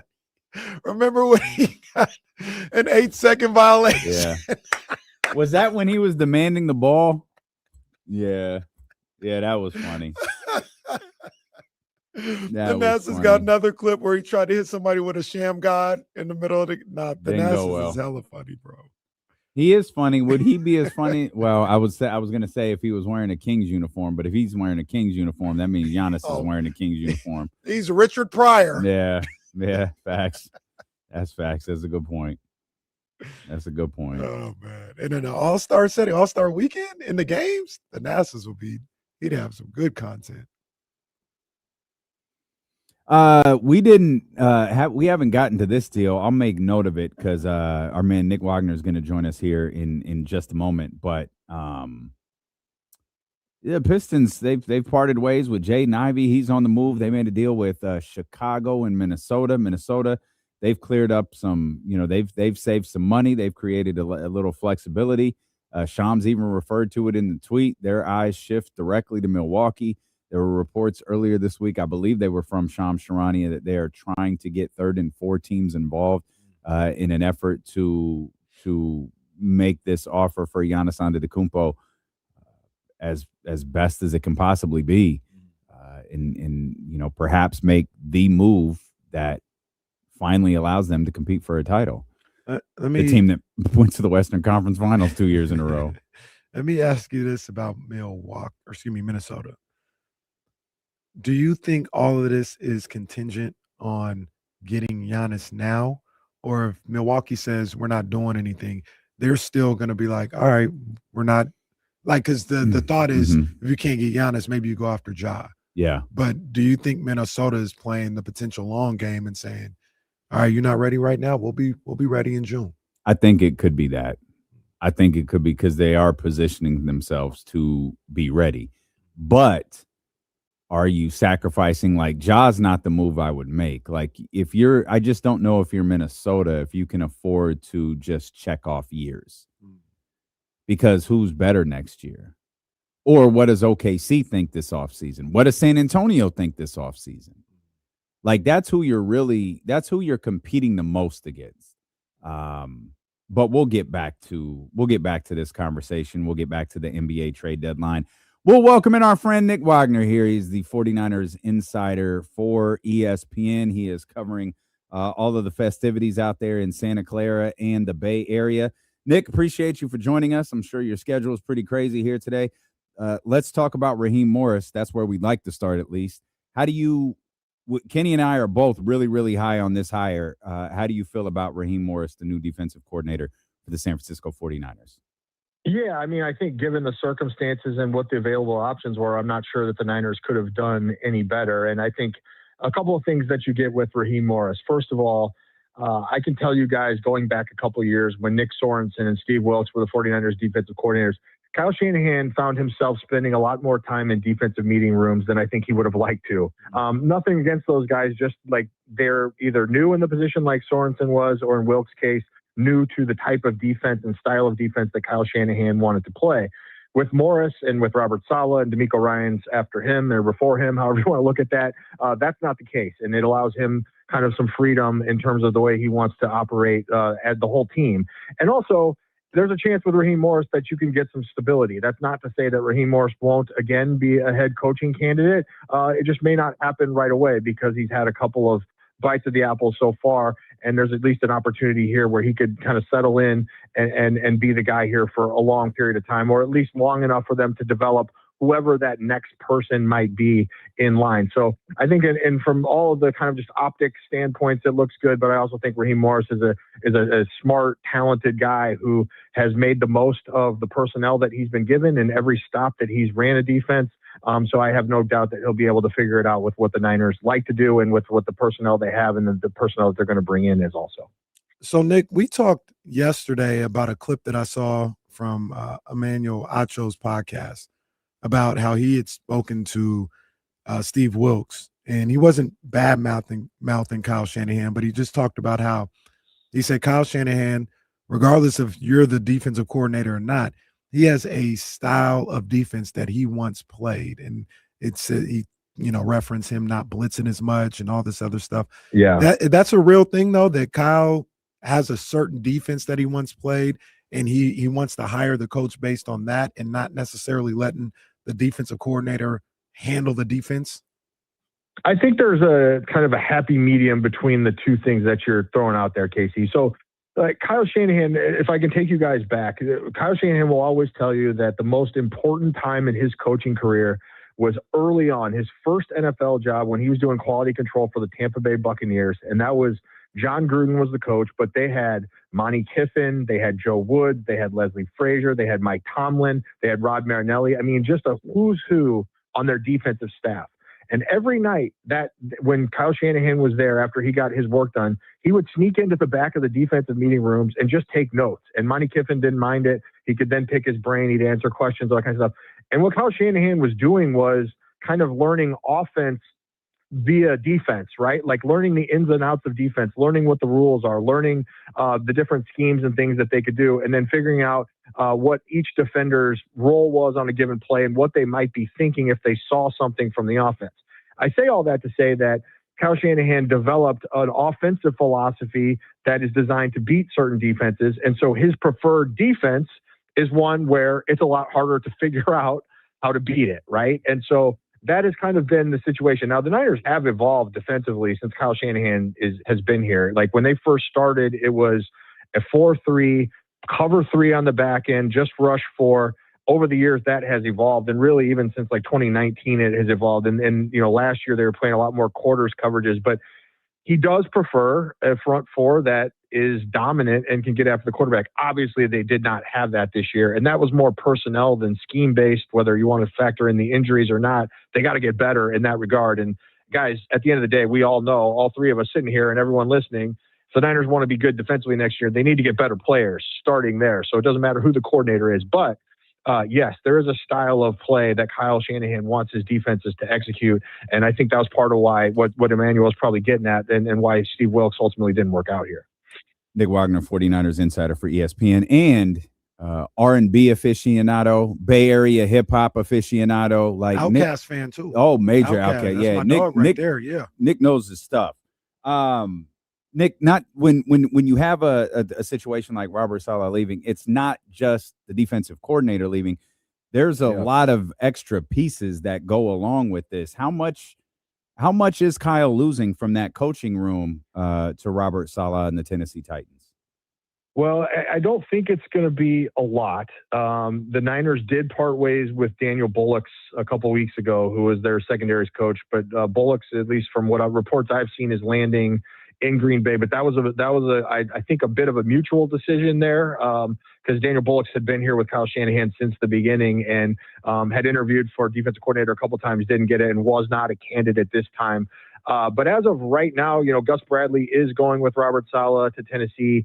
My understanding was that Arizona was also after Gus Bradley to be their defensive coordinator. And he actually would have called plays in Arizona. And I don't think he's going to be calling plays for Saleh, but certainly there's a level of comfort that he has working with Robert Saleh. But I think that the bigger issue than just Saleh, guys, is you have Clint Kubiak, who is also from the Shanahan tree, who's taking over the Raiders. And then you have Mike LaFleur, who's also from the Shanahan tree, who's taking over Arizona. So you have multiple places where they could at least be fishing around with what the 49ers have. And I know there's a number of names that people have been throwing out there. KJ Wright is a name that a lot of people have kind of earmarked as like, this guy could be the next D'Amico Ryans. He was a really talented, smart linebacker throughout his career and is now on the 49ers staff and could simply be had by promoting him to linebackers coach. My understanding is the 49ers would like to keep him, and so they may be investigating ways where he could get an internal promotion and work some things that way. But there are definitely some names that could still go, and I think there's a long way to go before we get there. But it's not just Tennessee guys. It's going to be Las Vegas, Arizona, where they also could be trying to poach some guys. Nick, when you look back on this season for the 49ers, going into the season, I looked at it as an opportunity for Kyle Shanahan to get this thing back on track. Had an injury-plagued season. Well, we thought the year before was an injury-plagued season. We didn't see anything until we saw this year. But he had an injury-plagued season the year before, 6 wins. Just really disappointing. I thought he was going to, he really took it personal what happened that year and was going to come into this season and really have these guys ready to go. And boy, did he ever. He did a fantastic job amid all the injuries and everything like that. Do you think that this was a successful season for the 49ers this past year, all things considered? Yeah, absolutely. Yeah. And I know it's so easy, guys, and I understand why fans do it. Like, the last thing you see is the thing that sticks in your mind the most, and the last thing you saw from the 49ers was the worst thing you saw from them all year, right? So I totally understand why that is the thing that is sticking in people's minds. In some ways, it's good, though, because guys, just being completely honest, and I think the 49ers told us this both in words and action, I don't think they really thought they were a Super Bowl contender. This was a little bit of a reset year. This was supposed to be like what the Rams did a few years ago, where they were eating a bunch of salary cap stuff. They were trying to get younger, especially on the defensive side of the ball, and then see if at the end of the year things could come together. If you remember when the Rams did that, they started off poorly and they finished really strong, and then they lost in the playoffs. The Niners were better than I think a lot of people expected from the very beginning. They started 3-0, and granted, those games weren't always pretty, but they were finding ways to win. They're doing it without their quarterback. I would say that if you just compare it to that Rams, if that's the measuring stick, which I think is reasonable to use, they did better than that Rams team. They won a road playoff game in addition to coming within 11 points of the number 1 seed in the NFC. So it is definitely a success. It exceeded expectations, but then now we have to look at what's next, right? Because what you did this year doesn't matter unless you're able to build off of it. And I think the end of the season in some ways was good for them losing the way they did, because it was kind of that resounding reminder of, yes, they need to get healthy, but there's still a lot of things they need to do to get better, to be able to get back to the Super Bowl, and they can't just sit around and count on, we're going to be healthier next year, whatever. There are certainly plenty of needs that they're going to have to address. And I think that was a good reminder at the end of the season of not necessarily how far they have to go, because I do think they're behind Seattle and the Rams, but I don't think they're as far behind as 41-6 would indicate. I think that was just kind of an accumulation of everything that added up over the course of the season. Like the true pro Nick Wagoner is, leads us right into the next question. You mentioned needs that the San Francisco 49ers have. What is, for you, at least, at the top of that need list? Yeah, the two things, D'Lo, I'd start with the pass rush. It's, I mentioned it earlier. You talk about the style of defense Kyle Shanahan wants to play. They want to be able to have a dominant front four and let that dictate the game, right? Like, let them take over games like we saw in 2019. They were somewhat closer to that in 2023, 2022, but they haven't been that. And this year, let's just call it what it is. They had no pass rush. It was bad. It was downright bad. It was the worst in the league. Myles Garrett had more sacks than the 49ers did as a team last year. Jesus. So that tells you right there. And then look, you can say they'll get Nick Bosa back. They'll get Michael Williams back. Sure, great. But they got to keep adding. And then I don't think they're going to stop adding. And they can hope Alfred Collins and CJ West get better. I think there was good signs of progress from a couple of rookies in that way, but they got to keep adding. They got, whether that's an edge rusher or an interior pass rusher or both, that has to be it. The other thing is receiver. It's a huge question mark. Brandon Ayuk is going to be gone. Juwan Jennings, they say they want to bring him back. My understanding is that's only going to be if it's at a certain price point, and it's probably not the price point Juwan is going to want. He didn't sound like a guy who thought he was coming back at the end of the year presser. Obviously, things can change depending on how his market plays out. And then Ricky Pearsall, you don't know what you have. He's been good when he's been healthy, but he just hasn't been on the field enough to really get a full estimation of the kind of player he's going to be, and you can't count on him to be healthy. So they need multiple receivers, not just one, and they need a number one receiver. So I think they're going to be big game hunting. That doesn't mean they'll land a big name at receiver, whether that's via trade or free agency or whatever. But I think they're going to be in the market. I certainly think they're going to be looking, and I would apply that to pass rusher too. I think that the one thing you can take away, and this kind of plays off of KC's question a minute ago, one thing you could take off of the season, they're a little bit ahead, I think, of where they thought they were going to be right now. After last year's reset. And I think that puts them in a position to be a little bit more aggressive than maybe they were going to be if you'd asked them a year ago. Nick, great stuff as always. We appreciate you, my friend. Go enjoy all of the festivities. I'm sure you're working like crazy over the course of the next handful of days out there in Santa Clara and San Francisco. So we appreciate you making time for us. You got it, guys. Thanks for having me back on. Now that you got your fancy drive time hours, you got room for Nick Wagoner again. No, what it is what it is. We got these fancy drive time hours. We need the big guns now. That's what it is. It's like, all right, man, we're gonna have to send this text to Nick, man. Like the heavy hitters, man. Yeah, we need the big boys out here to join us. I see what it is, but yeah, no, anytime, guys. All right, we appreciate you, my friend. Thank you. That's our man, Nick Wagoner. Absolutely no one better. When you talk about the best people covering the San Francisco 49ers, it's Nick Wagoner, it is Kyle Madsen, it's Kenny Caraway, and it's Chris Biederman, and they all join us here on the show. I threw that question in because I happily share my opinion on this show. It's written in the contract. Sure hope so. But put it on the whiteboard. When it comes to the no, that's nonsense that often goes on that board over there. But when it comes to the 49ers, I tend to kind of like sit back and listen for reasons that we just outlined. Chris joins the show regularly. Nick, obviously we got Kyle here on the jump. I got you sitting across from me every day. And every time you guys would talk about receiver, I would immediately divert my attention to the pass rush. And the pass rush can also can always be such a, it's like a generic term because it's like, what are you asking for? An interior linebacker, an outside linebacker? You're looking for someone on the defense. Like, what exactly are you looking for in that? But one thing that clearly lacked was the pass rush last year. We talk about the defensive coordinators. What Robert Saleh did was brilliant for this team to build on that, as Nick just laid out with Raheem Morris and all of the guys he's bringing in to help coach this team, is he's probably going to have better players.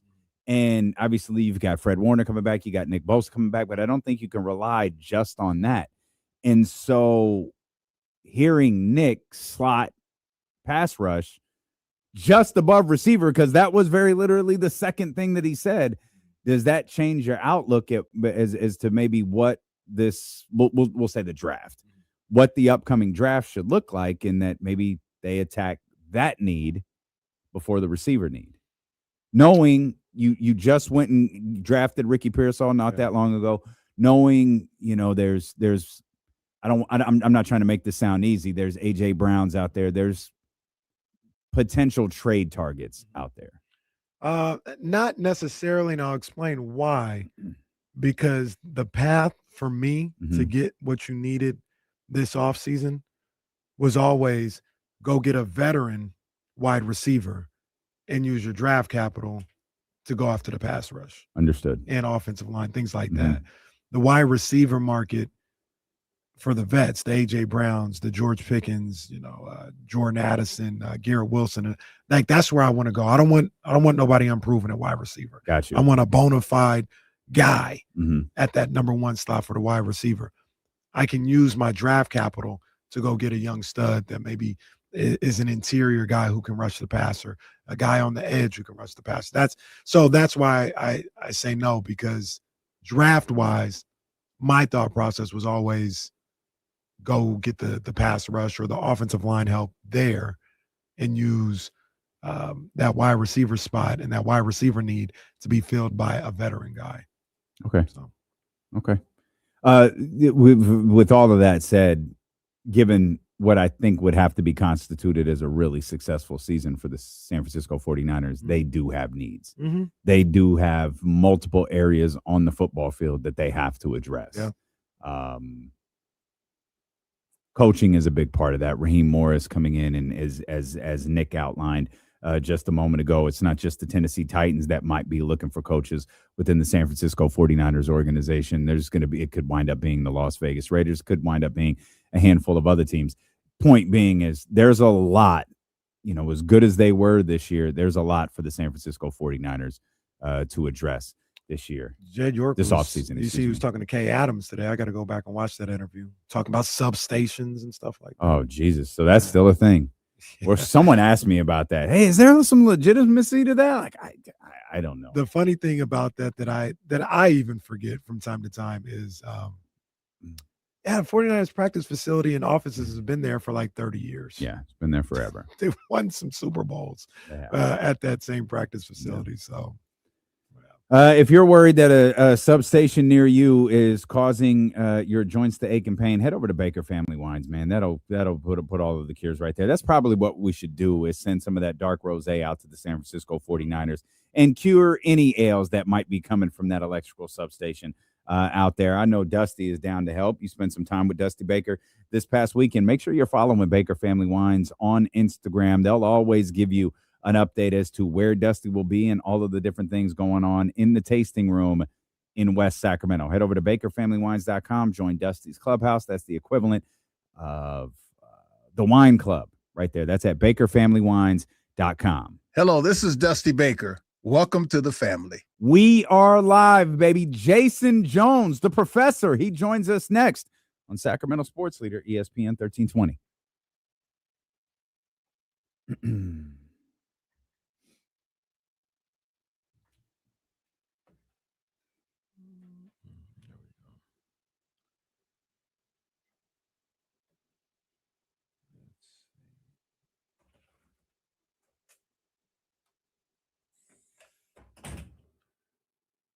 Kicking it with KC tomorrow. Or no, Thursday. Excuse me. Hold on, guys. Hold on.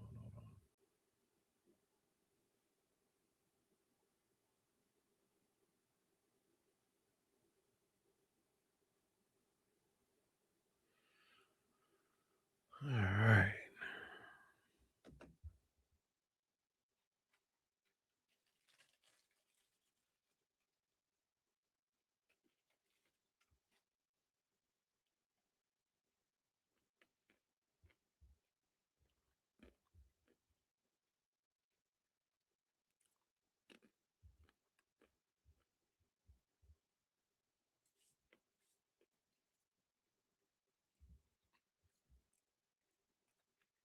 I mean, maybe so. I don't know. I don't know any of that stuff. Yeah, man. Cam Boozer. Duke, I know they're playing today. I think I can't remember what they play. But I know it is Duke, North Carolina week. They play on Saturday. Uh-oh. Ja Morant and AMP watch OTE's intense dunk show on Overtime Channel right now.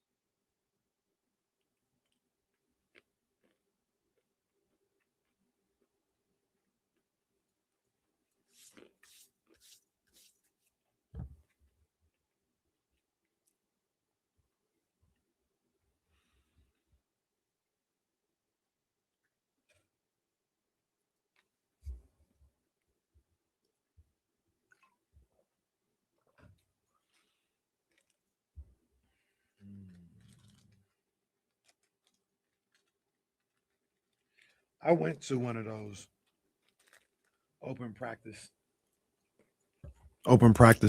sessions at UOP. That's pretty cool.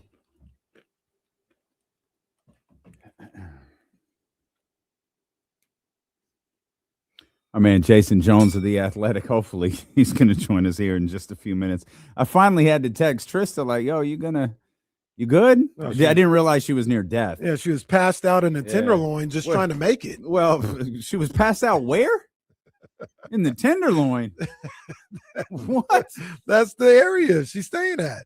Oh, that's what. Oh, okay. Well, all right. Man.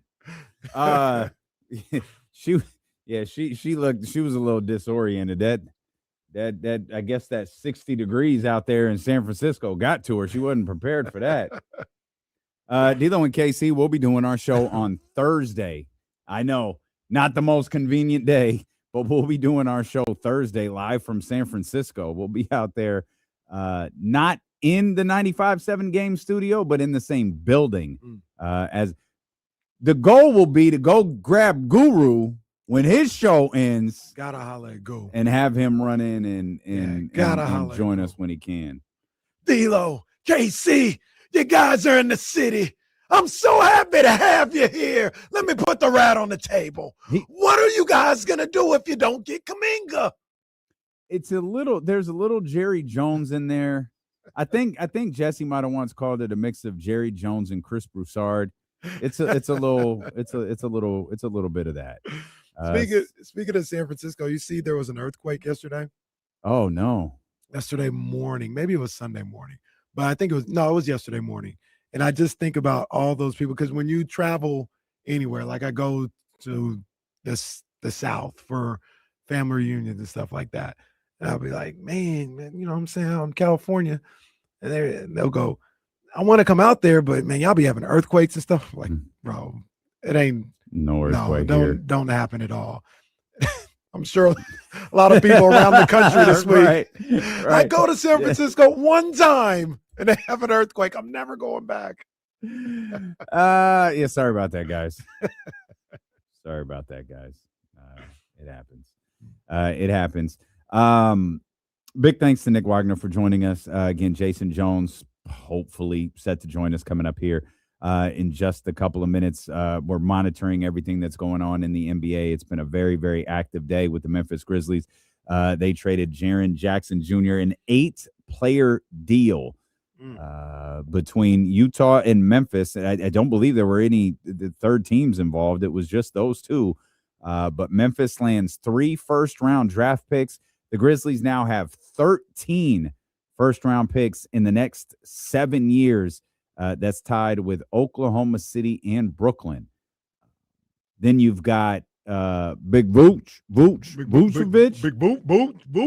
Vucevic. He's on his way to Boston. Anthony Simons, he's headed to Chicago.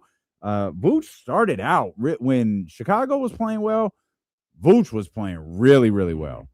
Chicago kind of leveled out a little bit, and Vooch kind of did too.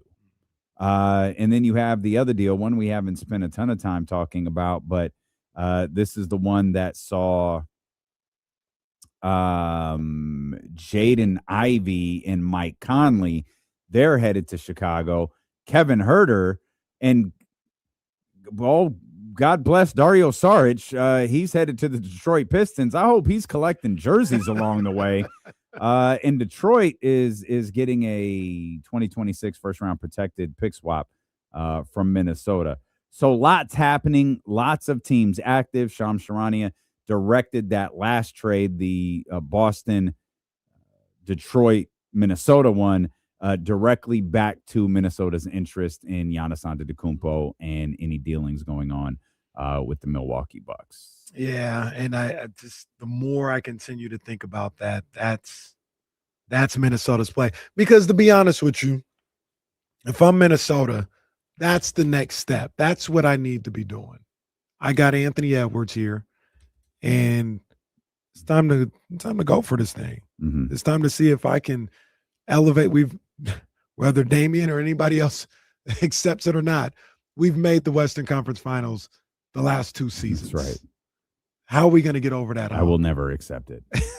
I don't think Ja Morant at this point in his career and what I've seen from him is like, hey, that's going to get us over the hump. It might, but I don't think so. We need to go big fish hunting. And there's no bigger fish right now than Giannis Antetokounmpo. And that's what we're going to try and do.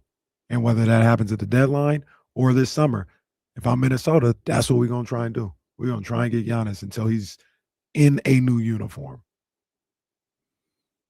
Well, he's going to be in a new uniform. It's just gonna depend on which one. Yeah. And I wonder what that trade would look like for Minnesota, though. They freed up space with Conley. I was trying to figure that out too. Like, are you moving Rudy? Yeah, I mean, that's the money, right? Hopefully. I mean, that's the money. And to hell with the money. Well, just get him out. Well, that's what I mean. Is Milwaukee like, yeah, send me Rudy? I don't know. I mean, because remember, Rudy Gobert he did a deal. I don't know if it's kicked in yet. I think that it has, and it's like 30-30-30, yeah, or something like that. Yeah, like 2 or 3 extra years. I'm trying to figure out like 3 years. Jaden. Oh, okay. Okay. It wasn't that good. It was 35, 36 and a half, 38. That 35 is this year. So it's 36 and a half next year and a player option at 38 in the 27-28 season. And I think, I don't know exactly how much he was making, but I think this moving on from Conley allows them to absorb some money as well. I believe so. So it might not have to be right. A Gobert type trade. But. Yeah, Mike Conley was always going to be in a trade. Mm-hmm. It was all but certain that Mike Conley wasn't going to finish this season with Minnesota. Yeah. So as I look at their draft situation, they have over the next few years, let's go 1, 2, 3, 4, 5, 6 years. They've got 2, 4, 5, 6, 7, 9, 10 draft picks over the next 6 years. Minnesota. Wow. Yeah. Oh, draft picks is in first. Take that back. It was on Memphis. It was on Memphis. I think as I look at this, Minnesota's got probably around the same though. They've got, I'm not going to count it on the radar, but they got like 6 or 7 draft picks over the next 6 years. Yeah, Memphis has 13 in the next 7, and those are first-round picks. Memphis has 13 first-round picks in the next 7 years. Yeah. That's OKC and Brooklyn levels. Minnesota's got 1, 2, 3, 5, 6, 7, and like 2 maybes. Speaking of Brooklyn, everybody good with that? That's your future. I mean, they got 13 picks over the next 7 years. They stink. Yeah. They're terrible. And I don't. That's what this looks like. Yeah. And they've got a couple year head start on you. We hadn't even got to that point yet where we could just be taking draft picks. Yeah. So, I mean, if you once again, this does change a little bit if you're able to land one of these top guys this year. You know, because at least that's what you'll be watching, and you have a little bit of hope. Brooklyn had 4 first-rounders last season, I think, last draft. And while they're not, I'm not saying those guys aren't good. They got some good ball players, but none of them have stood out as franchise or we're about to build around this guy. They haven't stood out like that. So unless you get one of those top 3 guys, you're just going to be, it feels like you're just going to be accumulating pieces. And that's as much of a purgatory as people say making a play-in is. Just kind of get these guys. The Washington is in that situation. Now, they went out and made a move to go get a guy. Yeah. But aside from that, they just had good draft picks. Yeah. Nobody great. That's one of the reasons why they went to go get somebody great, potentially great. And not play them because they need to hold on to their draft pick this year. Try and get another potentially great guy in this draft. Well, they just need to get a guy. They need to hold on to that draft pick this year. And obviously, you know, being in the top 8 will allow them the opportunity, you know, in that lottery to potentially move up and get 1, 2, or 3 or 4, I guess, depending on how many, you know, truly impact players you think are in this. And it's funny, it feels like that list is getting smaller. I feel like the conversation started at like, man, it could be 4, 5, 6 really impactful players. I could absolutely be wrong. It could very much be a prisoner of the moment thing, but I feel like that has been withered down to 2. And we might not be too far away from it being 1. I don't think we are. I think AJ's a really good basketball player. I get you're more enamored by Darren Peterson, but it feels like, and again, it could be prisoner of the moment because what we saw last weekend, feels like it's 2 now. And you know, okay, what would you just say a second? Okay, it's 2 and maybe 2 maybes. That might be what, you know, the NBA world is looking at right now, but you still want the opportunity to get there near the top of that draft. And I don't think it'll go down that way. You know, remember, I think it was the Cooper, was it last year, the Cooper flag draft, or maybe a year before, where people for a year, they're like, well, we ain't trading out of this draft. Like this is the one. This is the one. And then we get to draft day and they're like, well, it's really only got about 4 guys that you really like. Wait a minute. You guys didn't make a deal for 2 years because you were trying to preserve your first round picks. And now it's only 4 guys. I don't think that's the case this year. I think legit, you know, there are tiers, levels to it. Sure. But I think legit, we're going to get into the 20s and be like, yo, that kid can play. Like they drafted this guy, he can play. And I think this is one of the more talented drafts we've seen in a long time. Like I'm just thinking of first round, like from top to bottom throughout the first round.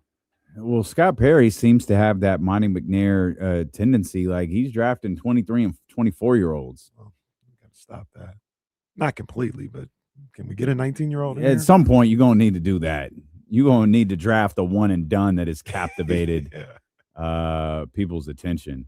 There's a headline on ESPN. It says, it's from our man Anthony Slater, that the Golden State Warriors have involved Draymond Green in active trade conversations in advance of Thursday's deadline.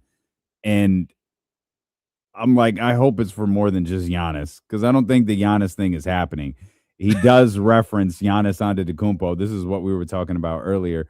That they have said they're not going to move the Jimmy Butler contract, and they're going to bank on him coming back at the middle of the next season. And the only way that money works for any potential Giannis Antetokounmpo deal is when you involve Draymond Green. I need the headline to read, the Warriors want to move Draymond Green at all costs. Just trade him no matter what. And then Zach LaVine. All right. Then part of the story is the Draymond camp sees the writing on the wall. I saw that'd be they've great. Become resigned to the fact that he may be traded in the next couple days. Oh, I don't see that in this story, but that's terrific. That's absolutely terrific. I'm not laughing at him, but he was talking crazy to Paul Pierce and all this other stuff. Do you know? Settle down. Do you know what I can already hear the stance that he would take on this. What you got? Oh, I was traded for Giannis Antetokounmpo. Like Yeah, like they see me like they see Giannis. Like they traded me for Giannis Antetokounmpo. That'd be the first podcast. There'd be like a teaser put out where it shows Draymond's already recording. Yeah, I All see right, that. I man. see him definitely spinning it that way. All right, man. But I was listening to somebody earlier today. Fisher said that Minnesota trade package is catching, it's gaining steam in Milwaukee. Yeah. Which, yeah. Mm. I'm thinking about this in the Kings way, which leads to. It likely leads to Malik Monk being a King for perhaps a long time. It does, which is okay with me. I'm good with that. But he might have a teammate. He might have a teammate in Ja Morant. I don't see anybody going after Ja Morant. So is Minnesota? I might have missed this. Is Minnesota tied to Ja? Because they're looking for a point guard. So that has been. They're not tied as closely as Miami is, and now the Kings are. Okay. But Kings are very loosely tied. They are, but they've had high odds since noisy.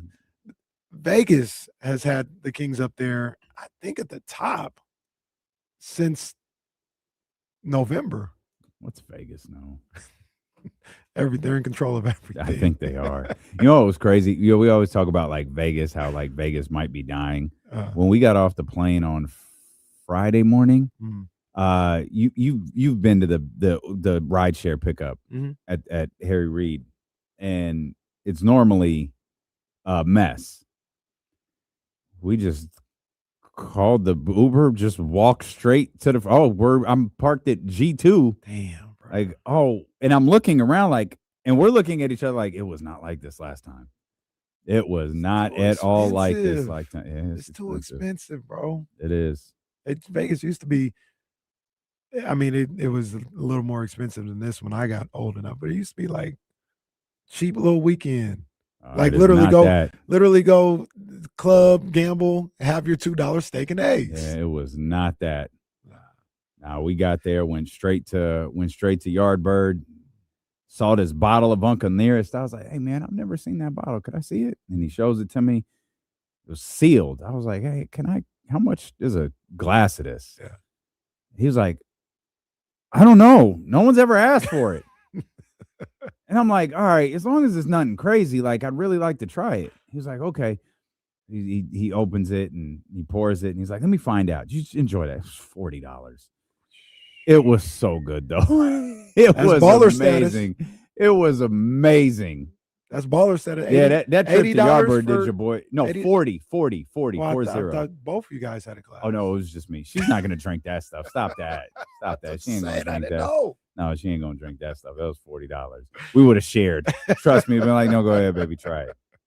$40 Vegas, not that bad. Vegas, it's not, but it was still like, all right. But your boy was in bad shape Friday. That chicken and waffles. It took a while for that chicken and waffles to hit because we ordered a drink, and then boy was on cloud 9 by like by the time your show started at 12. Your boy was. If it is in love, David. Man, hey. We're still at the Phoenicians. Hey, that's all right. That's all right. That's a shoot. Yeah, man. I don't want to say too much. I'm just starting to feel more and more confident about Ja potentially happening. I was at 60% earlier. Yeah. I'm at 62.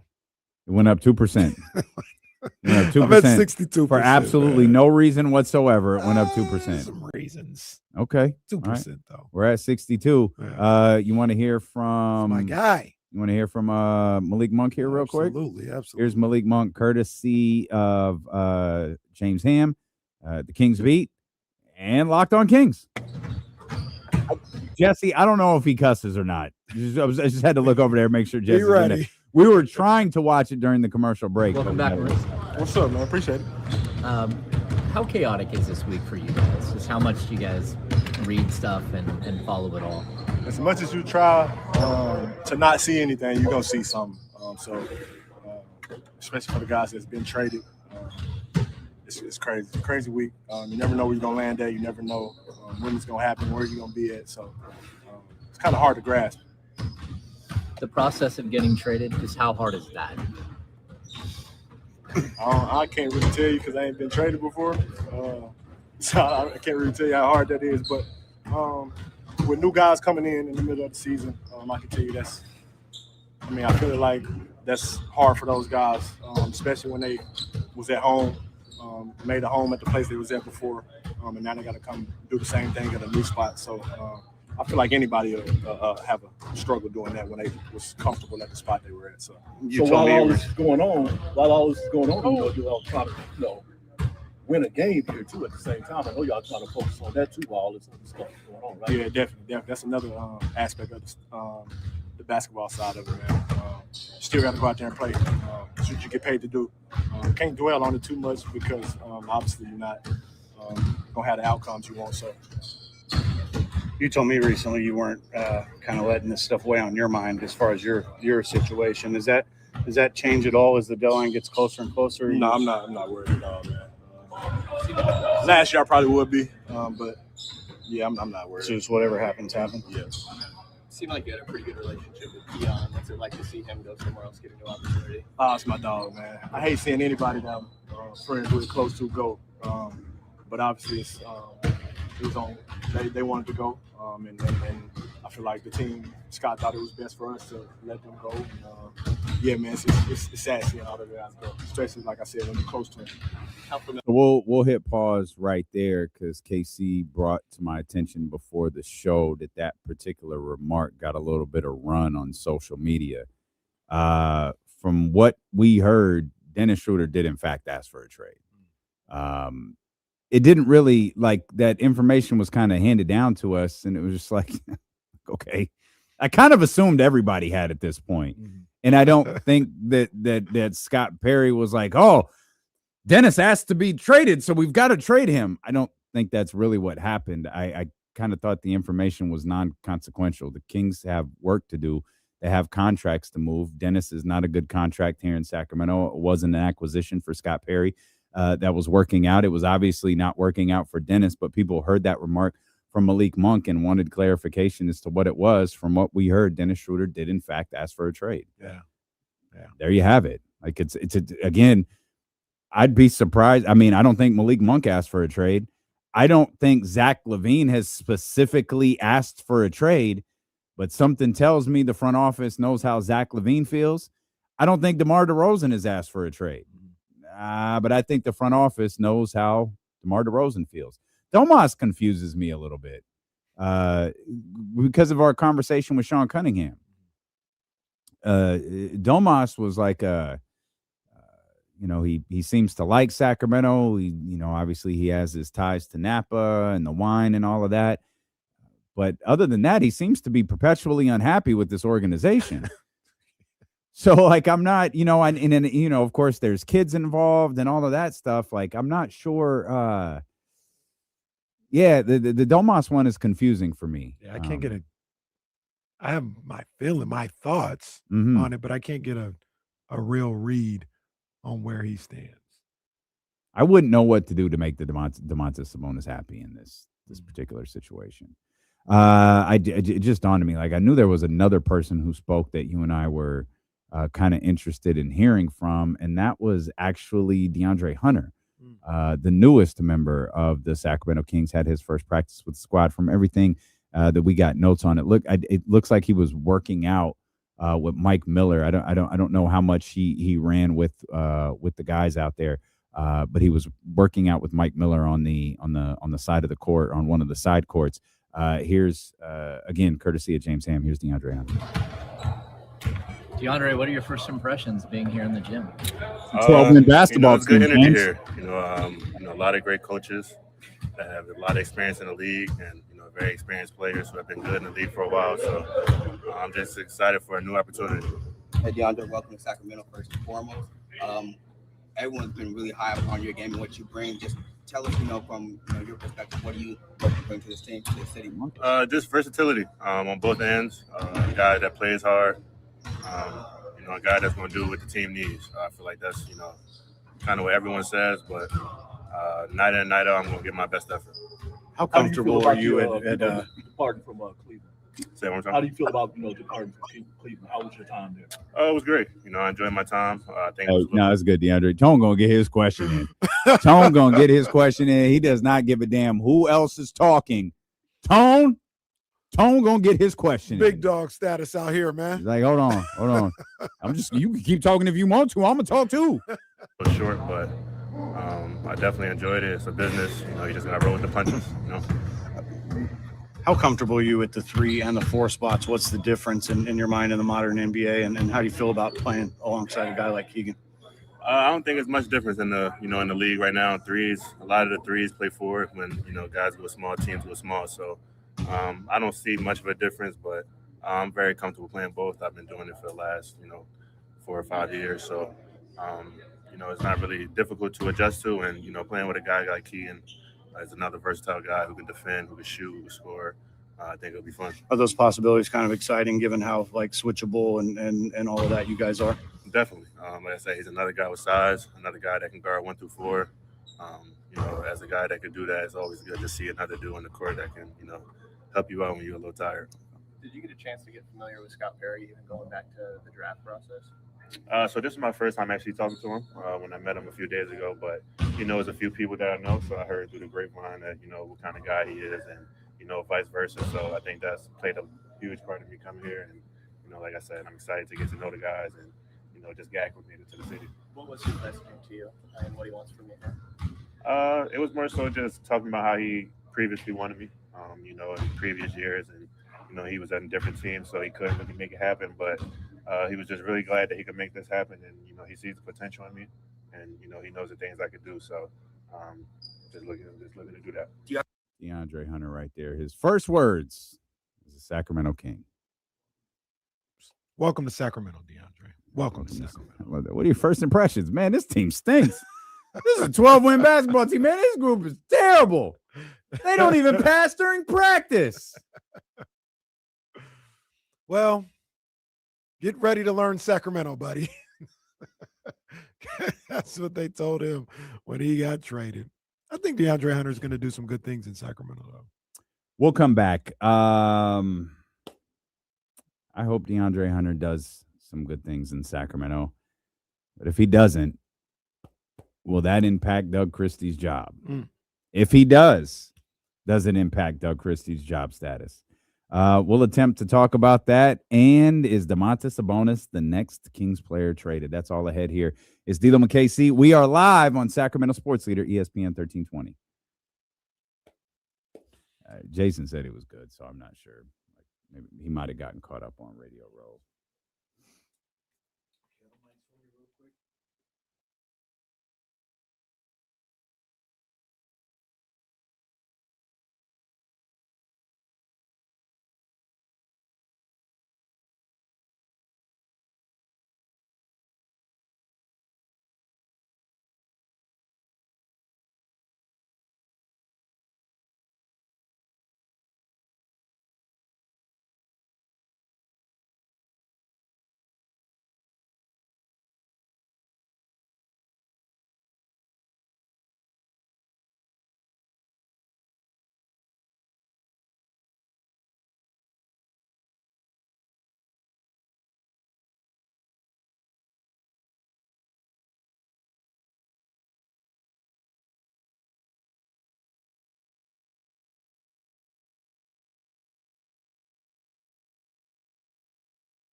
Yeah, Cole, you might be right, man. You might be right.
Yeah, it could be true, man. It could be true. He got the word. Words out.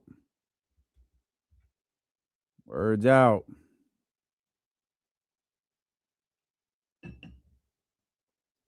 Only day I'm worried about, man, is Thursday. Because I know there's going to be a few hours where I'm in transit. And I'm hoping whatever he's got to do, he does it tomorrow. It's a good question, man. That's a really, really good question.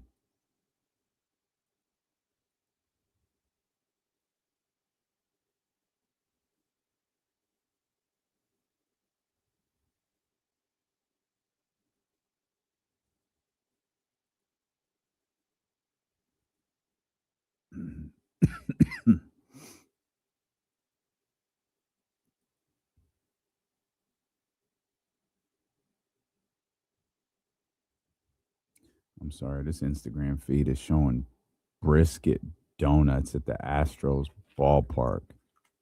And those look crazy. Oh, my God. Oh, that looks incredible. Incredible.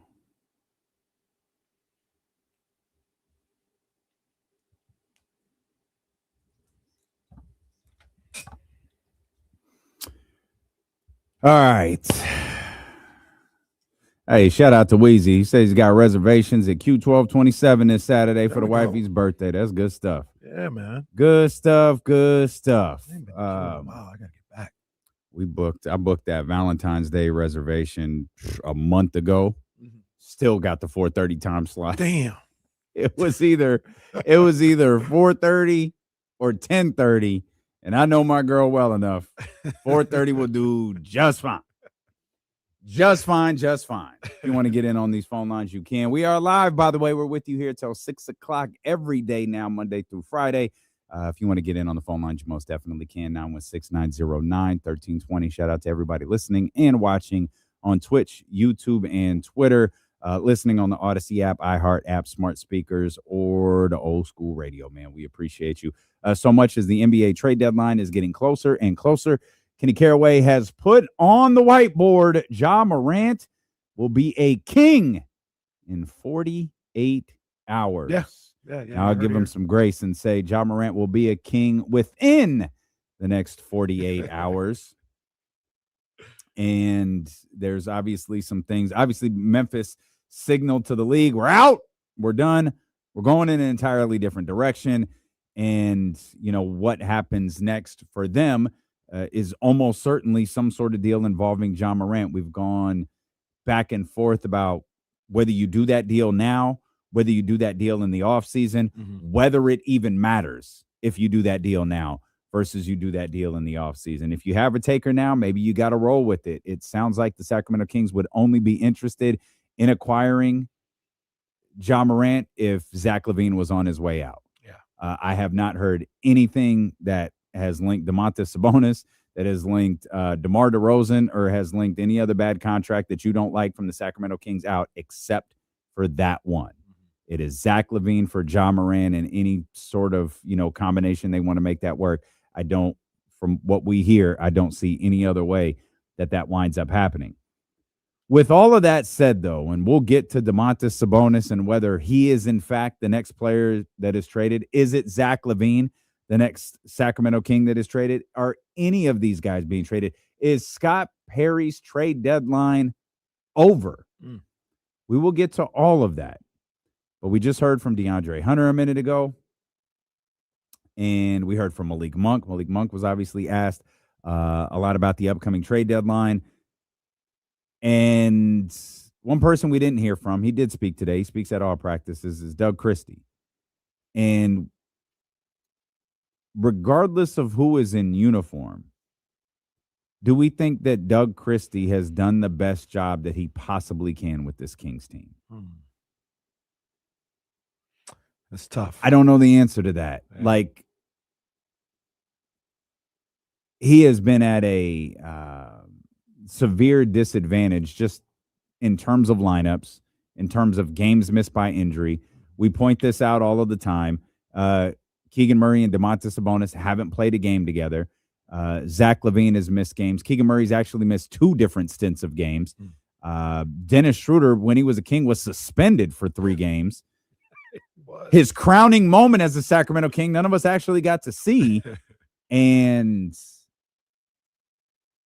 a lot of fans still walk away from games wondering about rotations, wondering about minutes, wondering about DNPs. And I think evaluating whether Doug Christie has done a good job or not is really determining what you want from this King season. You'll be hard-pressed to convince me that I need Devin Carter minutes. I need to see Devin Carter on the floor, man. I don't think I do. Like, I think I know who Devin Carter is as a basketball player. Go ahead. Does he get a strike for how bad it's gotten? Because I don't think anyone expected it to be this bad. We talked about he's getting to have his staff and offseason, this and that. You said this yesterday. Losing streaks of 6, 7, 8, and 9. That feels like it's on Doug. As much as I hate to say that, that feels like it's on Doug. If you thought the Sacramento Kings should be bad, if you thought the Sacramento Kings were going to be bad, excuse me, not should be bad. If you thought the Sacramento Kings were going to be bad, I understand. I did not think that. I certainly didn't think they would be this bad. Yeah. When you're this bad, when you are unintentionally the worst team in the league, no one gets a pass. Does Doug also, that includes Doug. Does Doug also get a strike for trying to play the Doug Christie way, even though his personnel might not call for it? Something Zach LaVine's kind of said to anyone who's listened all year. I'm personally not going to give him a strike for that because I don't disagree with his style of play. Like, he asked him to play defense. I know it was like 94 feet and all this other stuff, but at the same time, he asked him to play that type of defense. They didn't get benched if they didn't. You know what I mean? He just did Doug ever adapt to the guys he had on his roster? He adapted by not benching their asses when they didn't pick up 94 feet. Like, if that's what I'm asking you to do, and that's how I'm saying we're going to play, and in the first preseason game, I got guys picking up at half court. Like, you should be, by the letter of the law, you should be benched or disciplined at that point. He didn't. Those guys still played 20-plus minutes. Everything was good. So I understand what you're saying, Jesse, but do you think that's adapting by not disciplining those guys? I don't think that's doing anything. Like, it's like, yeah, you got a bunch of guys on your roster that you want to play a certain way, but it seems like the guys on the roster know or feel that they can't play that way, and nothing's changed. You didn't bench anyone, that nothing's happened. I wonder if there was a certain level of within the Kings roster or organization or whatever. What's he gonna do? Like what's he's gonna bench us and play who? I wonder if there was a certain level of that to all of this. And it's like Zach doesn't want to do, and I don't know what player I'm taking on in this persona, but Zach doesn't want to do this. DeMar doesn't want to do this. Domas doesn't want to do this. Okay, Doug, bench all of us. That's not realistic. But where does the DeMar DeRozan playing 40 minutes come into play? Like, where does the Russell Westbrook playing 37 minutes regularly come into play? And from a point guard position, I don't care that Russell Westbrook plays 37 minutes. I'd rather watch him play 48 minutes than watch Dennis Schroeder play 5. But I'm not like I've never liked Neek at the 1. I've never subscribed to that idea, that theory, that plan. None of that. I've never liked that.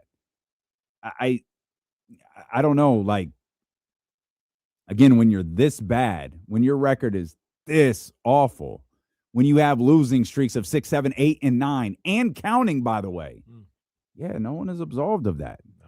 And again, that includes Zach, DeMar, Russ.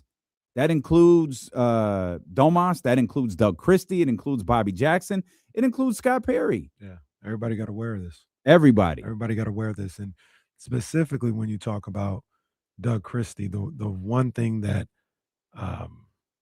I just can't wrap my brain around that is a strike against them. Is I can't for the life of me understand what's going on with the rotations, what's going on with a guy not playing for 3 games and then playing 2 straight games of 25 minutes plus and then not playing that 3rd game again. Like, I don't understand that. That's unless everybody's on the same page as far as the front office, coaching staff, and those players, that could do some damage as well. Like, that's not getting the most out of what you're trying to do as well. And like I said, they maybe they've talked. Maybe they had a behind closed doors meeting where he talked to Malik and said, "Yeah, you're not playing for the next 3 games." That in itself is still kind of weird, but at least it wasn't a surprise. But I don't understand that aspect. Those are the things that I don't get with Doug's coaching. I'm also not sure what they're doing on the offensive end from game to game, from trip down court to trip down court. Those will be some of the negatives, that like I said, I don't know what his philosophy is. Maybe he has one and they're not executing it. And to your point, they're looking at it like, what you gonna do, bench us? And see, that's all of us. Is that and that's that might be the other problem is we don't know what his coaching, we don't know what his philosophy is, we don't know what his plan is, we don't know what his idea is. Let's say that they did the whole like, oh, you can't bench all of us thing. Like, that feels like it's a problem. Your coach can't connect with his players, though. Oh, for sure. Yeah, it's a different problem. Yeah. But yeah, it's a problem. I don't know if there's ever been a point that this season at all where it's like, yeah, these guys are bought into what the philosophy, insert term or whatever. Everyone's just bought. Like, no one's been bought it at all this year. Feels. Is there a chance? I don't know to blame for that. Do you think? Is there any chance at all that mainly the veterans, the Russes, the DeMars, the Zach LaVines, the Domantas Sabonises, go into the locker room after a loss and just kind of go, "How are we losing games?" Like, do you think that a game ends and they know, hey, we lost because of this, we lost because of this, we lost because we're not playing together, we lost because there's no synergy, there's no chemistry, we lost because we're not doing this on the defensive end, we're not doing that on the offensive end? Or are they going into that locker room going, God, I'm not sure what's going on? I don't think it's that last part. I don't know exactly what it'd be, but I don't think it's like they're all locked in. Like, yeah, I don't know what's going on here. See, for me, it's a fine line. I don't think they're like 100% locked in as a group, but I also don't think and not saying you guys said this, I don't think they're like splintered. I think what Dylan Cardwell said at that that podium, I think there's a lot of validity to that. But as a group, sorry about that. As a group, they are trying to win and trying to play together as much as possible. Now, you may get in situations where individuals just kind of revert back to what they know as far as iso ball or something like that. But I don't think it's malice. I don't think it's to hell with what Doug is talking about. We're going to do this. I think they've, for the most part, outside of that 13, 14-day stretch, they've tried to be a cohesive unit and play as a group.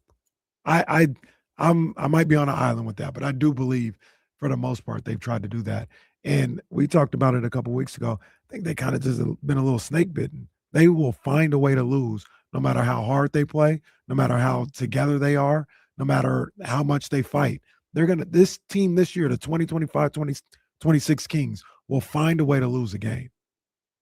Do we think anyone has pouted? I don't know about pouted, but I wonder if they've kind of just accepted the situation. Like, all right, Doug wants us to play this way. We'll try it or whatever. Yeah, but I'm glad that you framed that perfectly. And like, okay, remember when Kobe didn't shoot against Sacramento? It's like, I'm gonna make a point, and he didn't shoot. Like, this is what y'all wanted, right? We've seen Zach LaVine shoot 5 times in a game. We've seen Zach LaVine had multiple games this year, single digits. We saw it at times last year. We gave it a little bit of a pass for a variety of reasons last year. But we saw it this year, like, he had games where, like, Zach LaVine took 5 shots. He took 7. Really? Okay. Was that a game where Zach was like, all right, you want me to play this way? Okay. That's what I'll do then. I'd say I'm sure there's been games like that. And that's what I think there has. And that's like, are they splintered?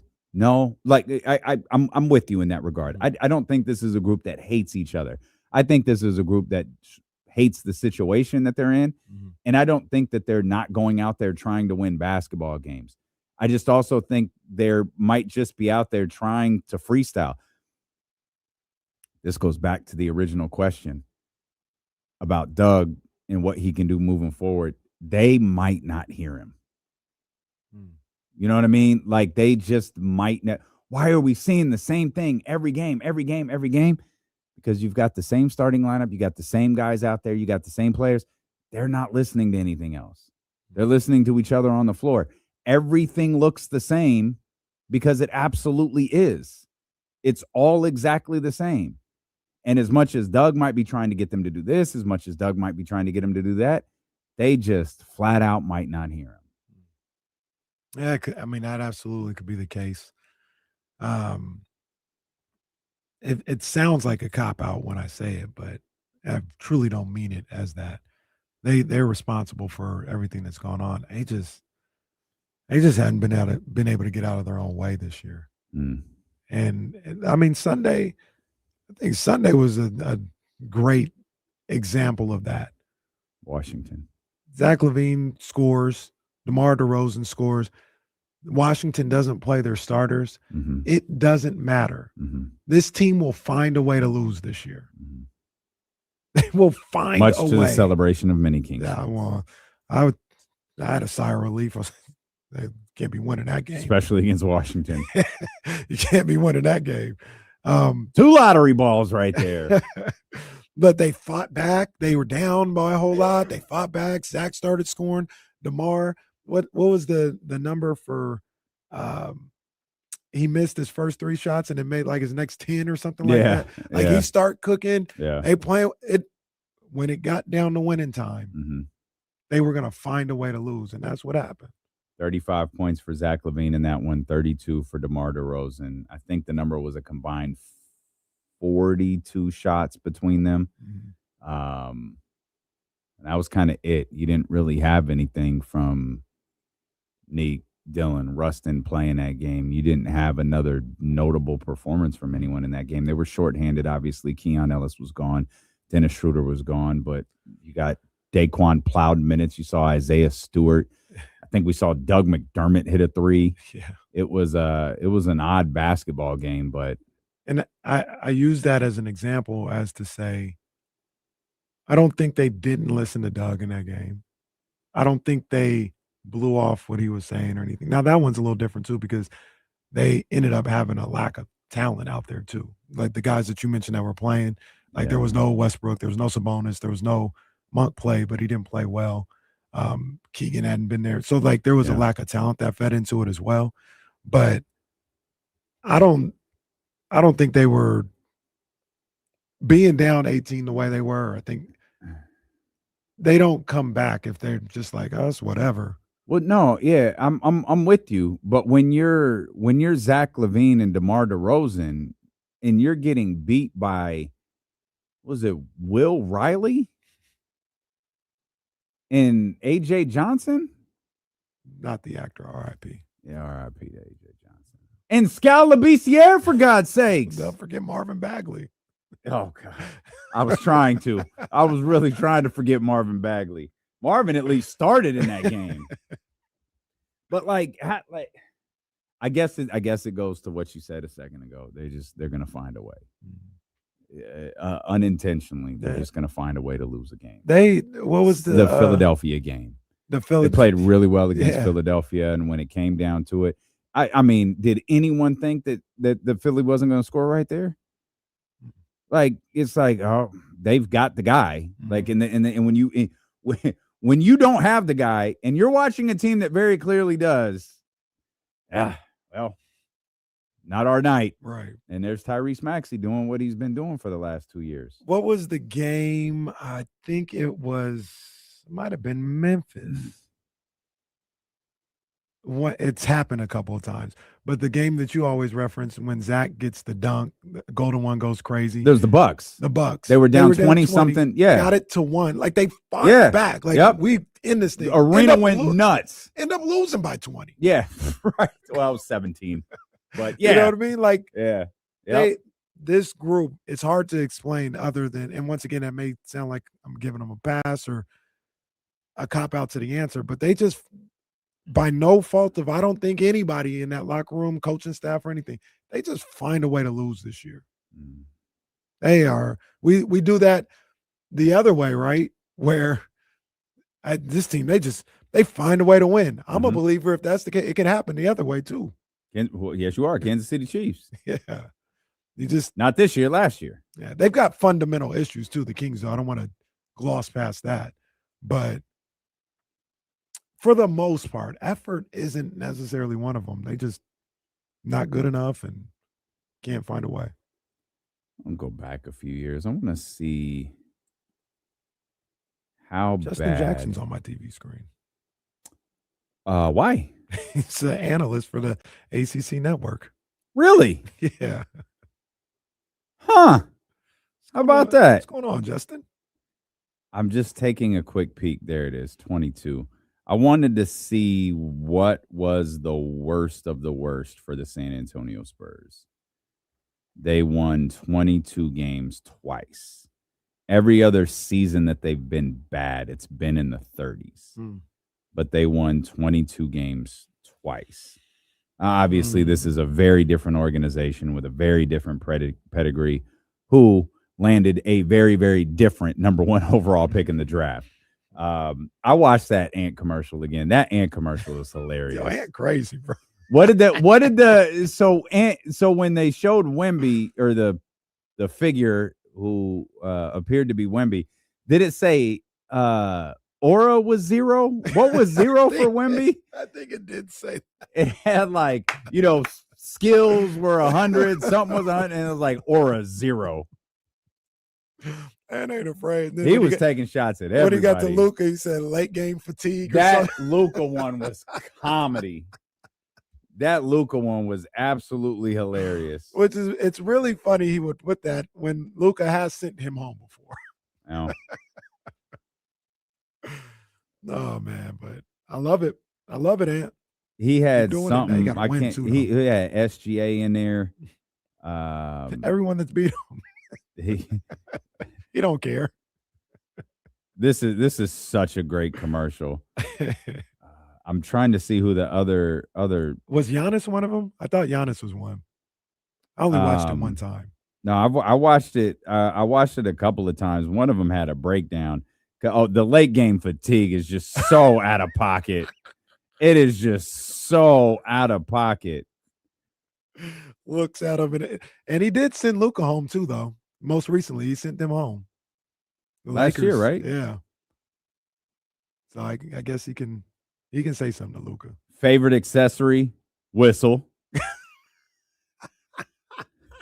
on a rating from 1 to 100, the MIDI is at 103.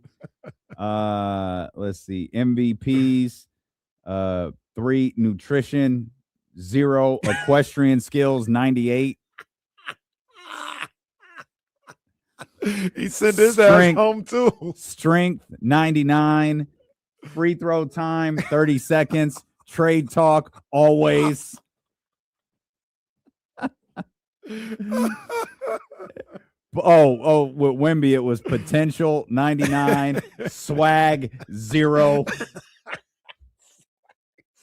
shoe size 27. It is a fool, man. I think that's all of them. Fool, man. I think that's all of them. I forgot the trade talk always and equestrian skills 98. I'm gonna watch that commercial again during the break. It's funny, man. We should put this commercial on the screen.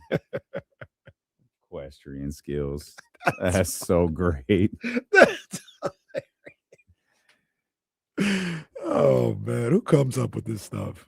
Just shout out for Ant-Man for being like, yeah, let's do that commercial. I love it. That's why he's one of my favorites, man. Here, I was able to. No, turn it up louder. Goodness gracious, stand by. All right, none of this matters.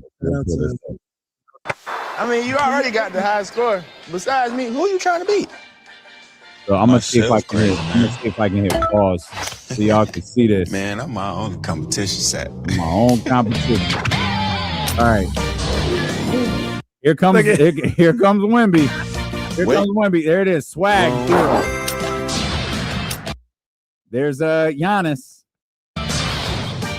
Trade talk. There's Jokic. Equestrian skills, 98. There's SGA, favorite accessory, whistle. The ref is next to him. Oh wait, here's the worst part. No. Come on, man. Light work at. Man, it don't matter who on the floor. Slow Luka. that Look, boy. man. Hey, look, to our conversation yesterday, people gonna think it's cute till if you keep going home, they'll be like, hey, man, worry about your actual game instead of your commercials. I love it, though. You ain't gonna hear me say that. I love it. That's pretty funny. So we are unclear if we can place the blame on Doug Christie. I said this I don't think Doug Christie coaches the second season for the Sacramento Kings. And I hate that for Doug. I can't envision it, especially if they land a top draft pick. Like I can't envision it. And now the question is, what's next for Sacramento? There were a flurry of moves, all of which I think were made in like a 60-minute time frame, and it is falling quiet since then. Yeah, Adam Silver was like, yo, you guys relax. Spread it out over the next few days. What are we doing? Is Zach LaVine, in fact, the next Sacramento King to be traded? Or is it Domantas Sabonis? We'll break down both scenarios when we do the One Casey return here on Sacramento Sports Leader, ESPN 1320.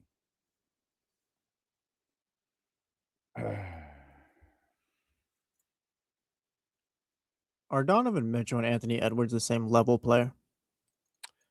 That's a good question. My first thought was to say he's a little above Donovan Mitchell, but We were arguing on the jump earlier, and I said that Donovan Mitchell he's not a number one for a championship team, for a title contender, I guess. LeBron I said think he can Anthony be. Davis was.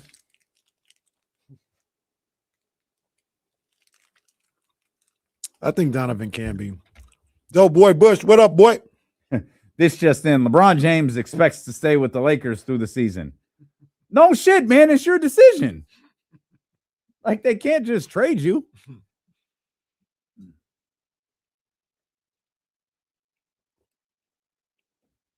That's a good question, though.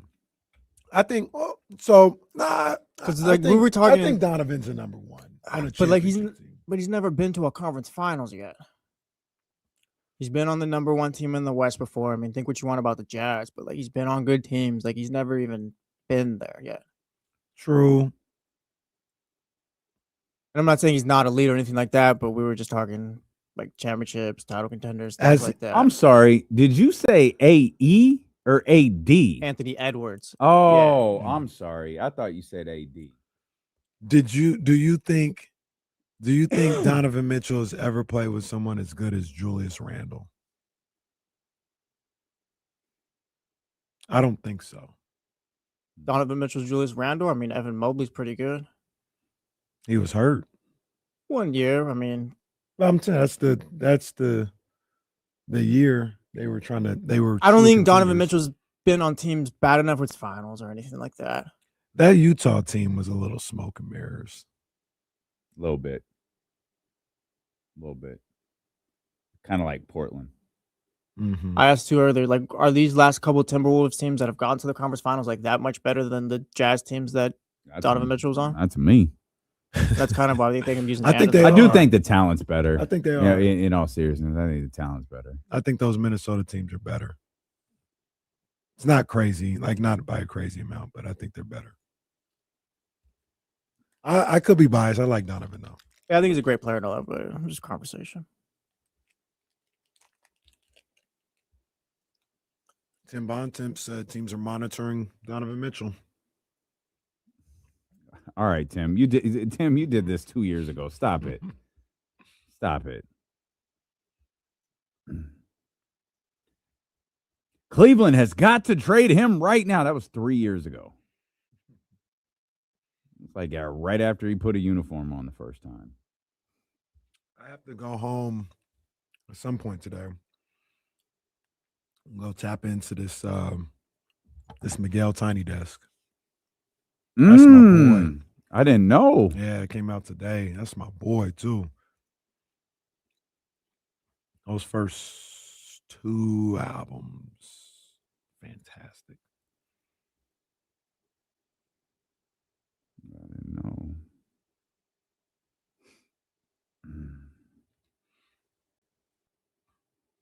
Quote, I couldn't care less, unquote.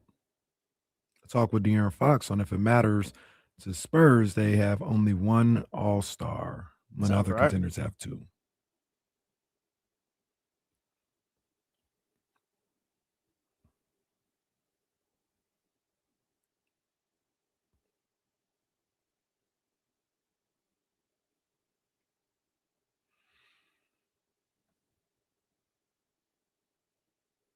What are you doing? Do you want to go to the All-Star game? I don't give a shit.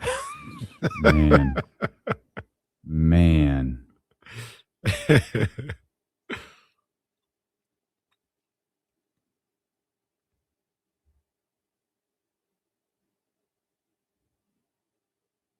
They really getting up over this Lakers pregame routine. So what I saw it one time. What's the deal? People just enamored with it? I guess they're just I guess because it's making the rounds now. Every game, it's a thing that people are watching, and it's hitting social. That reminds me, the NBC on Sunday games need to be standalone. Yeah, I didn't like the double header. Yeah, well, that, but also like don't have 7 other games in the league going on while this one's going on. Like if you're gonna make they had games going on at the same time.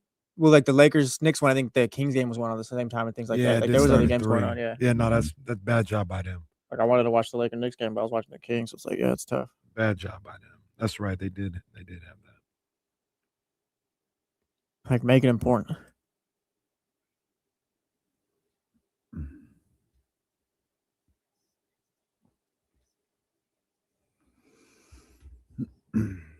That's right. It's Dealer and KC live as we are Monday through Friday now from 2 to 6 p.m. We are so happy that you are here with us. No Sacramento Kings basketball. They will return to the Golden One Center tomorrow. They were back at practice today. We heard from Malik Monk, Doug Christie, and DeAndre Hunter for the first time in a morning which saw lots of movement in the National Basketball Association. The one that I think caught the league's attention, meaning league fans, and the one that I think caught a lot of, here we go. The Los Angeles Clippers are trading James Harden to the Cleveland Cavaliers for Darius Garland and a second-round pick. This is the one that really started to bubble last night and seemed to gain traction quickly. There is an important note to this. James Harden, the reason you heard Cleveland and Cleveland only is because James Harden had a de facto no-trade clause. He had the ability to veto any trade because next year was a player option, so he has control over his final year, and obviously he wants to go to Cleveland. There were reports coming out of Los Angeles that they would like to get younger. They would like to have a younger guard to pair with Kawhi Leonard, and that is official. The Clippers, this from Shams Charania, are trading James Harden to the Cleveland Cavaliers for Darius Garland and a second-round pick. Ooh, my initial thought on that deal I feel like they used chubby body James Harden in this picture too. My first thought on that deal is Cleveland is now back to being a legit contender. Really? Championship. Why? Really? Why? Oh no. Really? Yeah, I'm about to quit. Oh man, insane. You drove. Yeah. Jesse got his dream job 2 days ago and he about to quit. They have gotten better over the past 3 days. Getting James Harden, getting Dennis Schroeder coming off the bench, getting Keon Ellis. They've gotten better. Celtics You at guys 5, don't- maybe 4. No. You guys don't think they've gotten better? No. No, better. Wait a second. Get your boy. Wait a second. No, this is first of all, it's your boy. No, you came to the Second of party all, with you. If I claim anyone, it's Charlie. It was you and Will Kane and Charlie. You didn't say Cleveland had gotten better when they acquired Dennis and Keon. Yeah, that wasn't enough.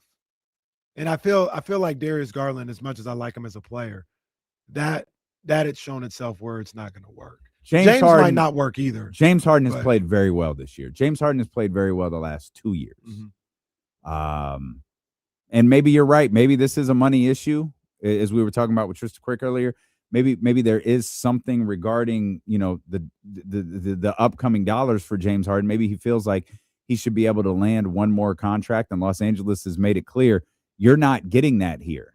And with that opt-out, with that player option, they're available for James Harden, he probably used it with like, hey, get me out of here. Let me find someone who does want me around for another year. And we noted, even though Cleveland has done a terrific job of moving off of some dollars, they have like the core group of that lineup, the high price core group of that lineup was in place for both this year and next year. Maybe maybe James Harden fits more along Donovan Mitchell than Darius Garland does. Yeah. I think once I again, said maybe, once and I'm not again- insinuating I agree with you. Just agree with me. You know I'm right. This is the classic, hey, our window is closing, so let's do something desperate or throw something at the wall and hope it works this time. So No, that's here's- exactly. I'm and with here's that, but here's they've where gotten But he's better. gonna fail. Though. here's where I'll credit. I them, don't though. think they're title contenders now or real contenders because they added James Harden. Here's where I'll credit them, though. They did something, right? This season has not gone the way that they'd hoped. They're behind what is a depleted Western Conference. Milwaukee's dead. Indiana is Eastern Conference, Eastern Conference. Thank you. Milwaukee's dead. Indiana isn't even trying to win basketball games this year.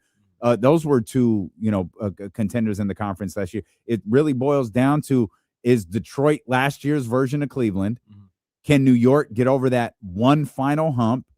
And where does Cleveland work itself into this conversation? Cleveland's not awful, by the way. Yeah. We're talking about them as if they're like a sub 500. They're not. Yeah. It's just they haven't looked like a team where it's like, yeah, I'm not worried about them winning anything. And I'm not necessarily backpedaling on anything, but I want to be clear. I think they can get to the finals. For me, by proxy, that makes you a championship contender.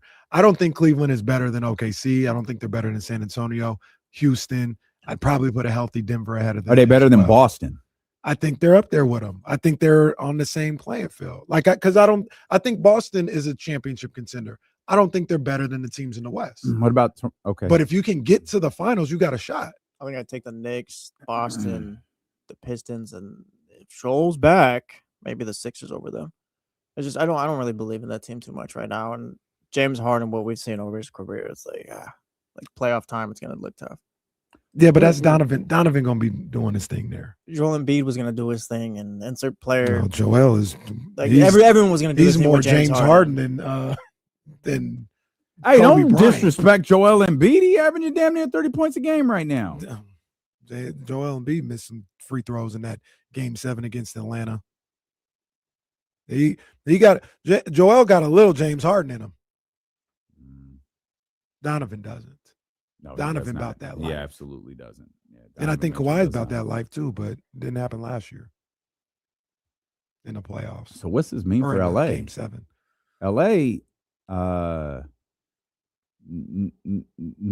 not so low key, has been playing really well over the last 30 games, somewhere around there.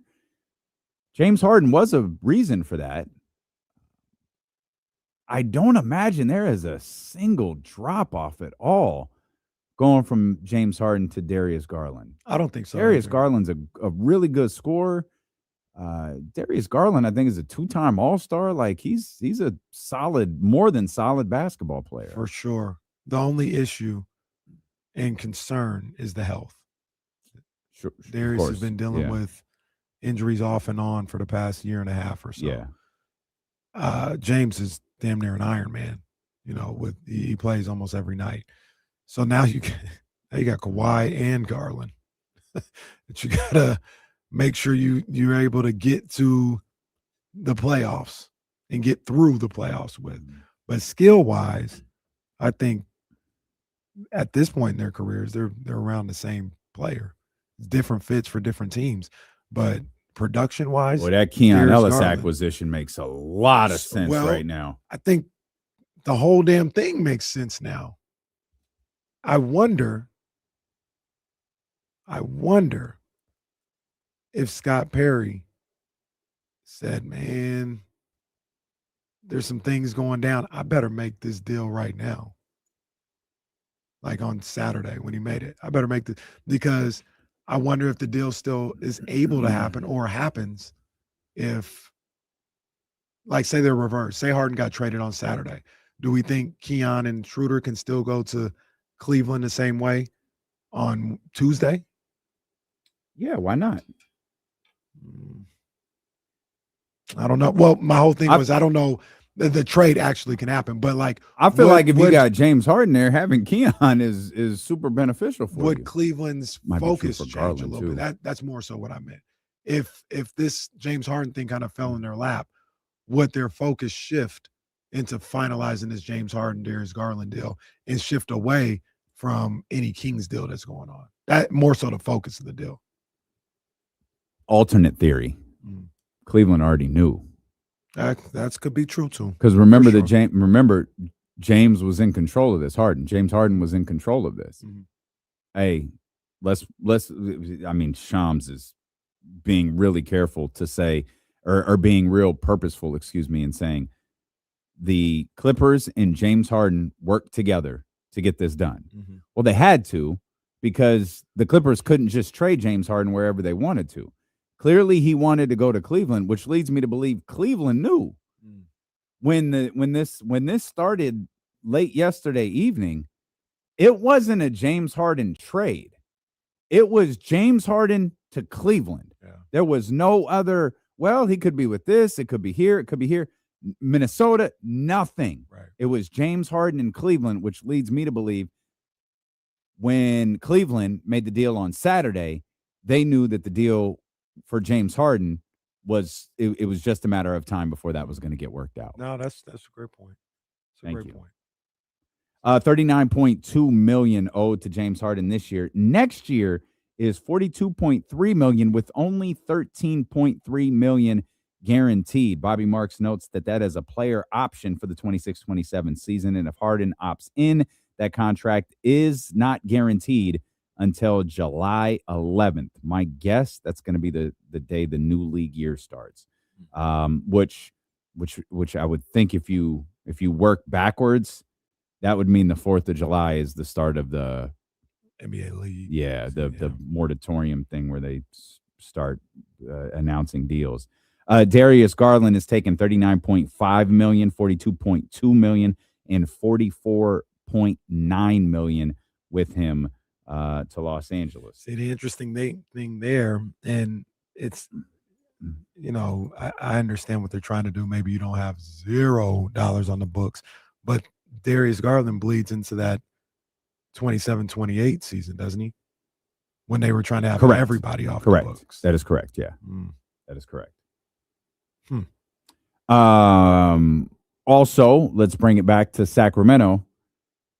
Los Angeles, often referenced as a potential destination for DeMar DeRozan. I got to imagine that doesn't make sense anymore. Why don't you think it makes sense? Kawhi's playing at a really high level. Darius can close. Not a shot. DeMar plays a specific style of basketball. Maybe you don't want that to disrupt what the Los Angeles Clippers have done over the last 30-some-odd games. I think it still potentially works. Okay. I think it does. Because Darius and James almost cancel each other out with they're both point guards. They both finish the same way, as far as production-wise. James is a guy who's going to take those late game shots. Like, that's what he's going to do. He could close as long as it's before April 15th. Like, he gonna close some of these games. So if you thought that DeRozan was an option when James was there, I don't think it would change with Darius Garland there. I think it's the same type of player in LA with Harden and Darius Garland. I saw something on Twitter and just want to verify for myself before I blurt it out. But the Atlanta Falcons are trading for 3 third-round picks. So, wasn't that the one that got me? The Commanders and the Falcons. buddy, there are so many that got you. I'm not sure which one to start. No, the tweet is accurate. The Cleveland Cavaliers play the Los Angeles Clippers tomorrow in LA. Oh, so that's what we're doing? Teams that play each other making deals? The Memphis Grizzlies are in Sacramento. That's tomorrow. what we're doing. They might be here tonight. Yeah, Memphis played last night. They might be in Sacramento as we speak. Well, the game is tomorrow. Yeah, but Scott, talk to whoever tonight at Echo and Rig. What you doing? I hear he's a Ella guy. That works too. What I've been told. That works too. But yeah, they need to be negotiating deep into the night. Oh, man. Well, this was all going to start with the question of who is the next Sacramento King to be traded. Is it Domantas Sabonis, which certainly would signal a Toronto deal? Let me pause right there Mm-hmm. and ask you what you think. Does this put more pressure on Toronto to get a deal done? Cleveland has made a move. Say that again? Does this Cleveland deal, getting James Harden, does that potentially put more pressure on Toronto to go get a deal done? Cleveland has made a move. Identical records. To keep up, you need to make your move. Yeah. I believe those two teams have identical records. Yeah, sure. Yeah. I remember who I saw tweeted earlier, but I saw something like, oh, yeah, now the Grizzlies have created enough space to take on Jakob Poeltl's contract. It's like, all right, well, let's get it done then. Well, so that brings us back to something Casey and I talked about off the air. There's a very realistic scenario. Thank you. That boy talks. There's a very realistic scenario that the Sacramento Kings could trade Domantas Sabonis and Zach LaVine and acquire RJ Barrett and Ja Morant in a single trade. And it's whether Memphis is willing to take on the Jakob Poeltl deal, because the Kings have made it clear to any and everyone who will listen, from Sam Amick to James Ham, they are not taking the Jakob Poeltl contract. They'll take the risk on Ja. They'll go with RJ Barrett. They are not taking that Jakob Poeltl deal back. But with the space that was created by the Memphis Grizzlies, you now have a third team to potentially take that Jakob Poeltl deal. The only problem with that is the Sacramento Kings are unwilling to get in the Ja Morant business if it doesn't involve moving Zach LaVine. Envisioning a scenario where both Zach LaVine and Jakob Poeltl go to the Memphis Grizzlies is a bit tough. But you're off the Jaren Jackson Jr. stuff. You're off the Ja Morant deal. You're able to do whatever you want to do with the Toronto Raptors in terms of RJ Barrett, and then what draft compensation winds up spread out through that, because I don't know who's even offering it at this point. I mean, if Jakob Poeltl is going out and he's going to Memphis, I got to imagine any draft picks Toronto is willing to offer, it's got to go to Memphis. But then you have the Ja Morant contract. By all reports, Memphis wants off of. They're taking the Zach LaVine contract back. They're losing a year off of Ja. Does anyone get draft compensation in that? And who does it come from? Does it come from Memphis or does it come from Toronto? Right. Point being, though, there's a way it can all work. Yeah. That's the interesting part about it, that draft compensation. I'm not getting involved in that if I'm the Kings. You're not getting no draft compensation from me. You might get a second rounder. But I don't even think about it. I know you're taking on some money or whatever. We taking on money too. So no, you're not getting a first rounder. And who takes draft compensation for Jakob Poeltl, Mm-hmm. who, like you mentioned, if there's something in there for Zach LaVine, if you had, maybe it means it's one less player that the Kings get. Maybe think about it like this. If that deal were to happen with those three teams involved, maybe as opposed to getting Abaji's expiring, that may go to Memphis. Okay. Maybe we do it that way. Mm-hmm. And all I'm getting, if I'm Sacramento, I'm probably not getting no draft picks back, but I'm getting Ja, I'm getting RJ Barrett, maybe another filler. And that's it. I'm not getting draft picks and I'm not getting it expiring. So in the end, would you be okay with trading Keon Ellis, Dennis Schroeder, Zach LaVine, Domantas Sabonis, and in a roundabout way, De'Aaron Fox, and not acquiring a single first-round draft pick for him?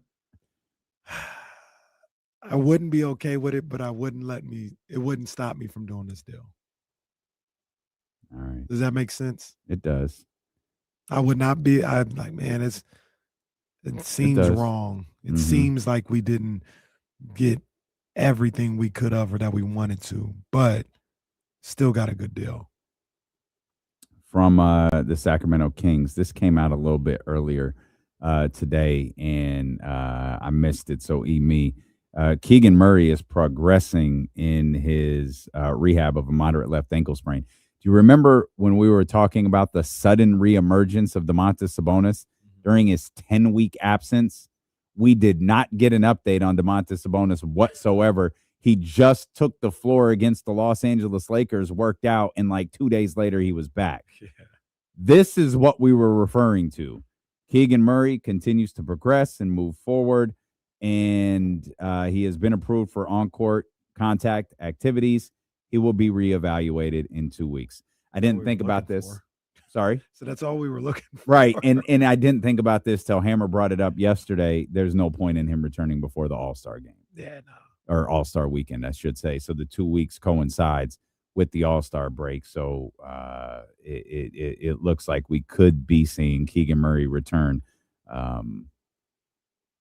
when basketball resumes after the All-Star break. And man, this team could look so much different. He could be returning to a very, very different basketball team. You're gonna need a name tag for all the new guys he might have here. But so with what we just read, man, this Domas thing looks crazier and crazier.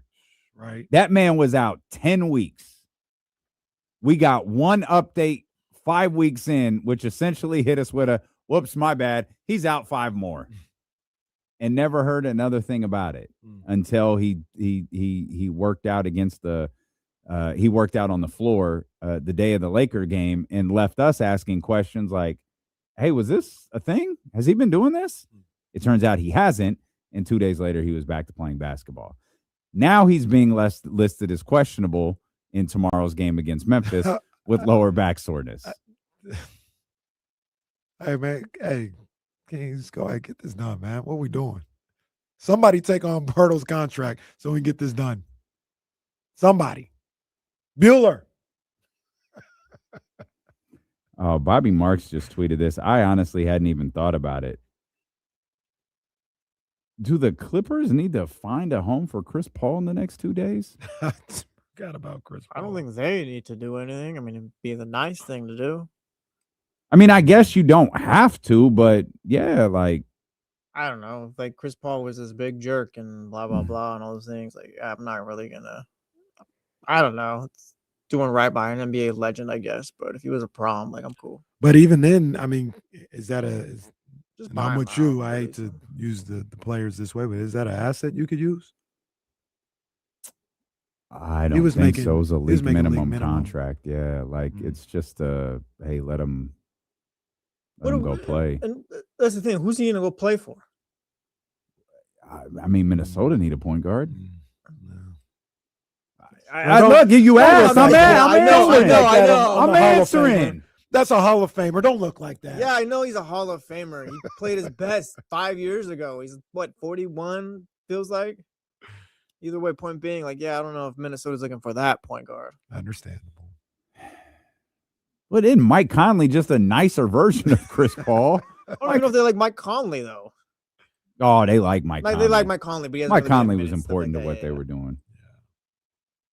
He was I important. don't know, guys. Want You Chris guys, Paul here? you guys, huh? What? What'd you want, say? You want Chris Paul here? No, stop. We already said- got they both said, Russ. Like, Was it what? I thought What'd you that's say? what he said. I said, wait a minute. yeah, Chris Paul and Russell Westbrook here. Yeah, do right by Chris. Now, Oh, he can stay on the West Coast. He might like that. So you guys might have lost. Boy, you think he was cussing out the Clippers? Wait till he Stop celebrating after every dunk. Wait till he gets here. I'm impatient. This job deal needs to happen. Like it's all just sitting right Sweetie, there. I Like, don't let's- think that Let's deal's get it happening. done. I don't Let's get think it it's done. happening. You don't think it's happening for the Kings, or you don't think he's being moved? What are you gonna keep him for if you're the Grizzlies? I don't think you're keeping him. I don't think there's anything. You're taking Zach LaVine back. Mhm. If you're Memphis, if we're the Memphis Grizzlies front office and you just hung up the phone with Scott Perry, Nice, on the same team finally. it doesn't happen. Please don't storm out of the room. As a matter of fact, you need a second to prep for this because this has never happened before. Don't go anywhere. We'll come back. It's the victory lap next with Dylan and KC. We're live here on Sacramento Sports Leader, ESPN 1320.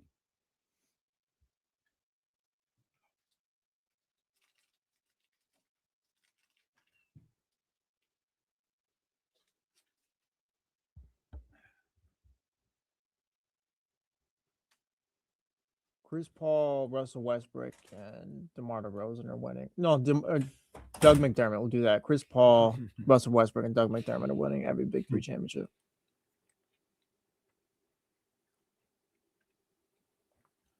I still won't be able to stop Joe Johnson.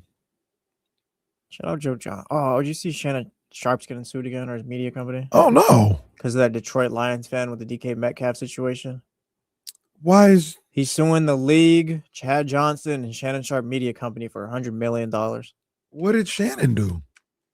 I think he's suing because I think Chad went on a show and said that the fan was being racist or something like that. And I don't know if that's the case. Or at least it's not been proven yet. So I guess he's sure. I don't know if he's suing from defamation and things like that, but That fan, he might have didn't say anything racist or he knew what he was nothing doing. like though. that. He wanted the reaction. He's a jackass for everything that's happened afterwards. He had a press conference where he's talking about go Lions and where we're at. Bro, sit down. I'll never understand the person who provokes the next person. Like, yeah, I got him or whatever. Like, I'm about to sue and blah, blah, blah. Like, I got what I wanted. Like, all right, you're a loser, dude.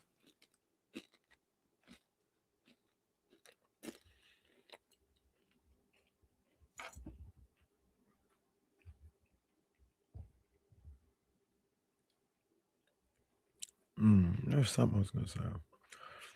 Mr. Rancho, 1025 changed about 5 months ago. Damien's on from 10 to 2, and I am on Saturday and Sundays, 12 to 6, both days.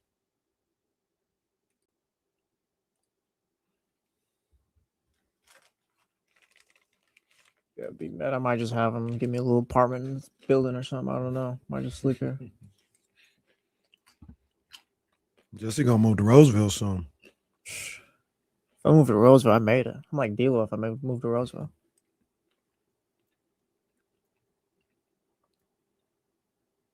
Easy. I don't. It's not 100% ruled out. Nothing's ruled out. Nothing is even ruled, I guess. But I wonder. Like, I don't think you trade for Vucevic with the thought, like, yeah, Tatum's not coming back, given that Vucevic is expiring this year too. Like, you did that for a reason. I mean, you need a center to big as it was, but why go for it if Tatum's not coming back? I guess my thing. So I think he is coming back. Lazy, the commute's the same. Probably a little easier. Traffic has died down by 6:15 or so. By the way, while we're here, shout out Sac State, man. Another win last night. Big Stingers. Big Stingers up. Another win last night. 7th straight home win. They are 0-12 on the road, but 8-1 at home. So bizarre. It is a big game. I'm not going to be able to make it, though. I want to go, but not going to be. I think Portland State's in town. Portland State, I think, #1 in the Big Sky. Portland State has an NBA player, I think, on there. Playing so well at home because I got him out of that warehouse.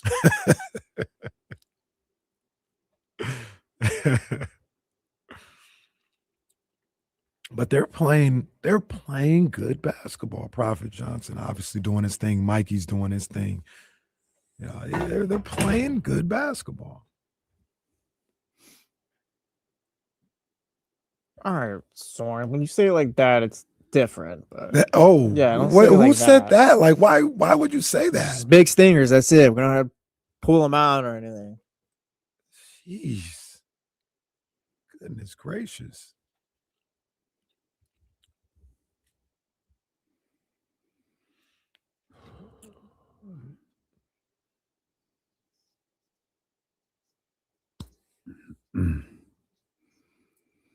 This trade deadline stretch is like the exact opposite of the free agency period we went through last summer. Just today alone, we've already seen Trae Young traded. We saw the Sacramento Kings get involved on Saturday with the deal that sent Dennis Schroeder and Keon Ellis off to Cleveland. We just got word that James Harden is off to Cleveland. Darius Garland is headed to the Los Angeles Clippers. You had the deal that sent Big Vucevic to the Boston Celtics. The Chicago Bulls made a handful of trades. One involved Detroit and Minnesota, I think. I'm missing one. Oh, the Jaren Jackson Jr. trade that started everything this morning. That kicked things off today. It's like, hey, let's cook. And now all eyes are on Ja Morant. Will Ja Morant be traded? Well, that's not true. All eyes in Sacramento are on Memphis and Toronto. All eyes in the league are still very much on Milwaukee and Giannis Antetokounmpo. But in Sacramento, it seems to boil down to whether Scott Perry can find a way to move Zach LaVine to Memphis in exchange for Ja Morant in some sort of deal that centers on those two.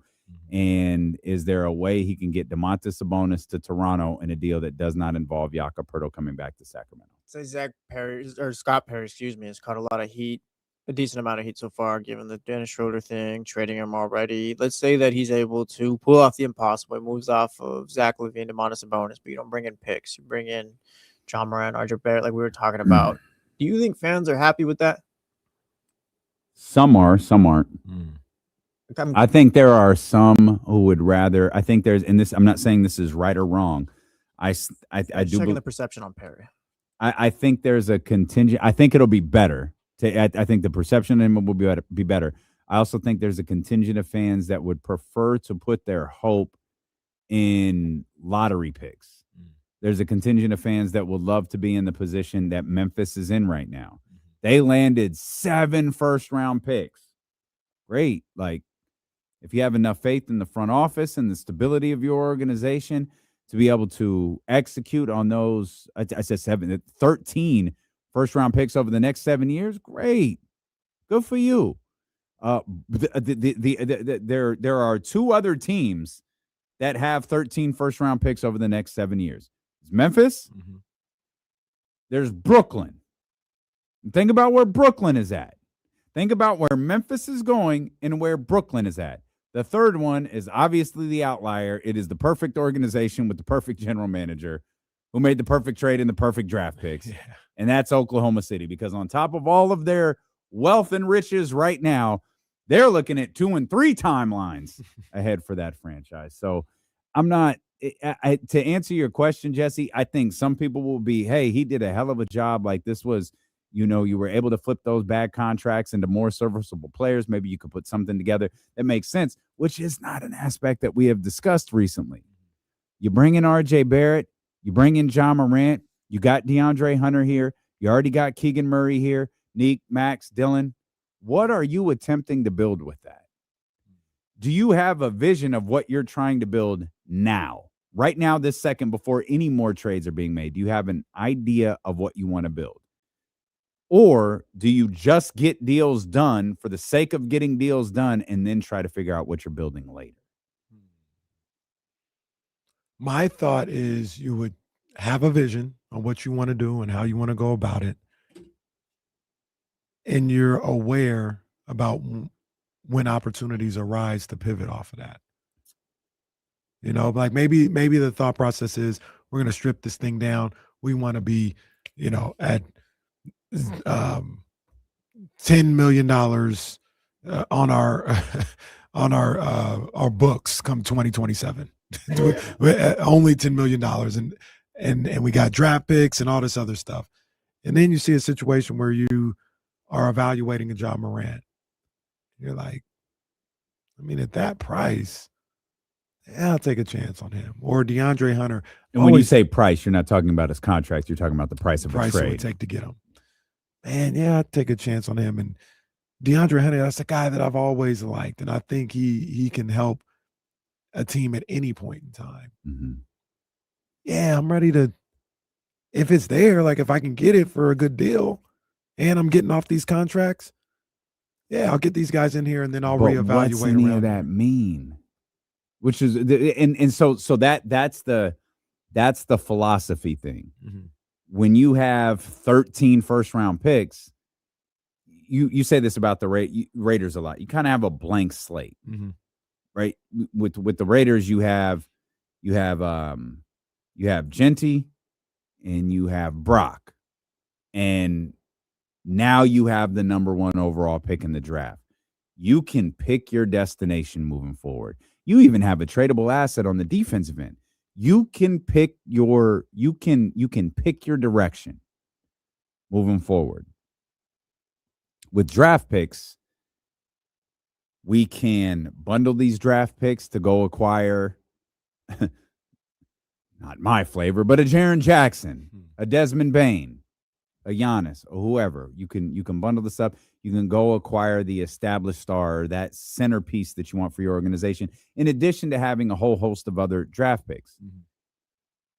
With the scenario that the Sacramento Kings may be facing, it's not entirely different than what Doug Christie and Scott Perry walked into. It's just cheaper. Unless you're Scott Perry and you see a vision with it. Mm-hmm. We know he likes DeAndre Hunter. DeAndre Hunter told us. Jill Ladge found a Hoop Collective clip of Scott Perry talking to those guys and the appreciation that Scott Perry had for DeAndre Hunter, the player. So we know that he likes DeAndre Hunter, the player. We have heard ad nauseum about how he is the guy who drafted R.J. Barrett in New York. He clearly likes R.J. Barrett. It's one of the reasons that he's been linked so closely, that the Kings have been linked so closely to the Toronto Raptors. Okay.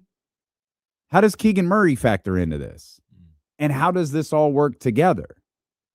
And that's what are you working with a blank slate if you're Scott Perry in that situation, or are you just trying to piece things together in a similar way to that things were being pieced together before?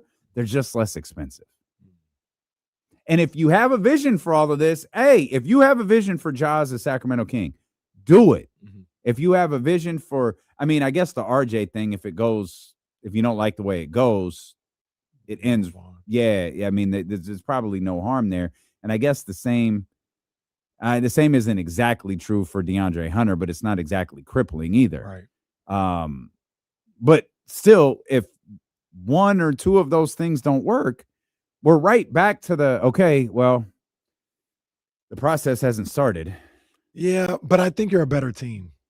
I think let's lay out what it could be. You could be potentially looking at Ja Morant, RJ Barrett, top 5 draft pick, DeAndre Hunter, Keegan Murray, and for argument's sake, Dylan Cardwell. Like, I don't know if he's a starting center, but just argument's sake. He is in this city. That's for sure.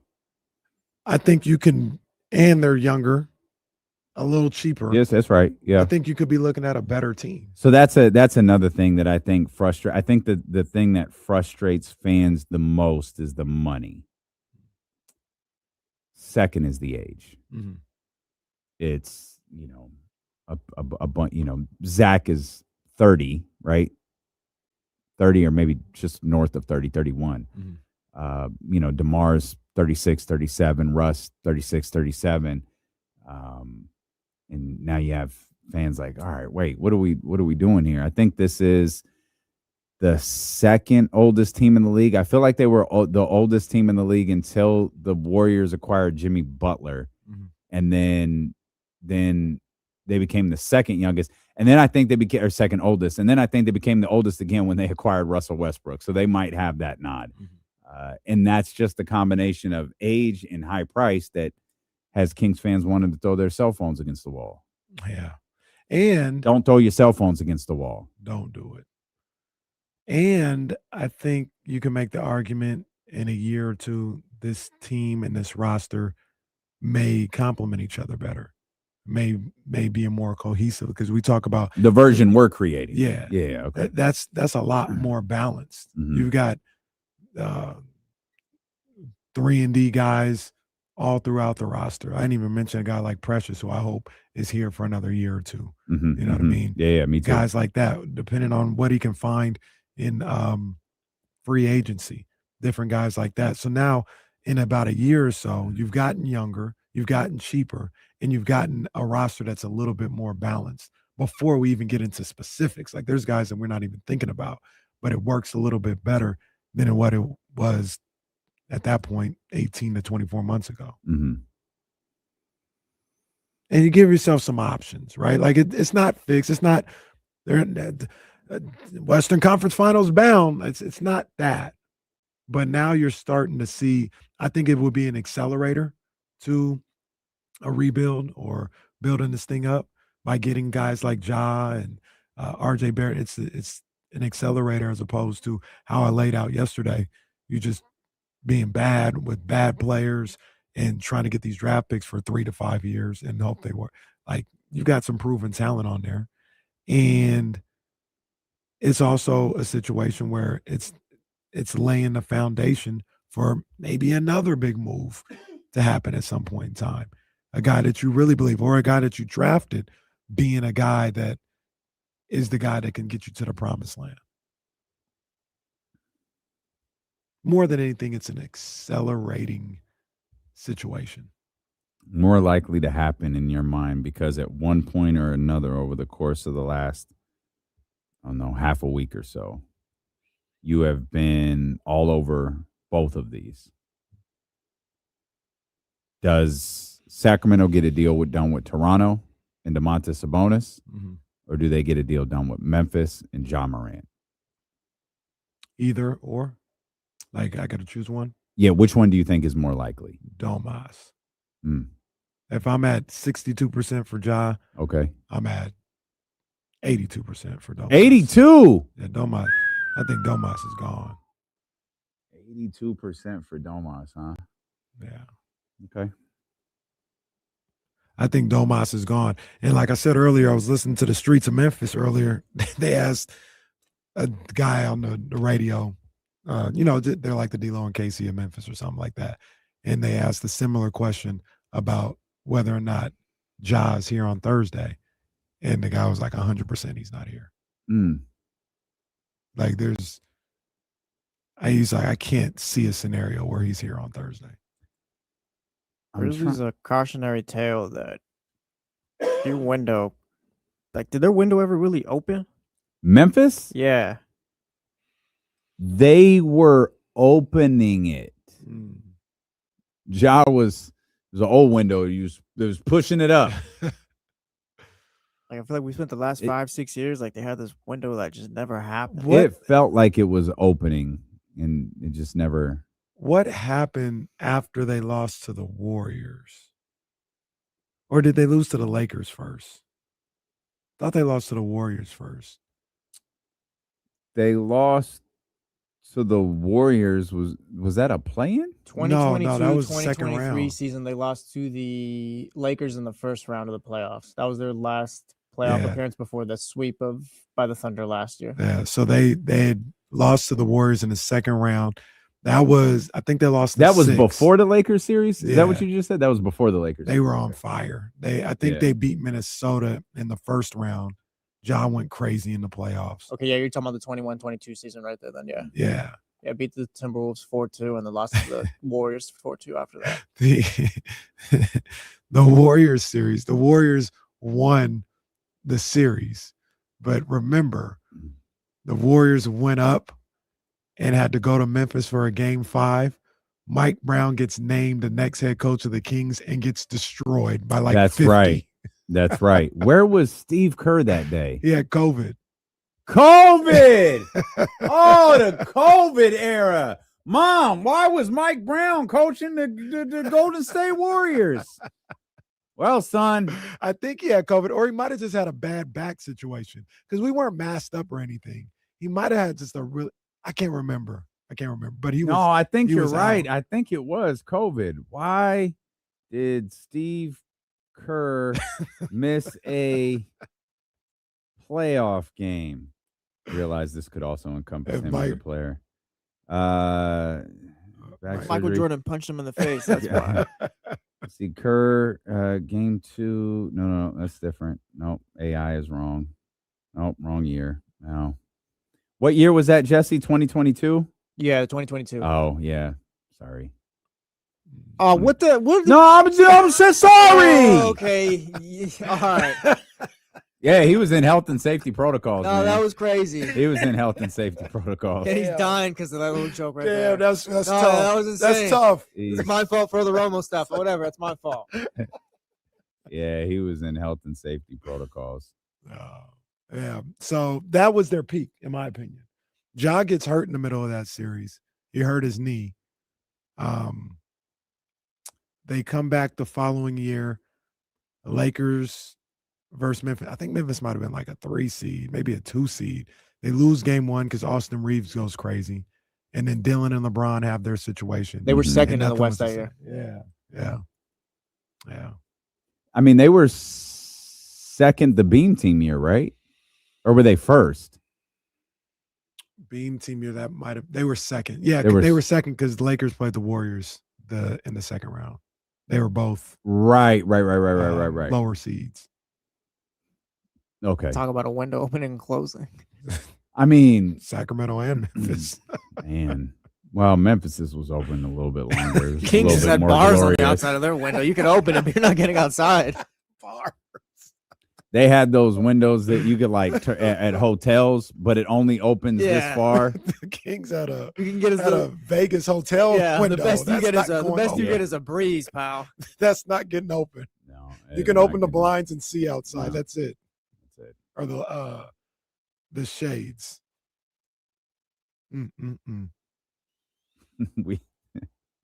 Yeah, it's tough. Always pay for the room upgrade. We checked in. We always get. We at the Venetian. We always get the room by the Sphere. Yeah, always 'Cause pay for the room upgrade. Pascal Siakam. It's right. Exactly. But we were like, this is just kind of quick. Like, we got the concert tonight. Like, we don't even know what we're fine. Like, I guess I just booked the wrong room and wasn't paying attention. Like, no, you still have the city view. I was like, cool. Not the strip view, the city view. I swear to God, we get to that room. And blinds are open and look out the window, and what is like right there as far as from me to you is a goddamn Trump Tower. Oh, just right outside the window. And I did look like, should we change rooms?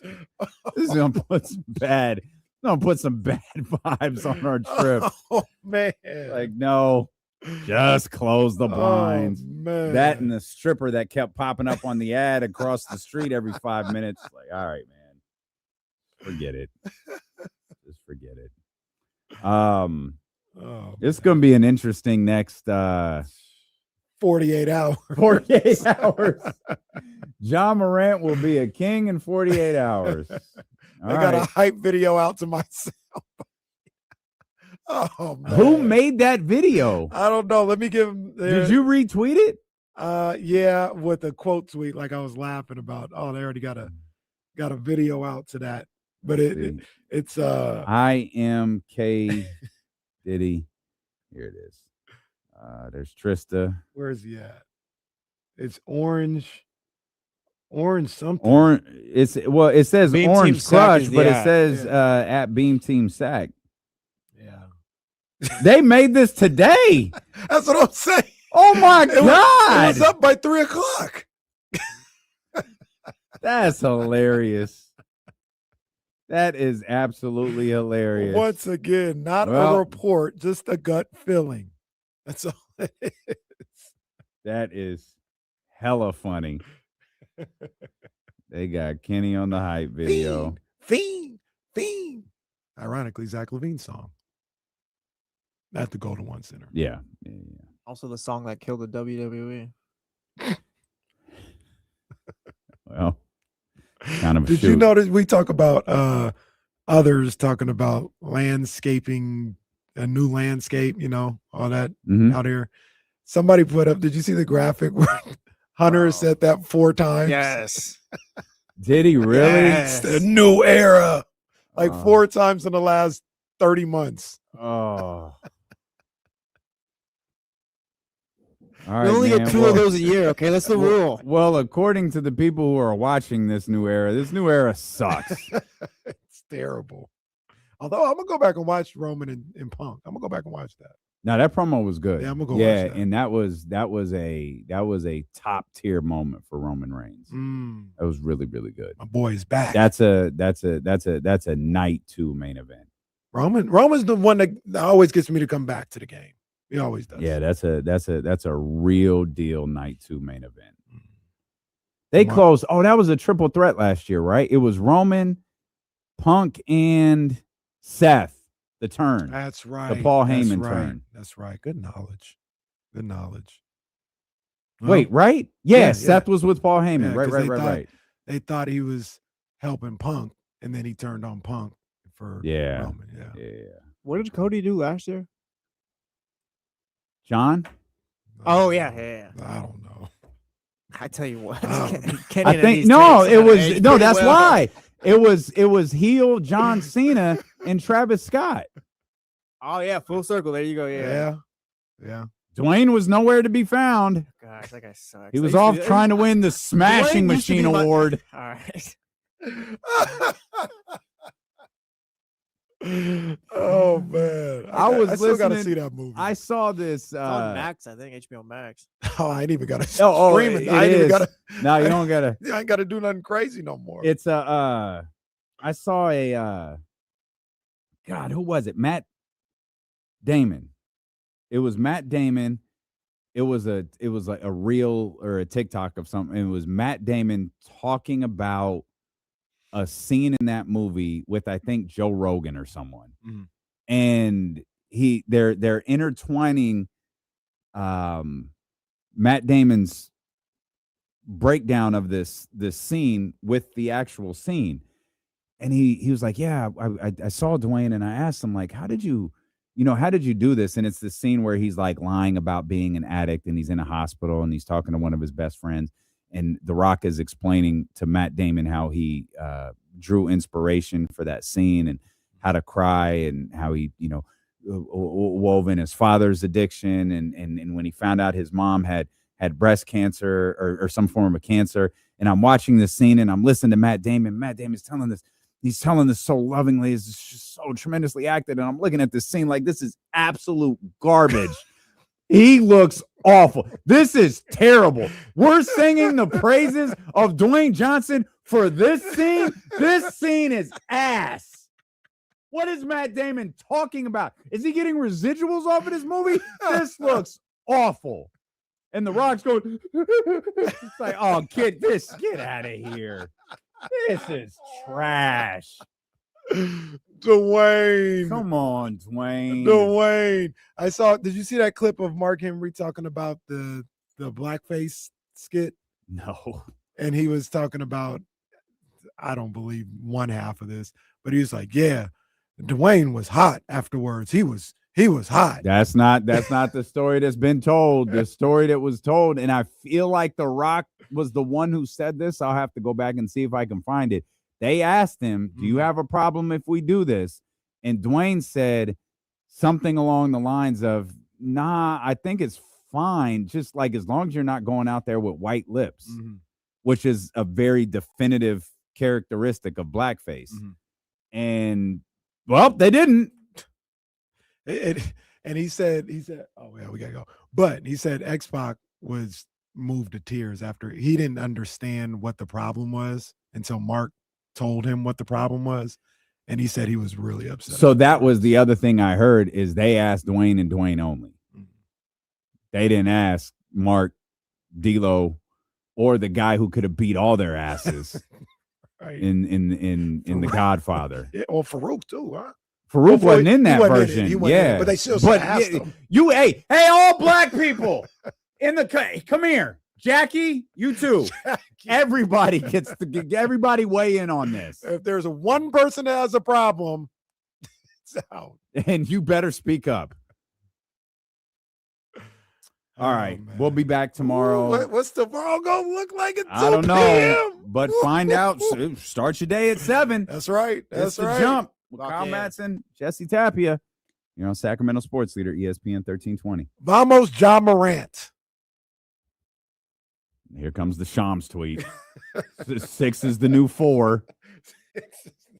4. Oh, man.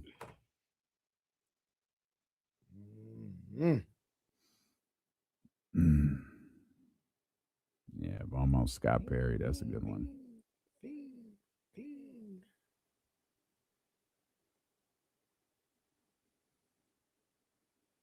I'm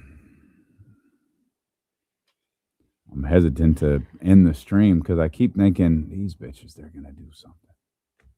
They're going to do something. I forgot. Like, not even thinking. Like, they're both teams are chilling tonight. All I need is for y'all to do it tomorrow. Don't do it Thursday. Yeah. Just do it tomorrow. Don't do it Thursday at 10 when I'm crossing the Bay Bridge. Do it be on the stream on the cell phone. It would be like Trysta. Right. Right. All right, y'all. We'll see you tomorrow. Make sure you're locked in. Thanks as always for being here today. Hit the thumbs up, subscribe, hit the notifications bell in the upper right-hand corner, and we will see you here tomorrow at 7 a.m. with the jump. The GMs are probably